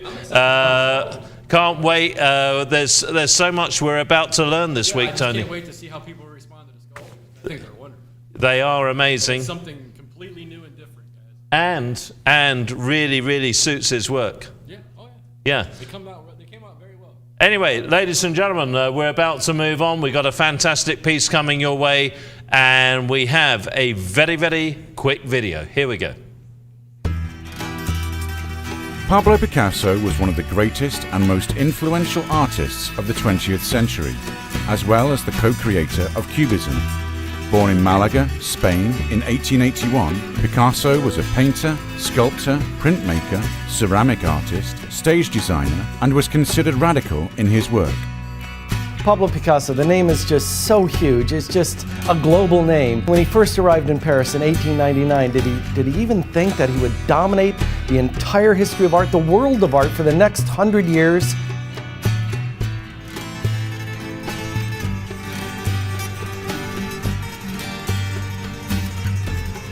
Art critics and historians typically break Picasso's adult career into two distinct periods: his blue period and his rose period. His blue period, which lasted from 1901 to 1904, is named after the colour that dominated nearly all of Picasso's paintings during these years. By 1905, Picasso had largely overcome the depression that had previously debilitated him. His most famous paintings from these years include The Family of Saltimbanque, Gertrude Stein, and 2 nudes. In 1907, Picasso produced a painting unlike anything he or anyone else had ever painted before, a work that would profoundly influence the direction of art through the entire 20th century. It is Les Demoiselles d'Avignon, a chilling depiction of 5 nude prostitutes abstracted and distorted with sharp geometric figures and features, and stark blotches of blues and greens and greys. Today, Les Demoiselles d'Avignon is considered the precursor and inspiration of Cubism. It's an artistic style pioneered by Picasso and his friend and fellow painter, Georges Braque. Picasso's early Cubist paintings, known as his analytic Cubist works, include 3 Women of 1907, Bread and a Fruit Dish on a Table, 1909, and Girl with a Mandolin in 1910. The outbreak of World War I ushered in the next great change in Picasso's art. He grew more somber and once again became preoccupied with the depiction of reality. Guernica, Picasso's most well-known surrealist painting, deemed one of the greatest paintings of all time, emerged from Picasso's outrage at the bombing and the inhumanity of war. Guernica remains one of the most moving and powerful anti-war paintings in history. He was everything he was cracked up to be and more. Inarguably one of the most celebrated and influential painters of the 20th century, Picasso continues to garner reverence for his technical mastery, his visionary creativity, and his profound empathy. And together, these qualities have distinguished him as a revolutionary artist.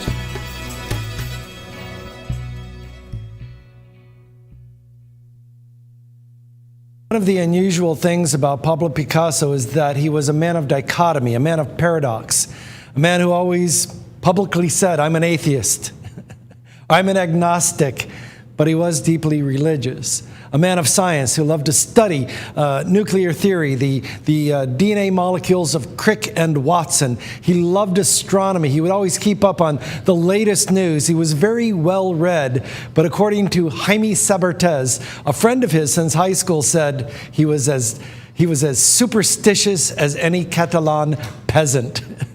A man who was said to be a misogynist. But when you look at his entire life, if you really read about him, in his personal life, he was continually surrounded by women. So again, a man of dichotomy. But I'm going to make a point of this. He was a man who was notoriously frugal. When his grandchildren would come, he would take a fig and put an almond in it. Now, a fig has sugar. The almond has protein. You can live on it. Did you know you can live on nuts and dates? You really can.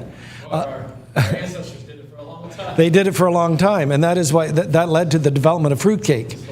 You could survive on fruitcake. But you know what it's called? In Spanish, it's called a mendicant. It means a food you give to a beggar. So when his children would come, he would give them beggar's food. I'm getting to the point. If a young lady went on a dinner date, or if any of his friends, they could order expensive wine, but they could never order champagne. That was frivolous. It was a waste of money. The point that I'm trying to make is that this work of art we're about to bid on was very, very important to Pablo Picasso. And how do I know? He paid upfront in advance for the original watercolor. It is a mixed media work. This is an original watercolor, not done by him. It may have been, because he did do the original, let's just say examples, test examples, meaning that he would be at the Atelier, Savana Editorial d'Art of Milan. And he would sit down with the artists that worked. Yes, they would hire professional watercolorists to come into the atelier. The print would come off the press. They would dry in racks for about a week, and then they would add the embellishment. You can see the original watercolor throughout the work of art. So the point that I'm trying to make is that Pablo Picasso was notoriously frugal. For him to pay up front and out of pocket for original watercolor on any lithograph, it must have meant a lot to him. Let's go to the certificate. The Nude Woman is a lithograph with extensive hand coloring. Now, hand coloring, that's not crayon, that's watercolor. So you're getting a mixed media Picasso painting. It is a rare first edition of 200 in the world. Printed by Silvana Editorial d'Art of Milan, Italy in 1955. He passed in 1973.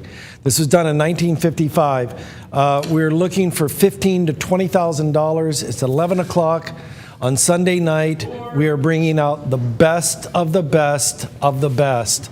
We want, now, why am I saying $20,000? Let's go to my computer. Now, these are authenticated. These are real. But these were not published during Picasso's lifetime. They are from his estate.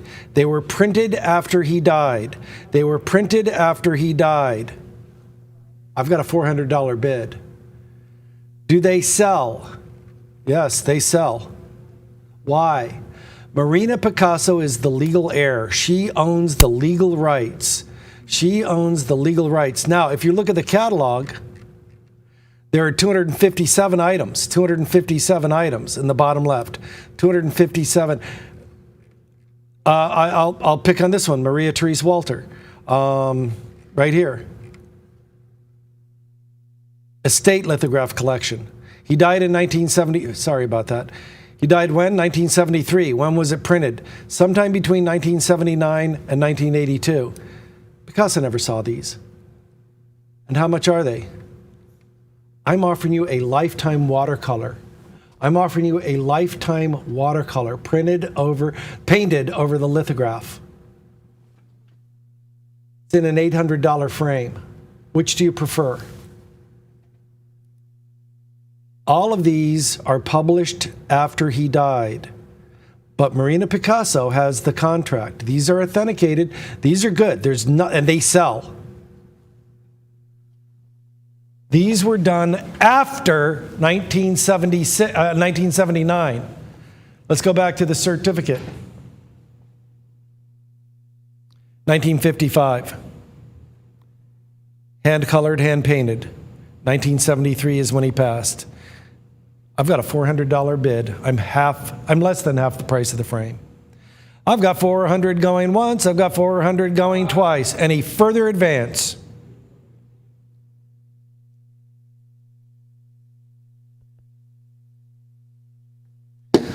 Now, we do have a question time to time. Why isn't it signed? Let's come up here to the upper left.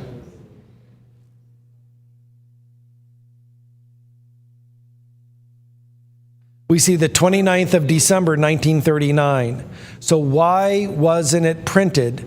It was painted. The original painting was done on the 20th. They transposed. Now they say we invented the calendar before America was even born. You transpose, so we do it backward. The 29th of December, 1939. Wow. Oh my gosh. They knew war was coming. This was painted before the war. Okay, now the price has changed. Germany invaded Poland in 1939. This is quite rare. It was printed in 1955, obviously because of the war. Now, during World War II, Picasso had paintings in Belgium, Switzerland, in Spain, in bank vaults. He didn't like to have them in bank vaults in Paris because of the Germans. He was afraid it would all be confiscated. So why did Picasso spend World War II in Paris? He had a Spanish passport. Spain was neutral. Spain was neutral. He had a Spanish passport. Spain was neutral. Oh my gosh, this was done in 1939. It was printed after the war. I'm looking for $20,000. This is an original painting over a lithograph. Oh my gosh. It's Dora Maar. That's not Maria Therese. That's Dora Maar. I just got goosebumps. Okay. The price of this just went up. The price of this just went up. Go to my computer.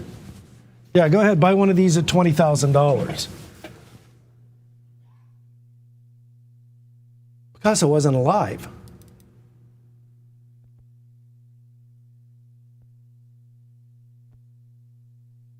Picasso died in 1973. This was printed sometime between 1979 and 1982. It's an edition of 500. but it's got the contract. It's got the contract. These are good. They do sell. I'm offering you an original watercolor over a lithograph, painted in Italy. Guys, bid on this. Ay, ay, ay, ay, ay.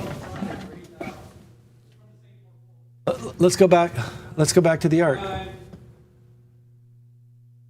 You're lucky to watch this show. If you're watching this show, you are lucky. And I'm not kidding. I'm not just saying that because I work here. No, I'm not an owner. I'm not a manager. I'm not even an employee. I'm just a walk-on auctioneer. The only reason I keep my job is that I love art so much. I actually love these. Guys, you're very, very lucky.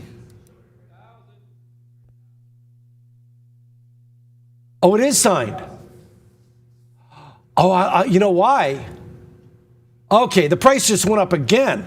Okay, right before, 1939, an American businessman commissioned a large original oil painting from Picasso for $135,000. That would be like $1 million today. Then war broke out.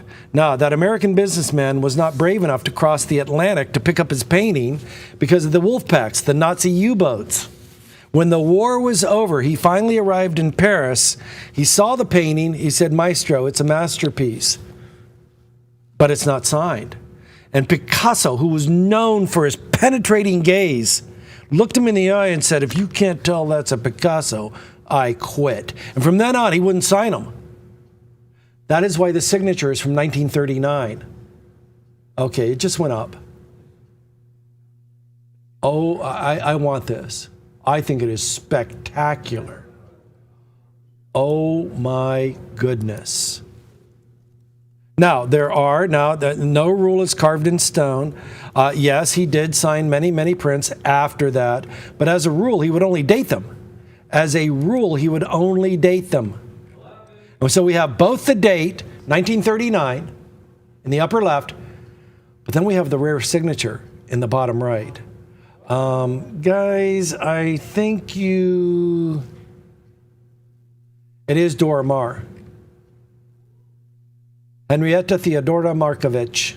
I can guarantee it. Go to my computer. Now, with a name like Henrietta Theodora Markovich, you kind of shorten it. Dora Maar. And that is more elegant. Henrietta Theodora Markovich, or Dora Maar. This is the great photograph of her by Man Ray. And we do know that they were together between 1935 and they broke up in 1943. Her place in history is the fact she is Les Femmes qui pleurent, the woman who cries. That's a whole nother story. Where is it? Her place in history, I think, she was an artist in her own right, and I never want to take that away. She was a leading surrealist whose photography was daring, shown in Paris galleries alongside the work of Man Ray and Salvador Dali. So she stands on her own 2 feet. But I think, go back to the art because I'm going to do it properly. If you go to the Queen Sofia, Reina Sofia.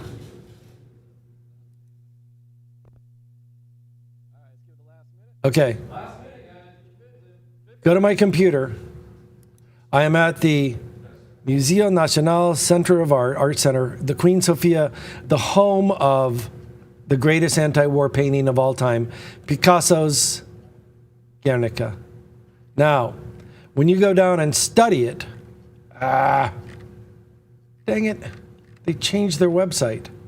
Go back to the art. I'm grumpy.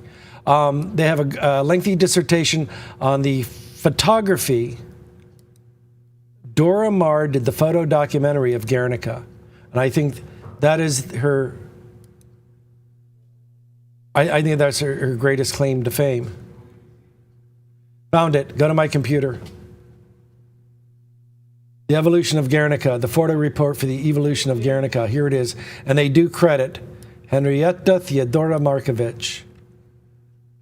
See how the painting's unfinished, how it grows? This is how it started. It began as a sketch, and it completely morphed.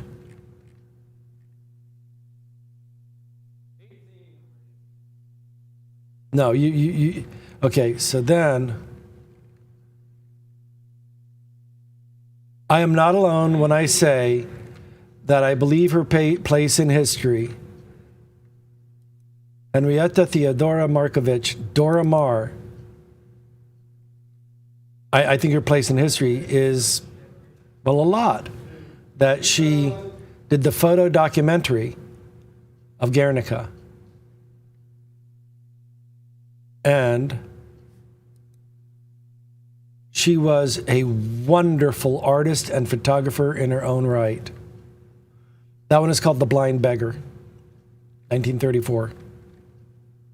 Amazing how many of these I recognize.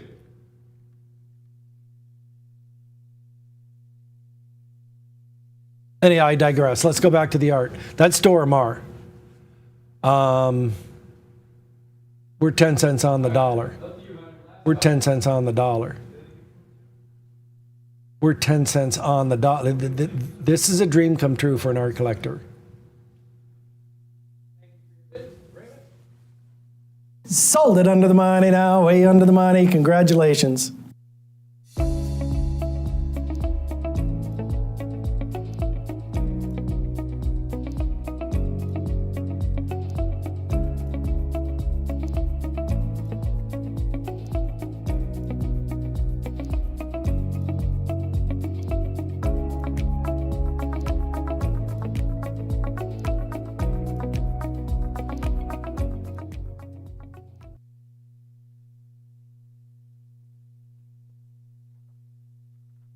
Ladies and gentlemen, I do want to let you know that tonight is extraordinary. It is exceptional. I always think of a great friend of the show, Arturo Del Moni, the great sculptor. I used to say Amedeo Modigliani. He called up, he was so... Modigliani, it's Modigliani. He's a good Italian. Amedeo Clemente Modigliani was an Italian painter that was born July of 1884. He had a very short life, very short life. He only lived to be 35. I always loved Arturo because he always calls my son Piccolo Tony because he plays the violin. He calls him Piccolo Tony.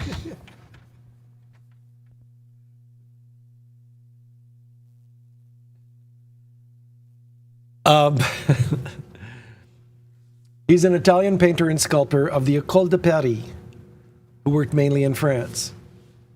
He is known for his portraits, his nudes, a very modern style. He was unlike anything the art world had ever seen. You're tempted to call it surreal, these elongation of necks and faces and figures. He is in the $100 million club. He is in the $100 million club. In 1906, he moved to Paris. Well, because it's the art center of the world. And he moved into the cheapest rent building money could buy. It was called the Boat Wash House because it creaked in the wind. It was called Le Bateau Le Voie. I think I have a picture of it. Oop. They spelled it wrong. And Luck, Fate, Destiny. Go to my computer. It's the cheapest rent in Montmartre. Cold running water in each room, a sink, no bathtub. You heated your bath water on a pot-bellied stove in each room. Look at all the chimneys. There was one toilet at the end of the hall that everybody shared, and it is famous in art history. Artists such as Picasso. Now the building burned down, But that's what it looks like today. On stormy days, it swayed and creaked, reminding people of the washing boats on the River Seine, hence the name, Le Bateau Lavoir. And there it is right there, Amedeo Modigliani. Isn't that great? Max Jacob lived there. Read about his life. It'll make you cry. Read about Max Jacob. The unofficial club included artists like Matisse, Georges Braque, one of my favorite, Jean-Paul Laurent. I love everything he's ever painted. And there it is, Modigliani. Marie Laurencin. I've just read a book on Marie Laurencin. She's not what you expect. Wow, what a story. André Derain, Maurice Utrillo, Guillaume Apollinaire. All right, let's go back to the art. I'm sorry, getting carried away. I always get carried away.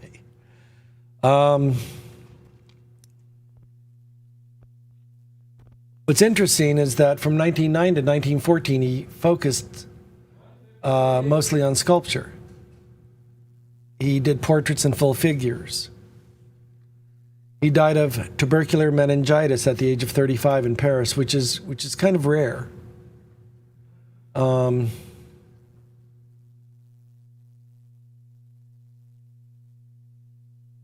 His mother, Eugénie, was born and raised in Marseille.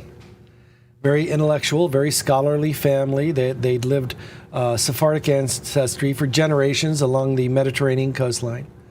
Her family was always fluent in many languages. She considered language to be very important, so when the Italian, young Amedeo, went to Paris, he could speak French. It was brilliant for the mother to insist that the family learn many languages.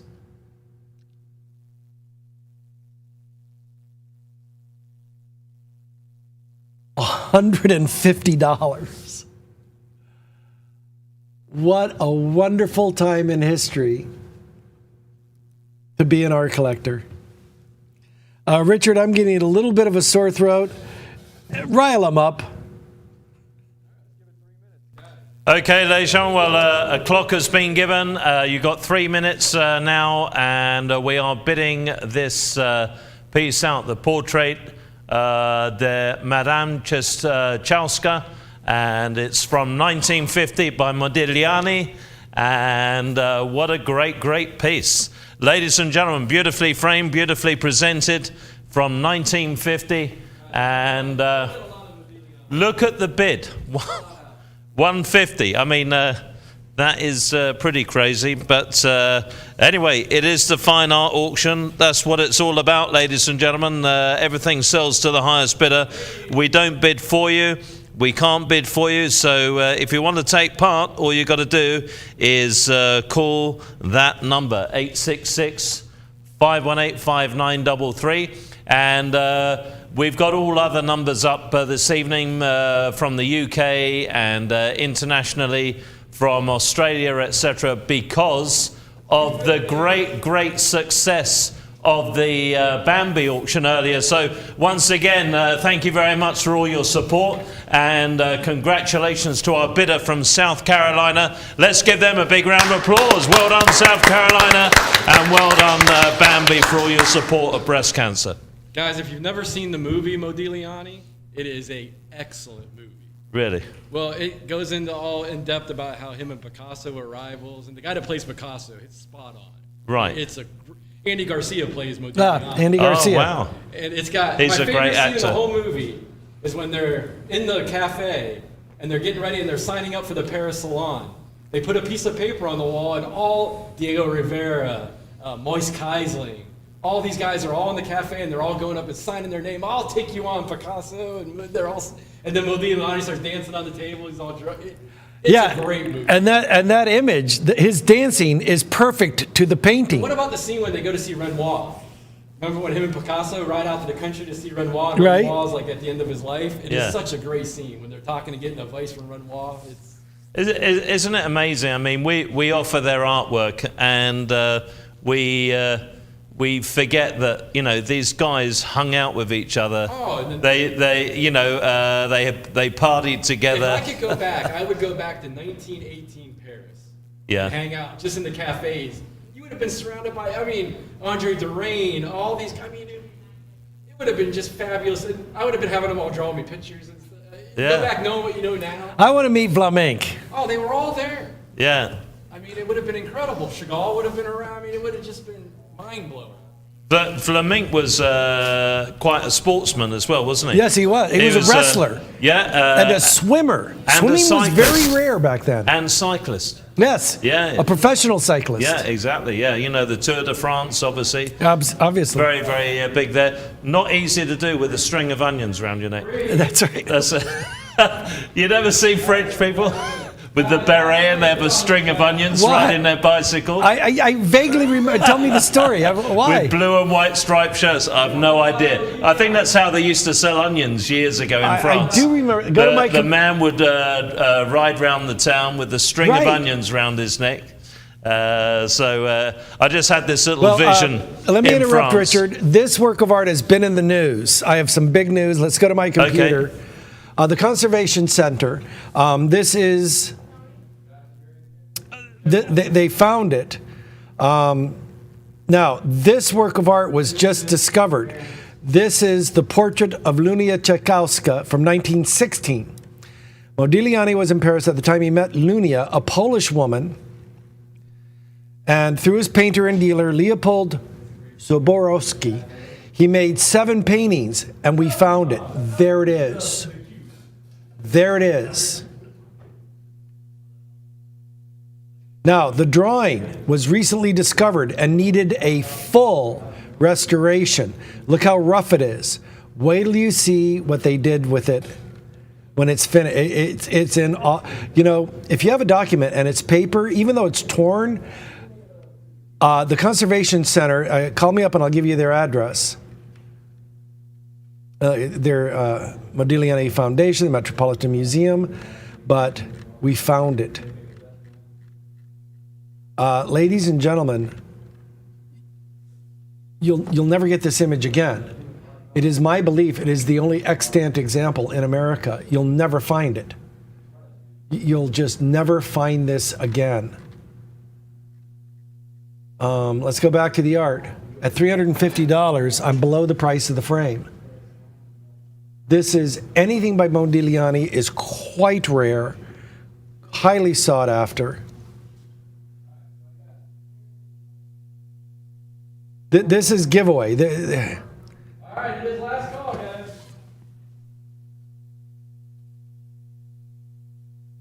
Last call's been given, ladies and gentlemen. We're about to sell. Give me another 25 if you like it. Come on. We're under the $500 barrier, so you can still bid $25 if you want it. We're under 500, so the bidding increment is 25 at the second. So if you want it, get on the phone. Be very, very quick because we are literally about to drop the hammer on this fantastic portrait, a very famous piece by Modigliani of Madame Czechowska. Ladies and gentlemen, 375 is bid, and I'll take $25 bids to move on. Come on, give us your best and final bid. Give us your best and final bid now. It's about to sell. It is about to go. The Modigliani, ladies and gentlemen, portrait of Madame Czechowska, and it's going now. Go to my computer. I'm going to pitch a fit. Now, this is the same lady. You can order a reproduction. $630. Come on. I got a lot of calls coming in. Got to look up on me. All right, go back to the art. I'm going to pitch a fit. They're going to find me wiggling around on the ground, foaming at the mouth.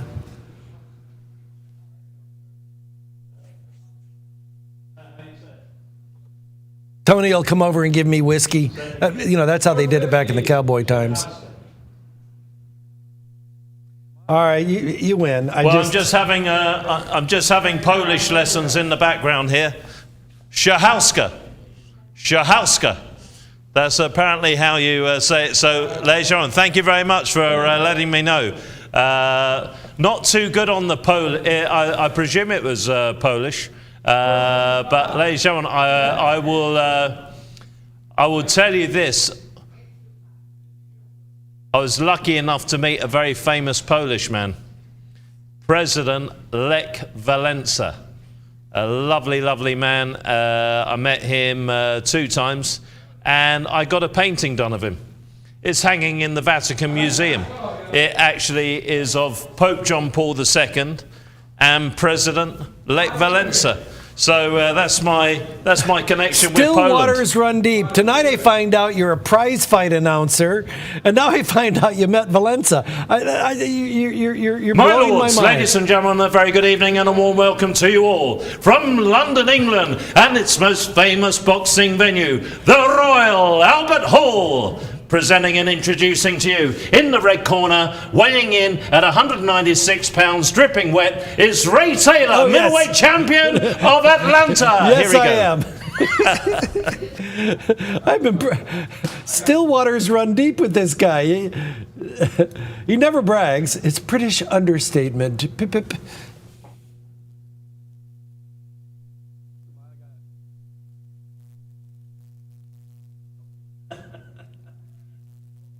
Kind of got quiet after that. Well, ladies and gentlemen, we're about to sell. The hammer's about to drop. Okay. Are we done, Tony? Are we done? All in? $50 bids to move on. Last chance, last call. Give me your best and final bid now. Give me your best and final bid. It is about to go, ladies and gentlemen. Another 50, yes or no? Last chance, last call, gavels high. Sold and gone. Thank you very much. Things they get me doing here, ladies and gentlemen. My goodness gracious. Anyway, we try and have fun in the 5 hours we're together, don't we, Ray? I think we go. Things are going quite swimmingly. Quite swimmingly. Would you like a cup of tea, there, boy? That is so. I'm trying to be British just for you. It's gone 4 o'clock. Okay, well, we've got a fantastic painting coming your way now. Absolutely stunning. And Ray is going to tell you all about the Steinlen original pastel. And here it is from 1915. As a young man, the very first work of art I collected was by Steinlen. Theophile Alexander Steinlen was called Le Chat Noir, the Black Cat. It was a famous bar in Paris, in Montmartre. Years, decades later, I would be lucky enough to go to Paris, and I went to the actual location. I knew the address, and I went there, and it's a t-shirt shop. And I go, oh, and I talked to the gentleman that ran it. He's French, spoke English. He goes, we really should turn it back into a bar because there are people from Australia, from Wales that come in, and when they see it's a t-shirt shop, they're so disappointed. Now, posters by Steinlen, I will demonstrate, are in the $40,000 range. Posters. Then I'll show you the prices of paintings. Ladies and gentlemen, with great pride and pleasure, may I present to you a Steinlen original. This is one in the world. One in the world. Let's go over here to the certificate. When I talk about one time in a world, now this is the final work of art of the night. This is it. This is the last one of the night. And Dave, could we zoom in some more? I watch the show at home, and sometimes it's a little bit hard to see. Theophile Alexander Steinlen, French artist, Swiss. The bouquet, I know this type. I'm not going to wing it. The original pastel painting is on a laid paper mounted on board, very common for the era. Signed by the artist, a unique work. From 1915, extremely rare and important. Extremely rare and important. We do not use that phrase very often. So now, with that in mind, I am offering you an original. Let's go to my computer. These are posters. These are editions in hundreds and hundreds. These are posters. $62,000. It is a poster. $52,000. It is a poster. I am offering you a fully realized painting. These are posters. Unlimited edition. I have no bid. I'm offering you an original Steinlen. I'm offering you an original. Now, go back to the art. I'll show you the prices of paintings. Where'd it go? Here we are. Oh, you can bid. Please remember, this is an original painting. This is an original. They're very rare because he is known for his posters. Most of his original works of art are in museums. Go to my computer. Just as beautiful. This is an original. This is an original. Posters are $50,000. What's the price? $400,000. That is wonderful. That is beautiful. I've got a $1,000 bid. It's in a $2,500 frame. Let's go back to the art. I'll show you another one. Now what I'm going to do, I'm going to find a spot-on comparable. Go to my computer, not this one. I just want to show you some more. This is The Laundry Women. That one went for $132,000. A blancheuse. I know I'm saying it wrong. I don't speak French. I try. They're laundry women. Signed lower right. Let's go back to the art.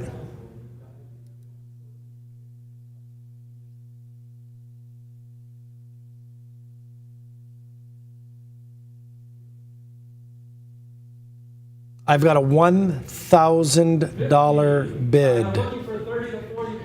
I think 40 all day. 40 all day long.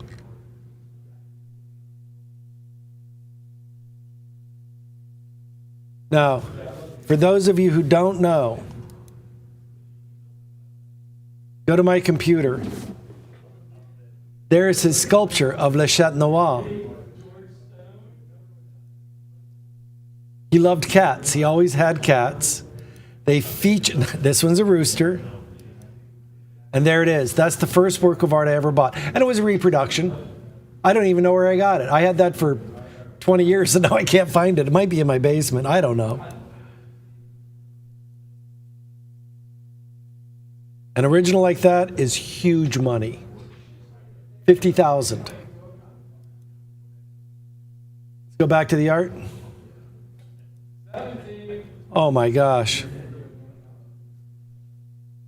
He was born in Switzerland, in Lausanne.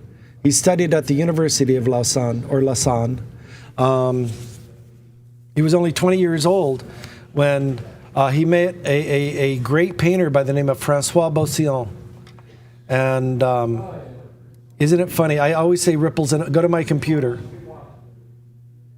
He was going to work in a tapestry factory, and this man said, no, you should move to Paris. You're a great artist. I always say ripples in a pond.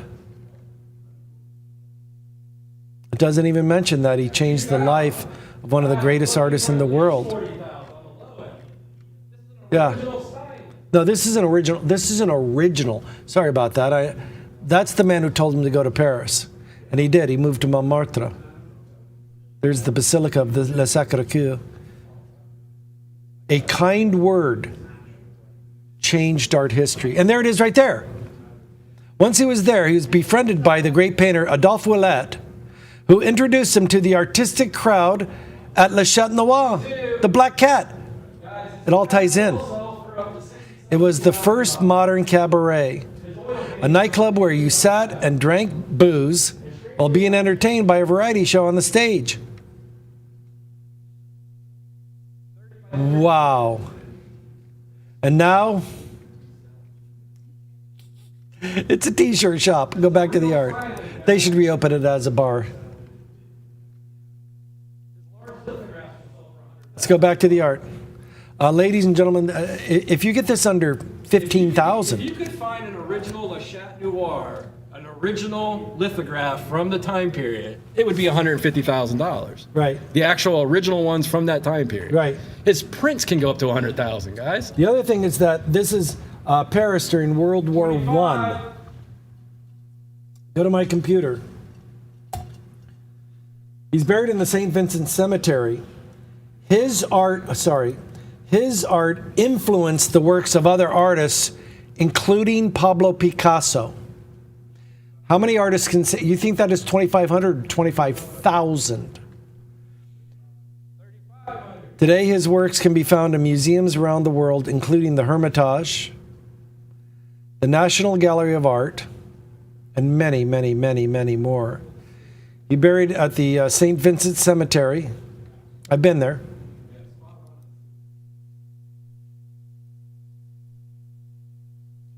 I went there with Eugene Baudin, Jules Charette, right down the road. Steinlen. Maurice Utrillo. You know, it's a very famous cemetery. People are dying to get in. Let's go back to the art.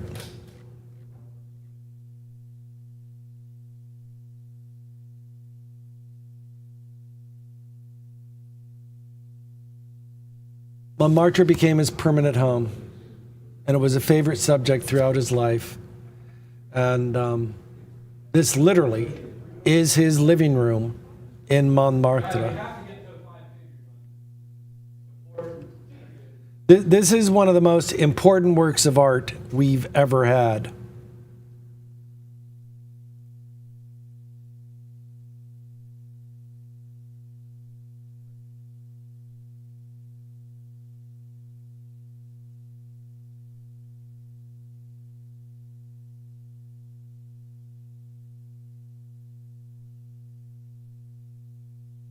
All right, I just want to go to another category and show you one other thing.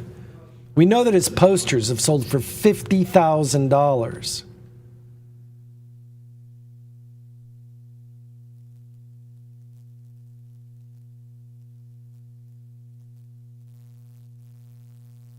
Go to my computer.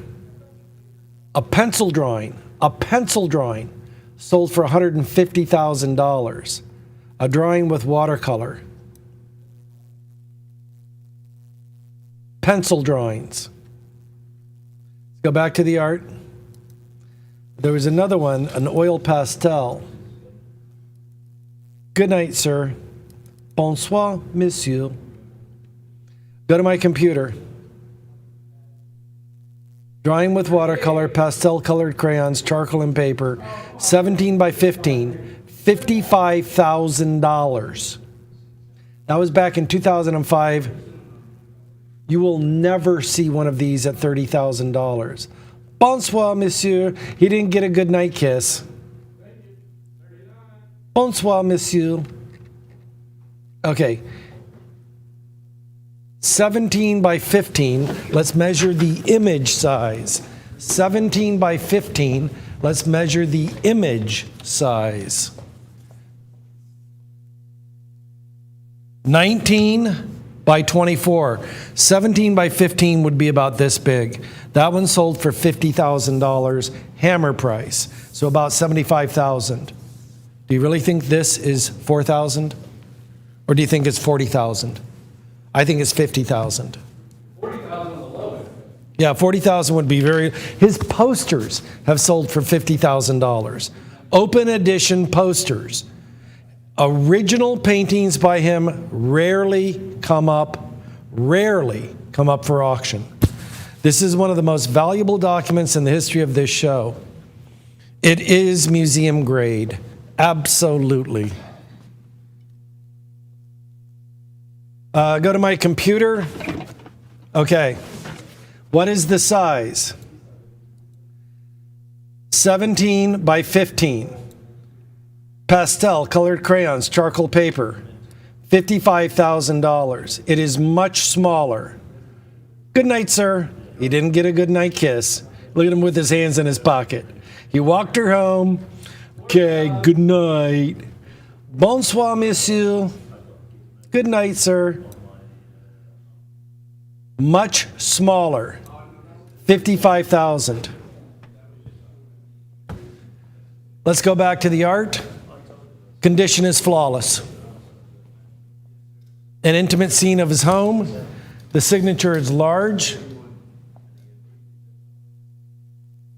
There is not a scuff. There is not a scrape. 41. I think 55,000 would be quite fair. The reflections of the glass, the correct nature of the table. I'm thinking this is an inkwell. I've seen that shape before.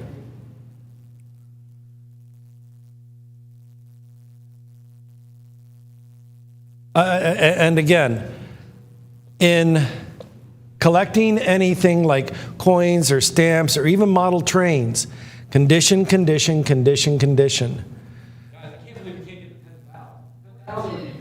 It's 109 years old, 109 years old, and original. And I'm less than 10 cents on the dollar. I am less than 10 cents on the dollar. Less than. Let's go to the certificate. The bouquet of flowers, I'm not going to wing it. I will look it up. The original pastel painting is on laid paper mounted on board. Very common for the era. Signed by the artist lower right, unique in the world, 109 years old, almost 110. Extremely rare and important. We've got a $2,000 frame on it. Okay, just to review, using the same exact, go to my computer.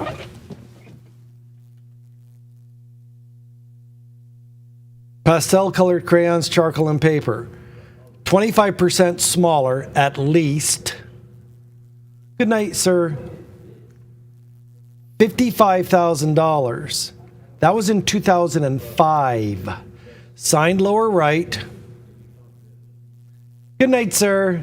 Look at him with his hands in his pocket. He didn't get a good night kiss. Ah. Bonsoir, monsieur. He walked her all the way home. Well, he's a gentleman.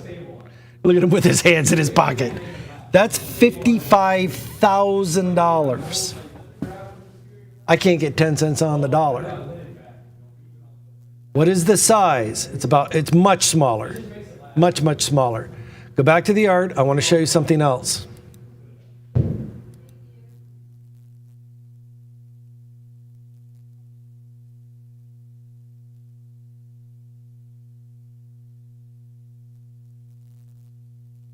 Oh, now what they do? Oh, I boo-booed my categories. I have to do my categories.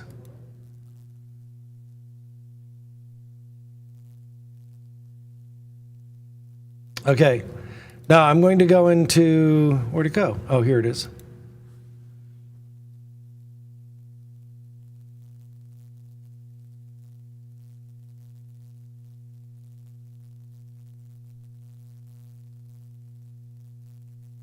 Sorry, I get clumsy on the computer at times.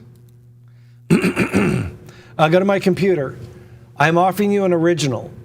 These are prints. I'm offering you an original. These are prints.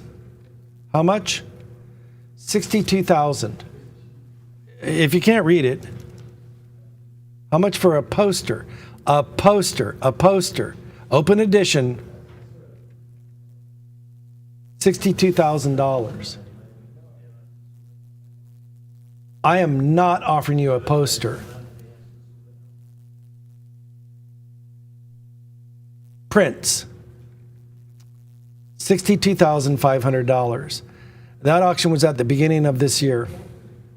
At a poster auction. Swan Galleries is one of the finest galleries in the world. The same poster, but no lettering. That one went for $52,000. I am offering you an original painting. I am offering you the original.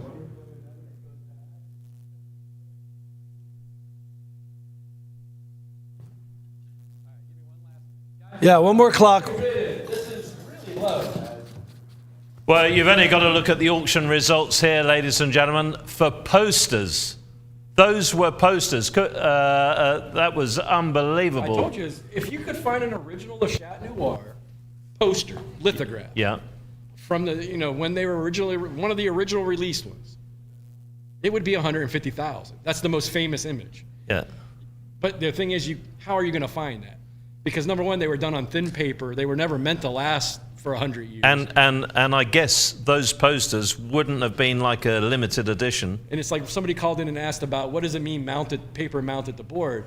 It's the same thing. Like if you had an original Lautrec lithograph from the 1800s, Yeah. what they do is they take those and they weave them onto a linen backing to stabilize the paper. Right. That's what they did with this. They took the paper and mounted it to a board to stabilize the paper. Yeah.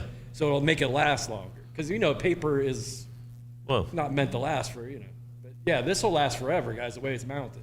yeah. And I can't get to 5,000. We're going to bid it out, guys. And it was mounted 110 years ago.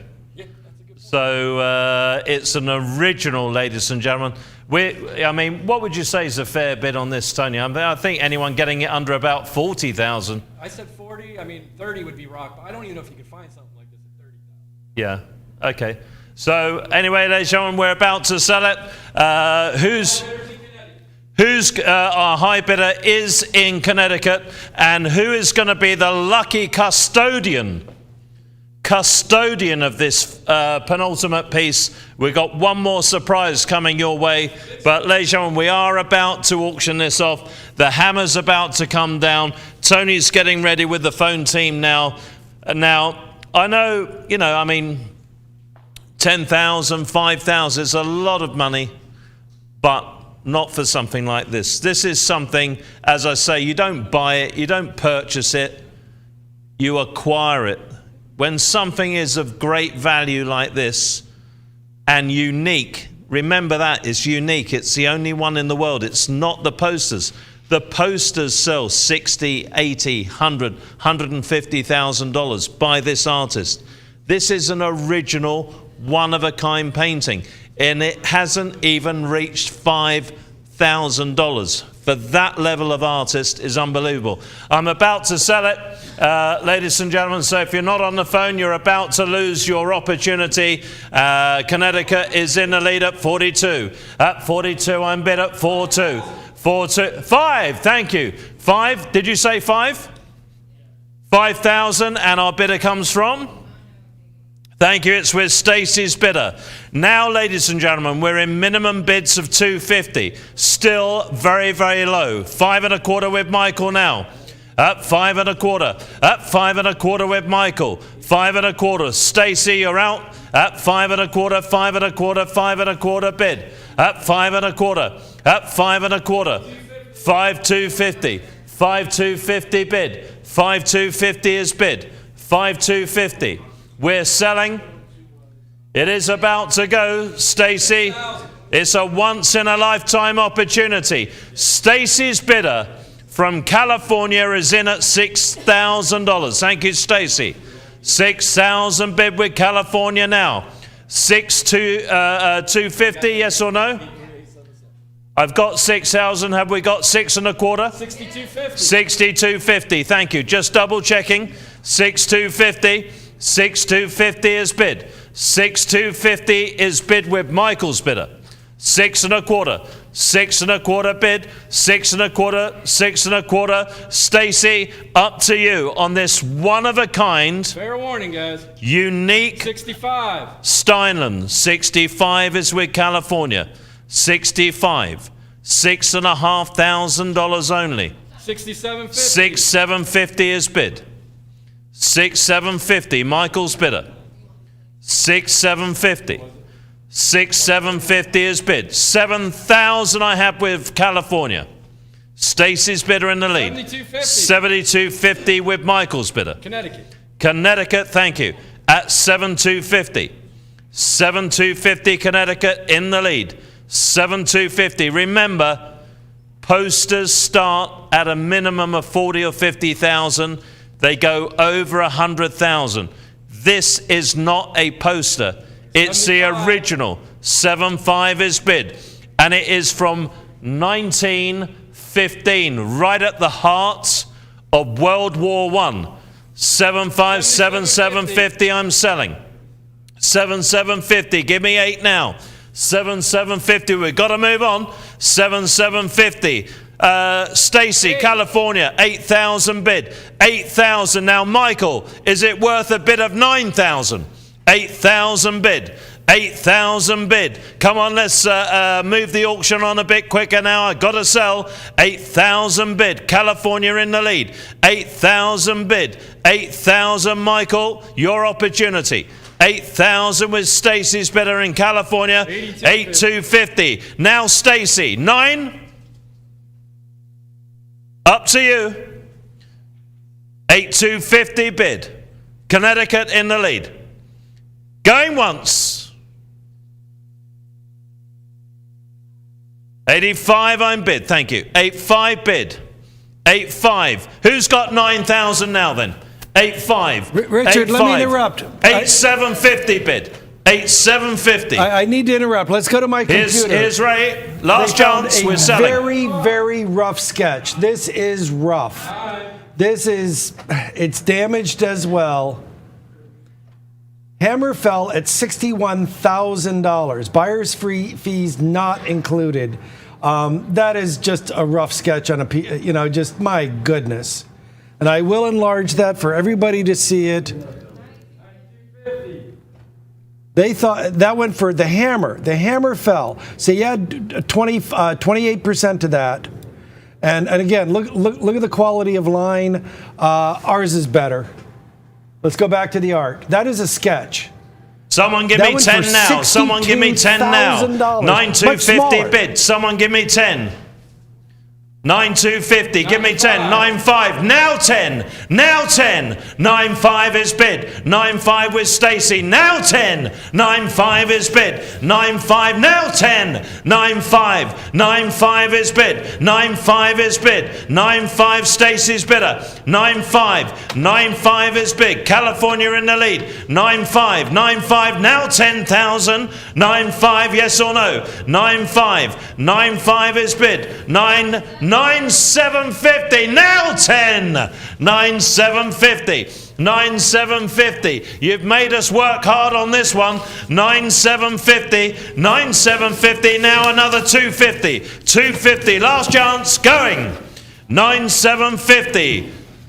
10,000 bid. Now 500 minimums. 10,000 bid. Now 500 minimum bids. At 10 and a bit of 10 at bid. At 10,000 bid on the Steinland. At 10,000 bid.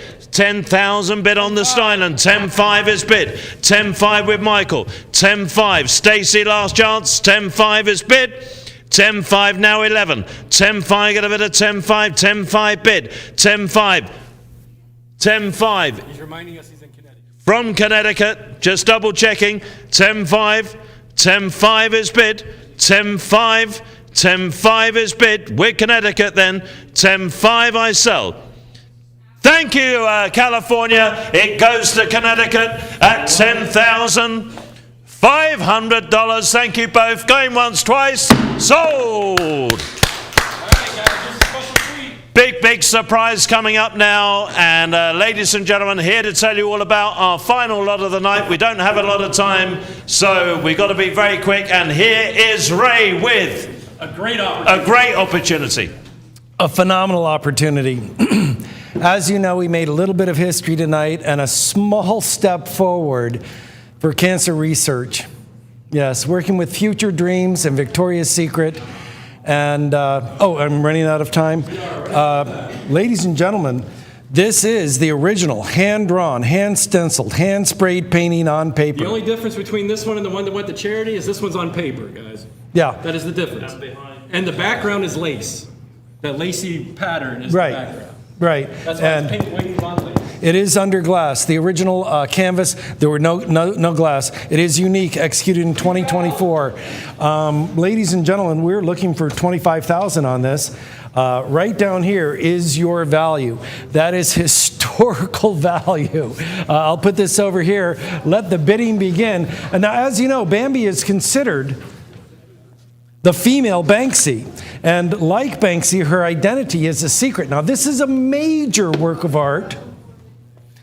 Oh, it's not a print. It's in a $3,000 frame. That's 3 feet. Are you ready? That's an easy $3,000. Oh, all day long $3,000 frame. That's 4 feet right there. Historically important and valuable? Yes. It is an original. That is not a print. That is the original. That is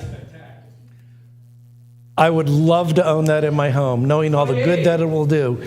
Triple recessed mounting, beautiful, perfect, on the original now. And again, may I repeat, that's 3 feet. That's 4 feet.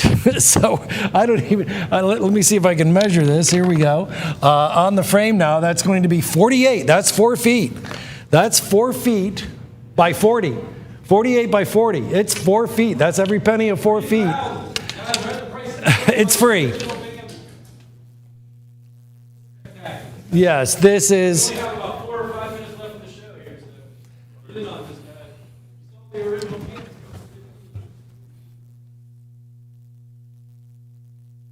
Now, given the connection to Victoria's Secret and given the history of the piece, all factors considered, I don't think you'd be wrong at $25,000. Ladies and gentlemen, we have 4.5 minutes left in the show. About 5 minutes. We have about 5 minutes. Hit a home run. And by the way, congratulations to whoever got the Steinlen. Wow. Wow. And you know what? And the best part? Just beautiful. Just beautiful. 35. Richard, tell me again your experiences in the urban art scene in London. I mean, you've been there. Yeah, well, luckily, actually, my 2 cousins both studied at the same art college as Bambi in London. Very, very famous. The most famous one in Britain. It's called St. Martin's College, and it's the greatest art school in London. So they both studied there. Bambi studied there. She got a Master of Art, and she was fascinated by art from a very, very young age. She is really, as they say, the darling of the London art scene. Brad Pitt owns her work. There's many celebrities. Adele, the famous singer, owns her work. Rihanna, and even there's a famous band called One Direction, and they're no longer together, and unfortunately one of the members sadly passed recently. But Harry Styles, the lead singer, he actually tried to commission Bambi to paint a great big room in his mansion, and she turned it down. Do you know the reason? I don't know. Because it would have given away her identity. So she is, I mean, paintings are already selling over $100,000. That famous piece tonight, which this is based on, only made $15,000, but every penny went to the charity Future Dreams. Got $16,500. 16.5. Everything went to the yeah, charity. with the buyer's premium, they got 16,500. So thank you once again to everyone. Guys, thank you to South Carolina. I love the lace background on this. I love Just it. Yeah. sets it off, and the color. I love this piece. It is absolutely beautiful. It's like the bodice of a female garment there, and ladies and gentlemen, with the wings, which she redesigned for Victoria's Secret, and they have it from 2024. So this is an original on paper. The original on canvas went for $15,000 earlier. This is the original on paper. Go to my computer. And here is Ray. Go to my computer. Go to my computer. There is a print. That is a print, unframed. Look at the price. I am offering you an important, historically important original. That is a print with the diamond dust. That is unframed. 48. I'm offering you the original. Let's go to the cert. We're getting down to the final minute. Folks, that is the original. That is the original. It's in a $3,000 frame. It's in a $3,000 frame. This is the original. We're down to the final minute. Go to my computer just for a second. That's a print. That is a limited edition print on the market right now. I'm offering the original. Let's go back to the art. $3,000 frame. That is a one-of-a-kind, unique in all the world. All right, guys, we're down to the last minute. I hope somebody jumps in on this. Well, ladies and gentlemen, I hope you had enough fun, as much fun as we've had tonight. And you know something, it just feels good to give back to charity. I'd like to thank everybody at Victoria's Secret, and Richard and Tony and I invite all the models to come.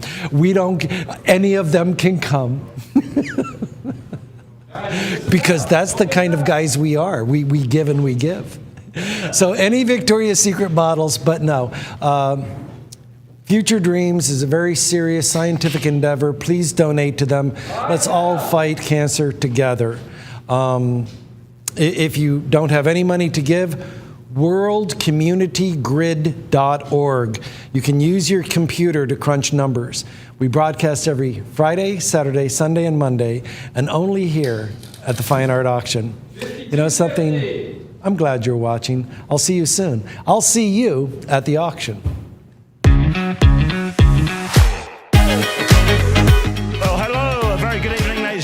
Warm welcome to the show. It is the Fine Art Auction, and welcome to the auction gallery. And the way we put it together gives you a great opportunity to actually get them all. It's the best of the best. The silver proof Ikes. What a great collection. What a great show. What a great night. My name's Ray Taylor, and I'll see you at the auction.